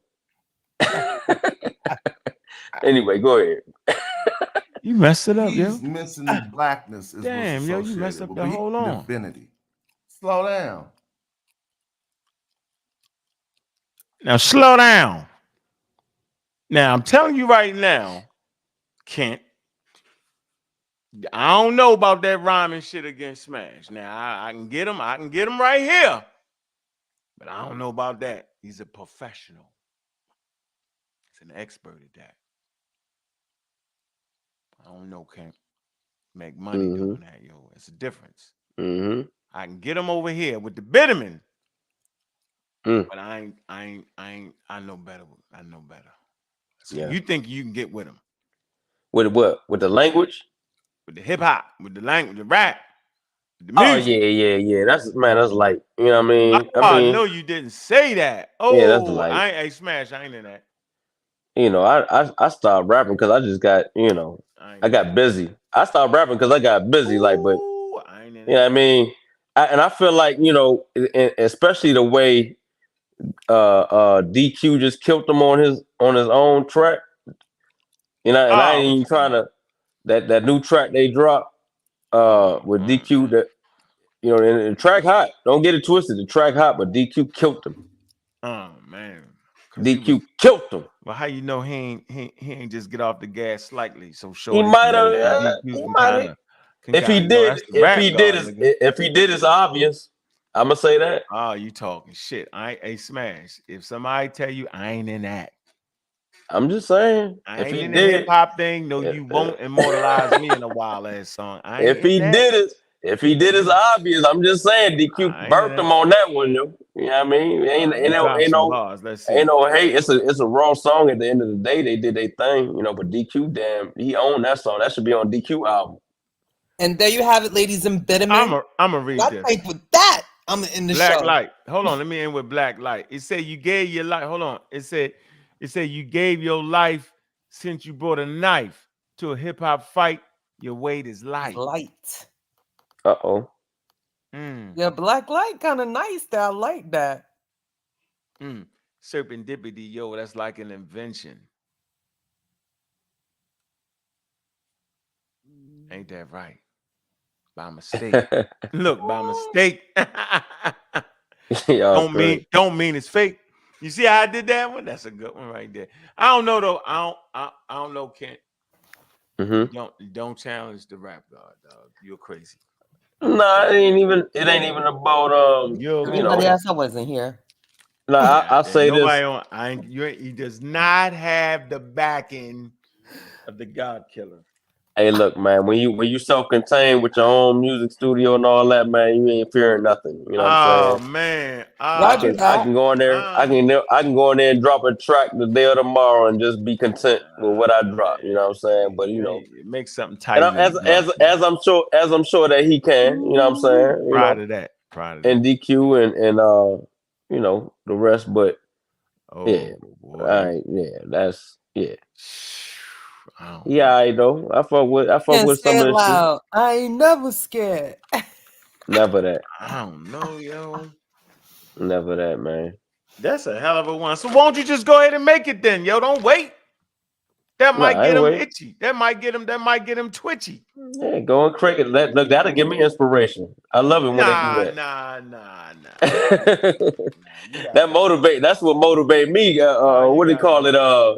What you call adversity? And look, you believe it or not, yo, adversity is motivation, yo. When you got your back against the wall, man, you make some of your best shit when you got them in adversity, yo. You talking shit. I think you had a little sip talking that shit. Back against the wall, gonna kick you through the wall. I'm just saying. With that nigga with that shit. I'm just saying, yo. Nigga, I'm not. So hold on. So that new song that they just dropped, you don't think DQ killed that nigga on that? I think that's a motherfucking rap. You don't think he look? You don't feel like he missed a step with DQ on that song? Nope. I think that's the rap god. That's the rap god, nigga. That nigga can do it. Who says that? Don't nobody say that no more. Ain't no more rap gods. Don't nobody say that. Oh, you crazy, nigga. Rap God MC. That's some 80s type shit. That's some 90s type shit. Niggas just rapping. Man. Drake, I ain't, you know. Ageism? I'm gonna tell you is I'm a fan of the rap god. The rap god. What? That nigga drink. Lyrical, miracle, that nigga miracle, lyrical, the miracle. Like, I mean, that's what you want me to rap? Hey, that nigga. Hip hoppity boppity no sober.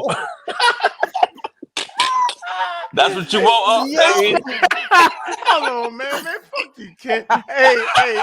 Got him. That's hilarious, bro. I'm sorry. I'm gonna go in the box and I'm in the pop, you know what I mean? All that. You want me to go? You want me to do the That shit inflections? not funny. Hey, Smash. Hold on, man. Hey, Smash, look at my face. Hey, Smash, look at my face.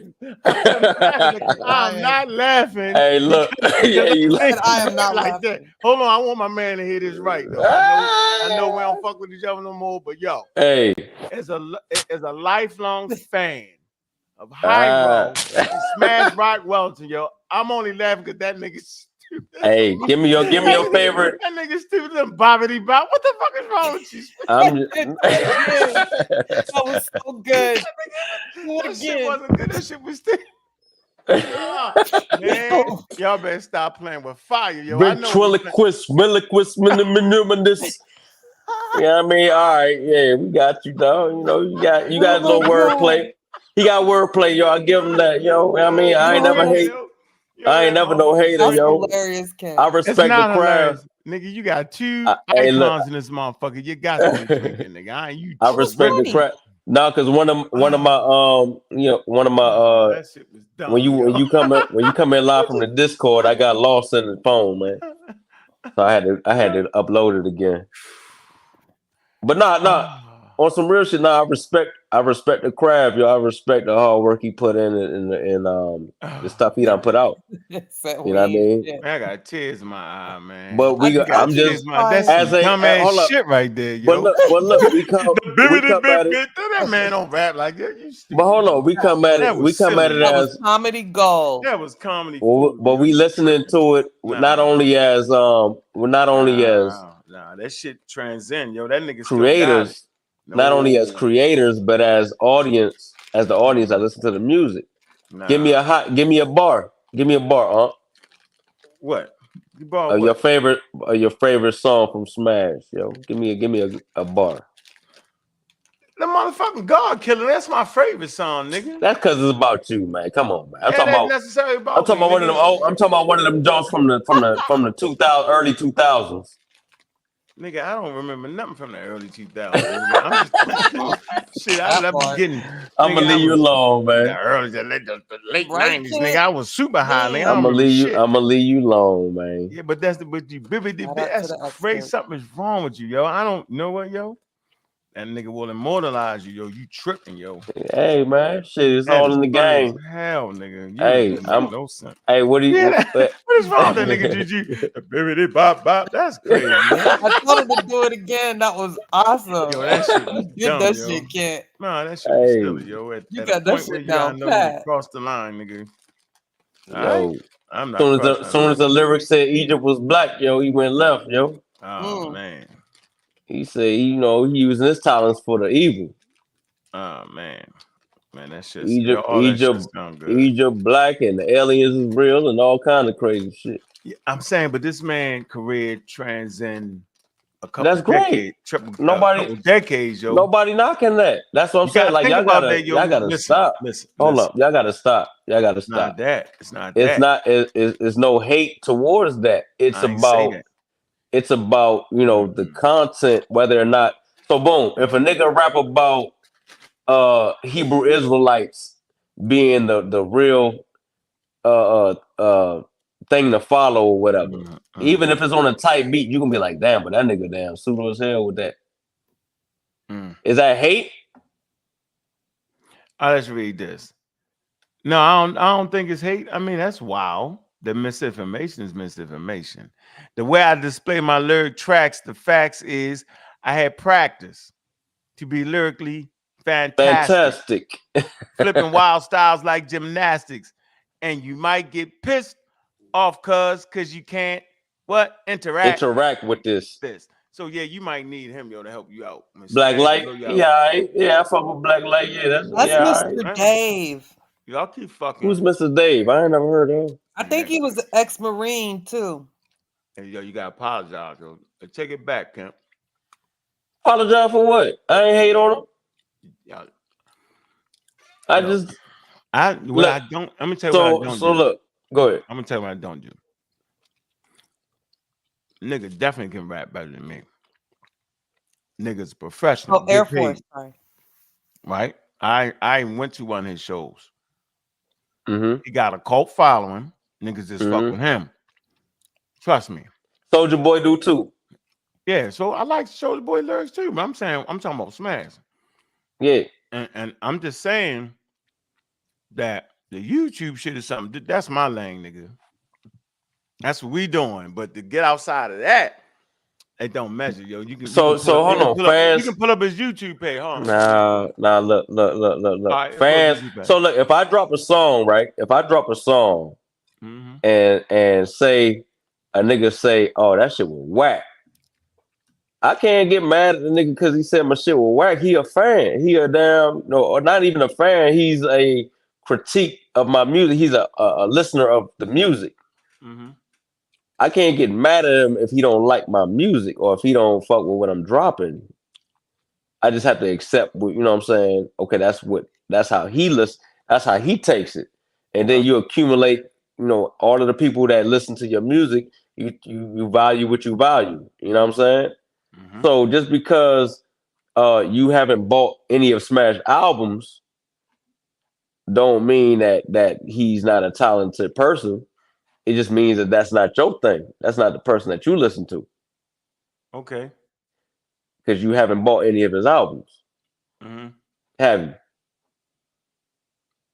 Yeah. You ain't bought no goddamn. You crazy, nigga. I'm saying before I even knew Smash. Hold on, yo. When Smash used to come on YouTube. You got a CD. You got a DVD. Yeah, nigga. I didn't even know. CD. Hold on. No, I'm gonna tell you some real shit. Smash ain't tell nobody who he was, yo. Casual. He ain't tell nobody, yo. He just come on the show, talk shit. We kicking it, going back and forth, yo. All the time. Avid fan. Yeah. He avid fan of mine. Trust me. He a fan of mine when it comes to this shit, right? Or at least was. He probably ain't no more, right? Nah, he still is. He still is. He just playing right now for the business. Go ahead. Don't worry about it. But right, I was a fan of his, and he was talking one day, talking something, and I ain't lying. I took out my CDs and I had it. You know, I like to go through some of the old shit and play it, right? And the whole time I had the goddamn CD right there. I was like, oh shit.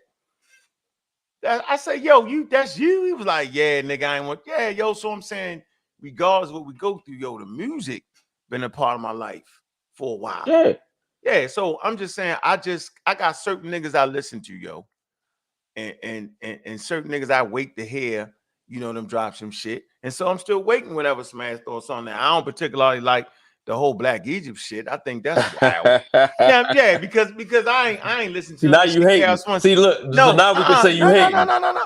I don't fuck with KRS-One with that wild ass shit he be talking about with the Hebrew shit. That's wild to me. But I'm just saying, but I like KRS-One music when he ain't talking about the wild shit. And I like Smash shit. Like I fuck with his lyrics. And then when DQ them did the track, you gotta go back and listen to it, yo. You know what I'm saying? The nigga turned the gas down a little bit. You know what I'm saying? Nah. So what if he say No. He turned the gas down because that's what he had to do on that song right there for that. You think so? Yeah, I'm a fan. What I didn't say the rap in his lines was subpar. I just say, yo, sometimes you turn the gas down because you don't want to burn the shit. You don't want to burn the shit you cooking, nigga. Never turn the gas down. Yeah, if you got to cook it right, he cooked it right. Yeah, the way DQ rap, the way he rap, that can't. Man, play the motherfucking song, nigga. No. So I'll say this. As a matter of fact, what the song? Y'all got this. You got to. Yeah, we don't got that one. I mean, we probably could get that one, but I know it's not loaded. It's not loaded in here. But this is what I'm gonna say, right? So now I know Smash can cook. I'm not denying that at all. I'm saying that on that particular song, as a matter of fact, I compared to this. It's like that Drake and J. Cole song that they just dropped. The last joint, where you heard that one on the For the Dogs album. I think it's called First Shooter Mode or something like that. First person shooter. Okay. And I feel like J. Cole cooked Drake on that shit. Okay. And I feel like that was Drake's time to shine and go toe to toe with J. Cole. But I felt like he turned the gas, like how you saying your boy turned the gas down. I felt like Drake turned the gas down. To cook the meal right. Nah, it wouldn't have cooked. I feel like that was a time both y'all go. It's like a Nas and Jay-Z track. Nas gonna go hard, Jay-Z gonna go hard. So the whole track would be flames. Yeah, you don't turn down nothing. Yeah, you do, yo. You gotta cook the meal, right? You Yo, burn that's up the when the two goddamn when two legends come together. Yeah, I Yo, don't think y'all blaze the track, yo. You don't never let nobody cook you on that. Nah, I didn't. No, he blazed that track, yo. Who? Smash. Let me go to my the one with him and DQ. Yeah, let me get no. Okay, no. you crazy. No, DQ blazed that track. Yeah, and Smash did too. Smash rap. He did it. He did all right. You crazy? What was DQ blazed. DQ was the one though. He made that track to track. What? At the end of the song, it sounded like Smash was just ready to get the verse over with. It was like, man, let me just somebody give me a line. Somebody give me a line real quick. He just, you know what I mean? Let me figure out your let me figure out your hate. Man, you hate. Hell nah. No, you hate, man. I like the track. I like the track though. I would buy the single though. I would buy the single. Crazy. On the strength that, it's not a whack track. And I'm not even saying it's a whack verse. It wasn't a whack Smash verse. I'm gonna go buy that. But I ain't never heard a whack Smash verse. But he didn't keep that same energy that DQ had. Black Egypt boy, but even that shit tight. I don't even like the. He did. I like that God Killer song he did with in remembrance of you. You know what I'm saying? So well, he did it. I'm not a Smash hater. Now, when it comes to this Egypt conversation, he just got down a fishing out of water. That song is twofold, yo. He was beating up your man. What's the white boy name? Slim Shady. Right? With that on song, what song? God Killer, because on the God Killer song, right? And it's kind of like a little tribute to me. But yeah, it's a good song. I fuck with that song. A little tribute to me, showing me some love. Yep. But look, check this out. Check this out. Slim Shady with that. The shit is hard. This the hardest fucking song. So I'm gonna put that. I'm saying on my top 10 songs. I'm gonna put that in my top 10 songs. I can't do that, but at the same time, I know you can. I can. At the same time, though. At the same time, I'll say love my black people. I can't say top 10 like an eagle. You talking about of all times? And I see for me, nigga. Of all times? So what you got? What top 10 songs you got? Oh man, what top 10? So many. You got? I'm listening. I got like 100 songs. On top 10. I got like 100 songs that's gonna come before that. Okay, and I ain't talking about my own. I ain't talking about my own shit. I'm talking about just you talking about songs. Period. Yeah, yo. Mm-hmm. Yeah, you capping. Big cap. I'm capping because I picked. So now I can't pick the song. Top 10. Top 10. Right. How you gonna tell me what I like? I done heard hip hop from the start to beginning. Who your favorite artist? I don't really have one. Yeah, right. And I always put Smash my top 5 or 6. Come on, man. I do. How you gonna tell me, nigga? I like you got the California shit. How you gonna who your top 5? Who your top 5? A top 10? I put Smash. No, top 5. Top 5. Top 5. Just top 5. Number 5, Smash Rock Wellington. Okay.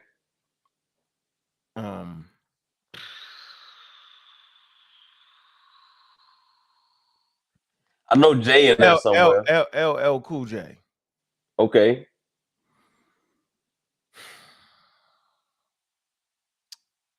KRS-One. Okay. KRS-One? Okay. Yeah. All right. Look, knowledge reigns supreme over nearly everyone. If it spells my name KRS-One. You see that? That's the slickest shit up.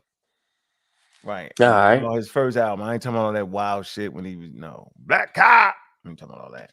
So where I'm at, I got 2 more slots left. Yep. I don't even put Jay right there.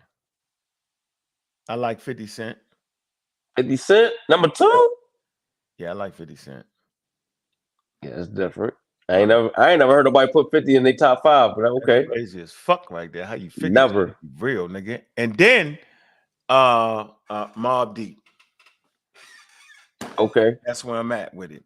So no Nas, no Jay-Z, no Tupac, no Biggie. Fuck all that shit. Nigga, when I was in jail, nigga, I sit back, yo. I'm telling you, when I was in jail, what I was listening to.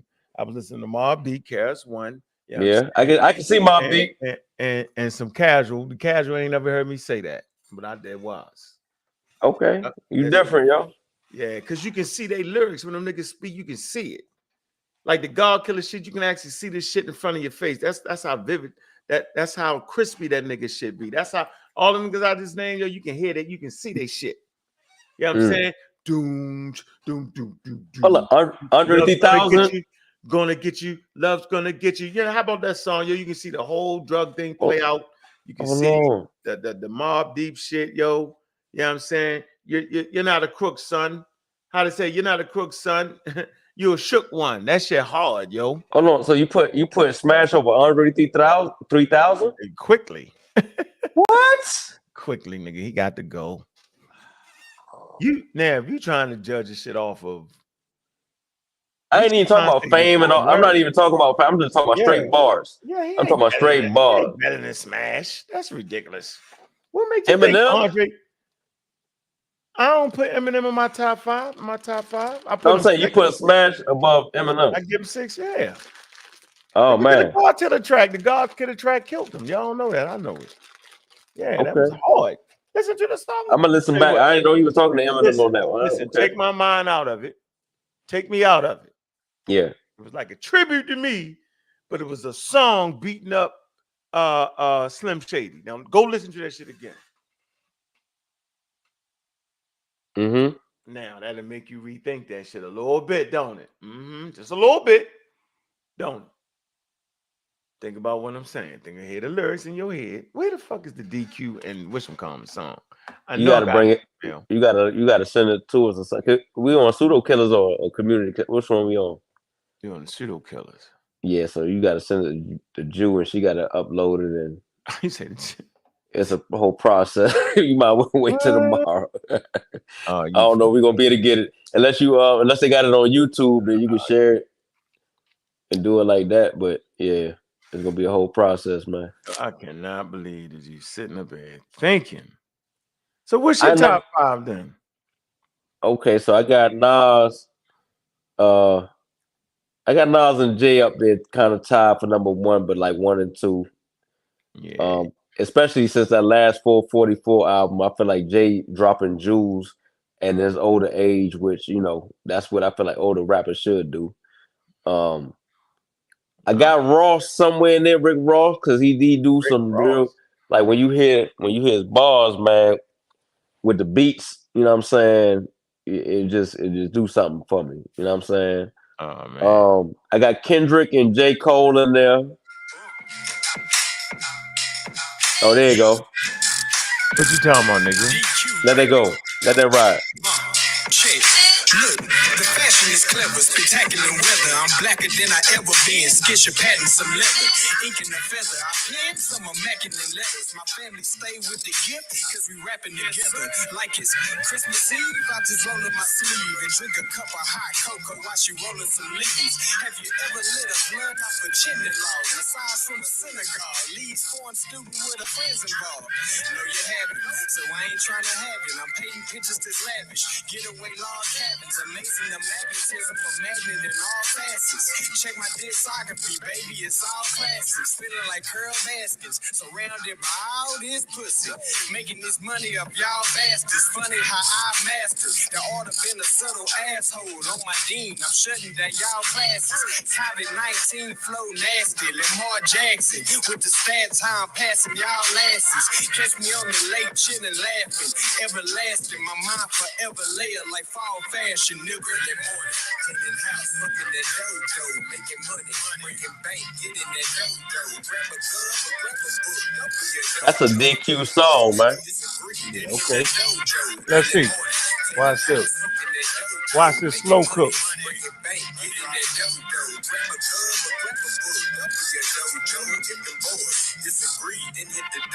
Yup, and click the photo. The beat knocking like a piston missing in the Lolo. The shit should know the mission is to get some more dough. And if the friction and the tension seem intentional, then it's a no-go.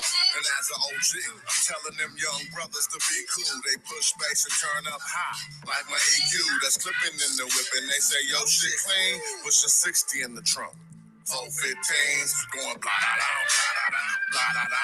About to bounce, I hit the gas and rip the engine out the motor mount. Hit the house to go read Dr. Ben. To the chicks sent the text that said lock me in. Hibachi grill, wagyu beef, Lil Kobe slice, late night demo tapes like Lil Homie nights. I text back at 4 a.m. Why your girlie yawning?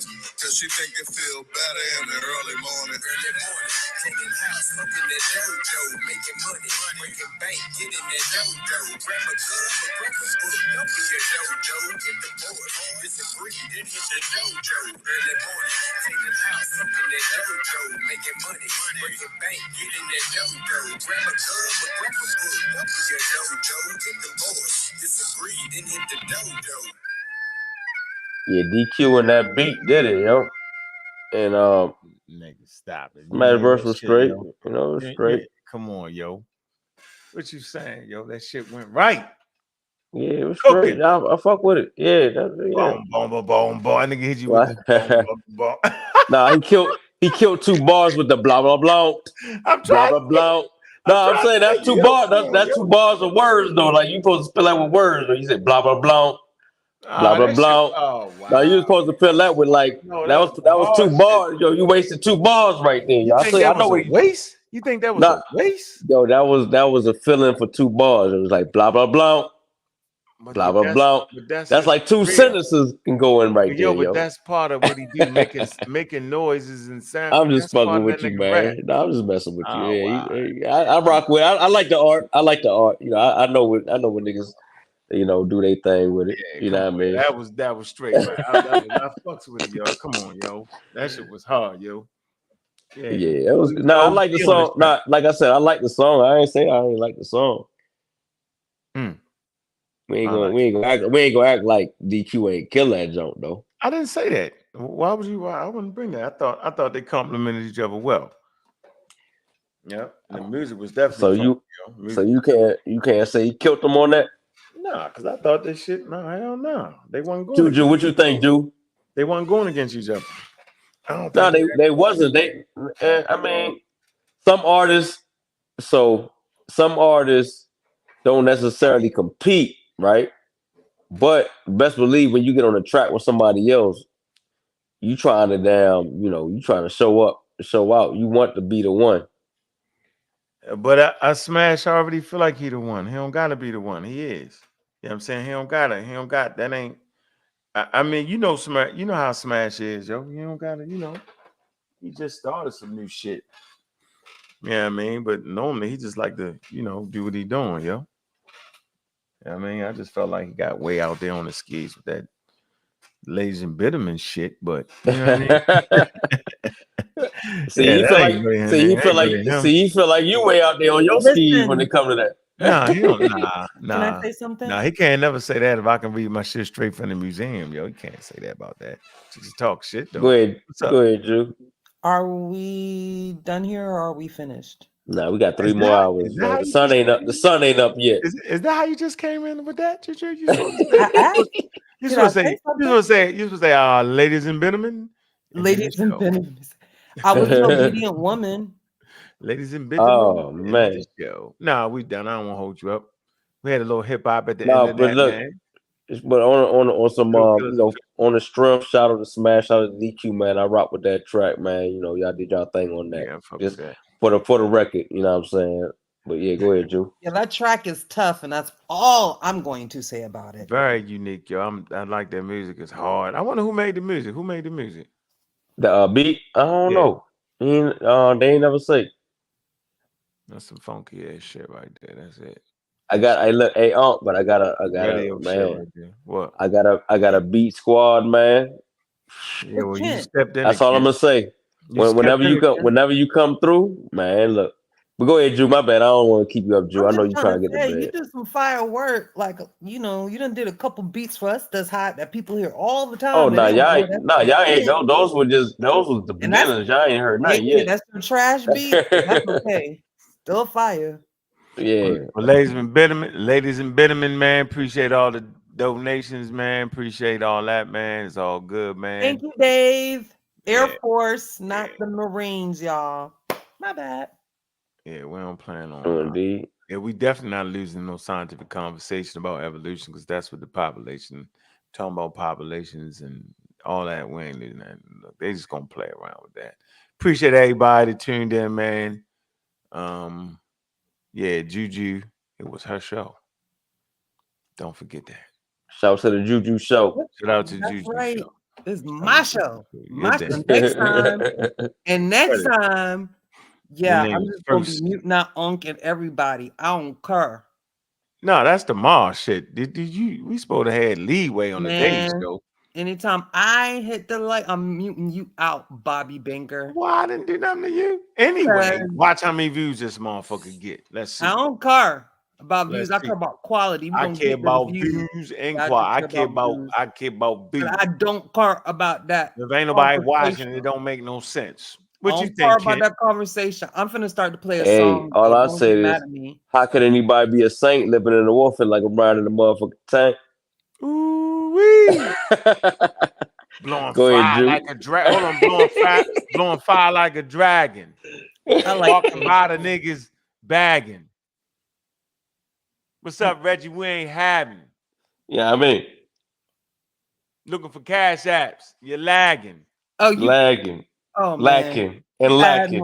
And lacking. You dragging on a scholarship. The Good shit night, ain't hip. ladies and gentlemen. Until tomorrow at 6:45 p.m. Woo!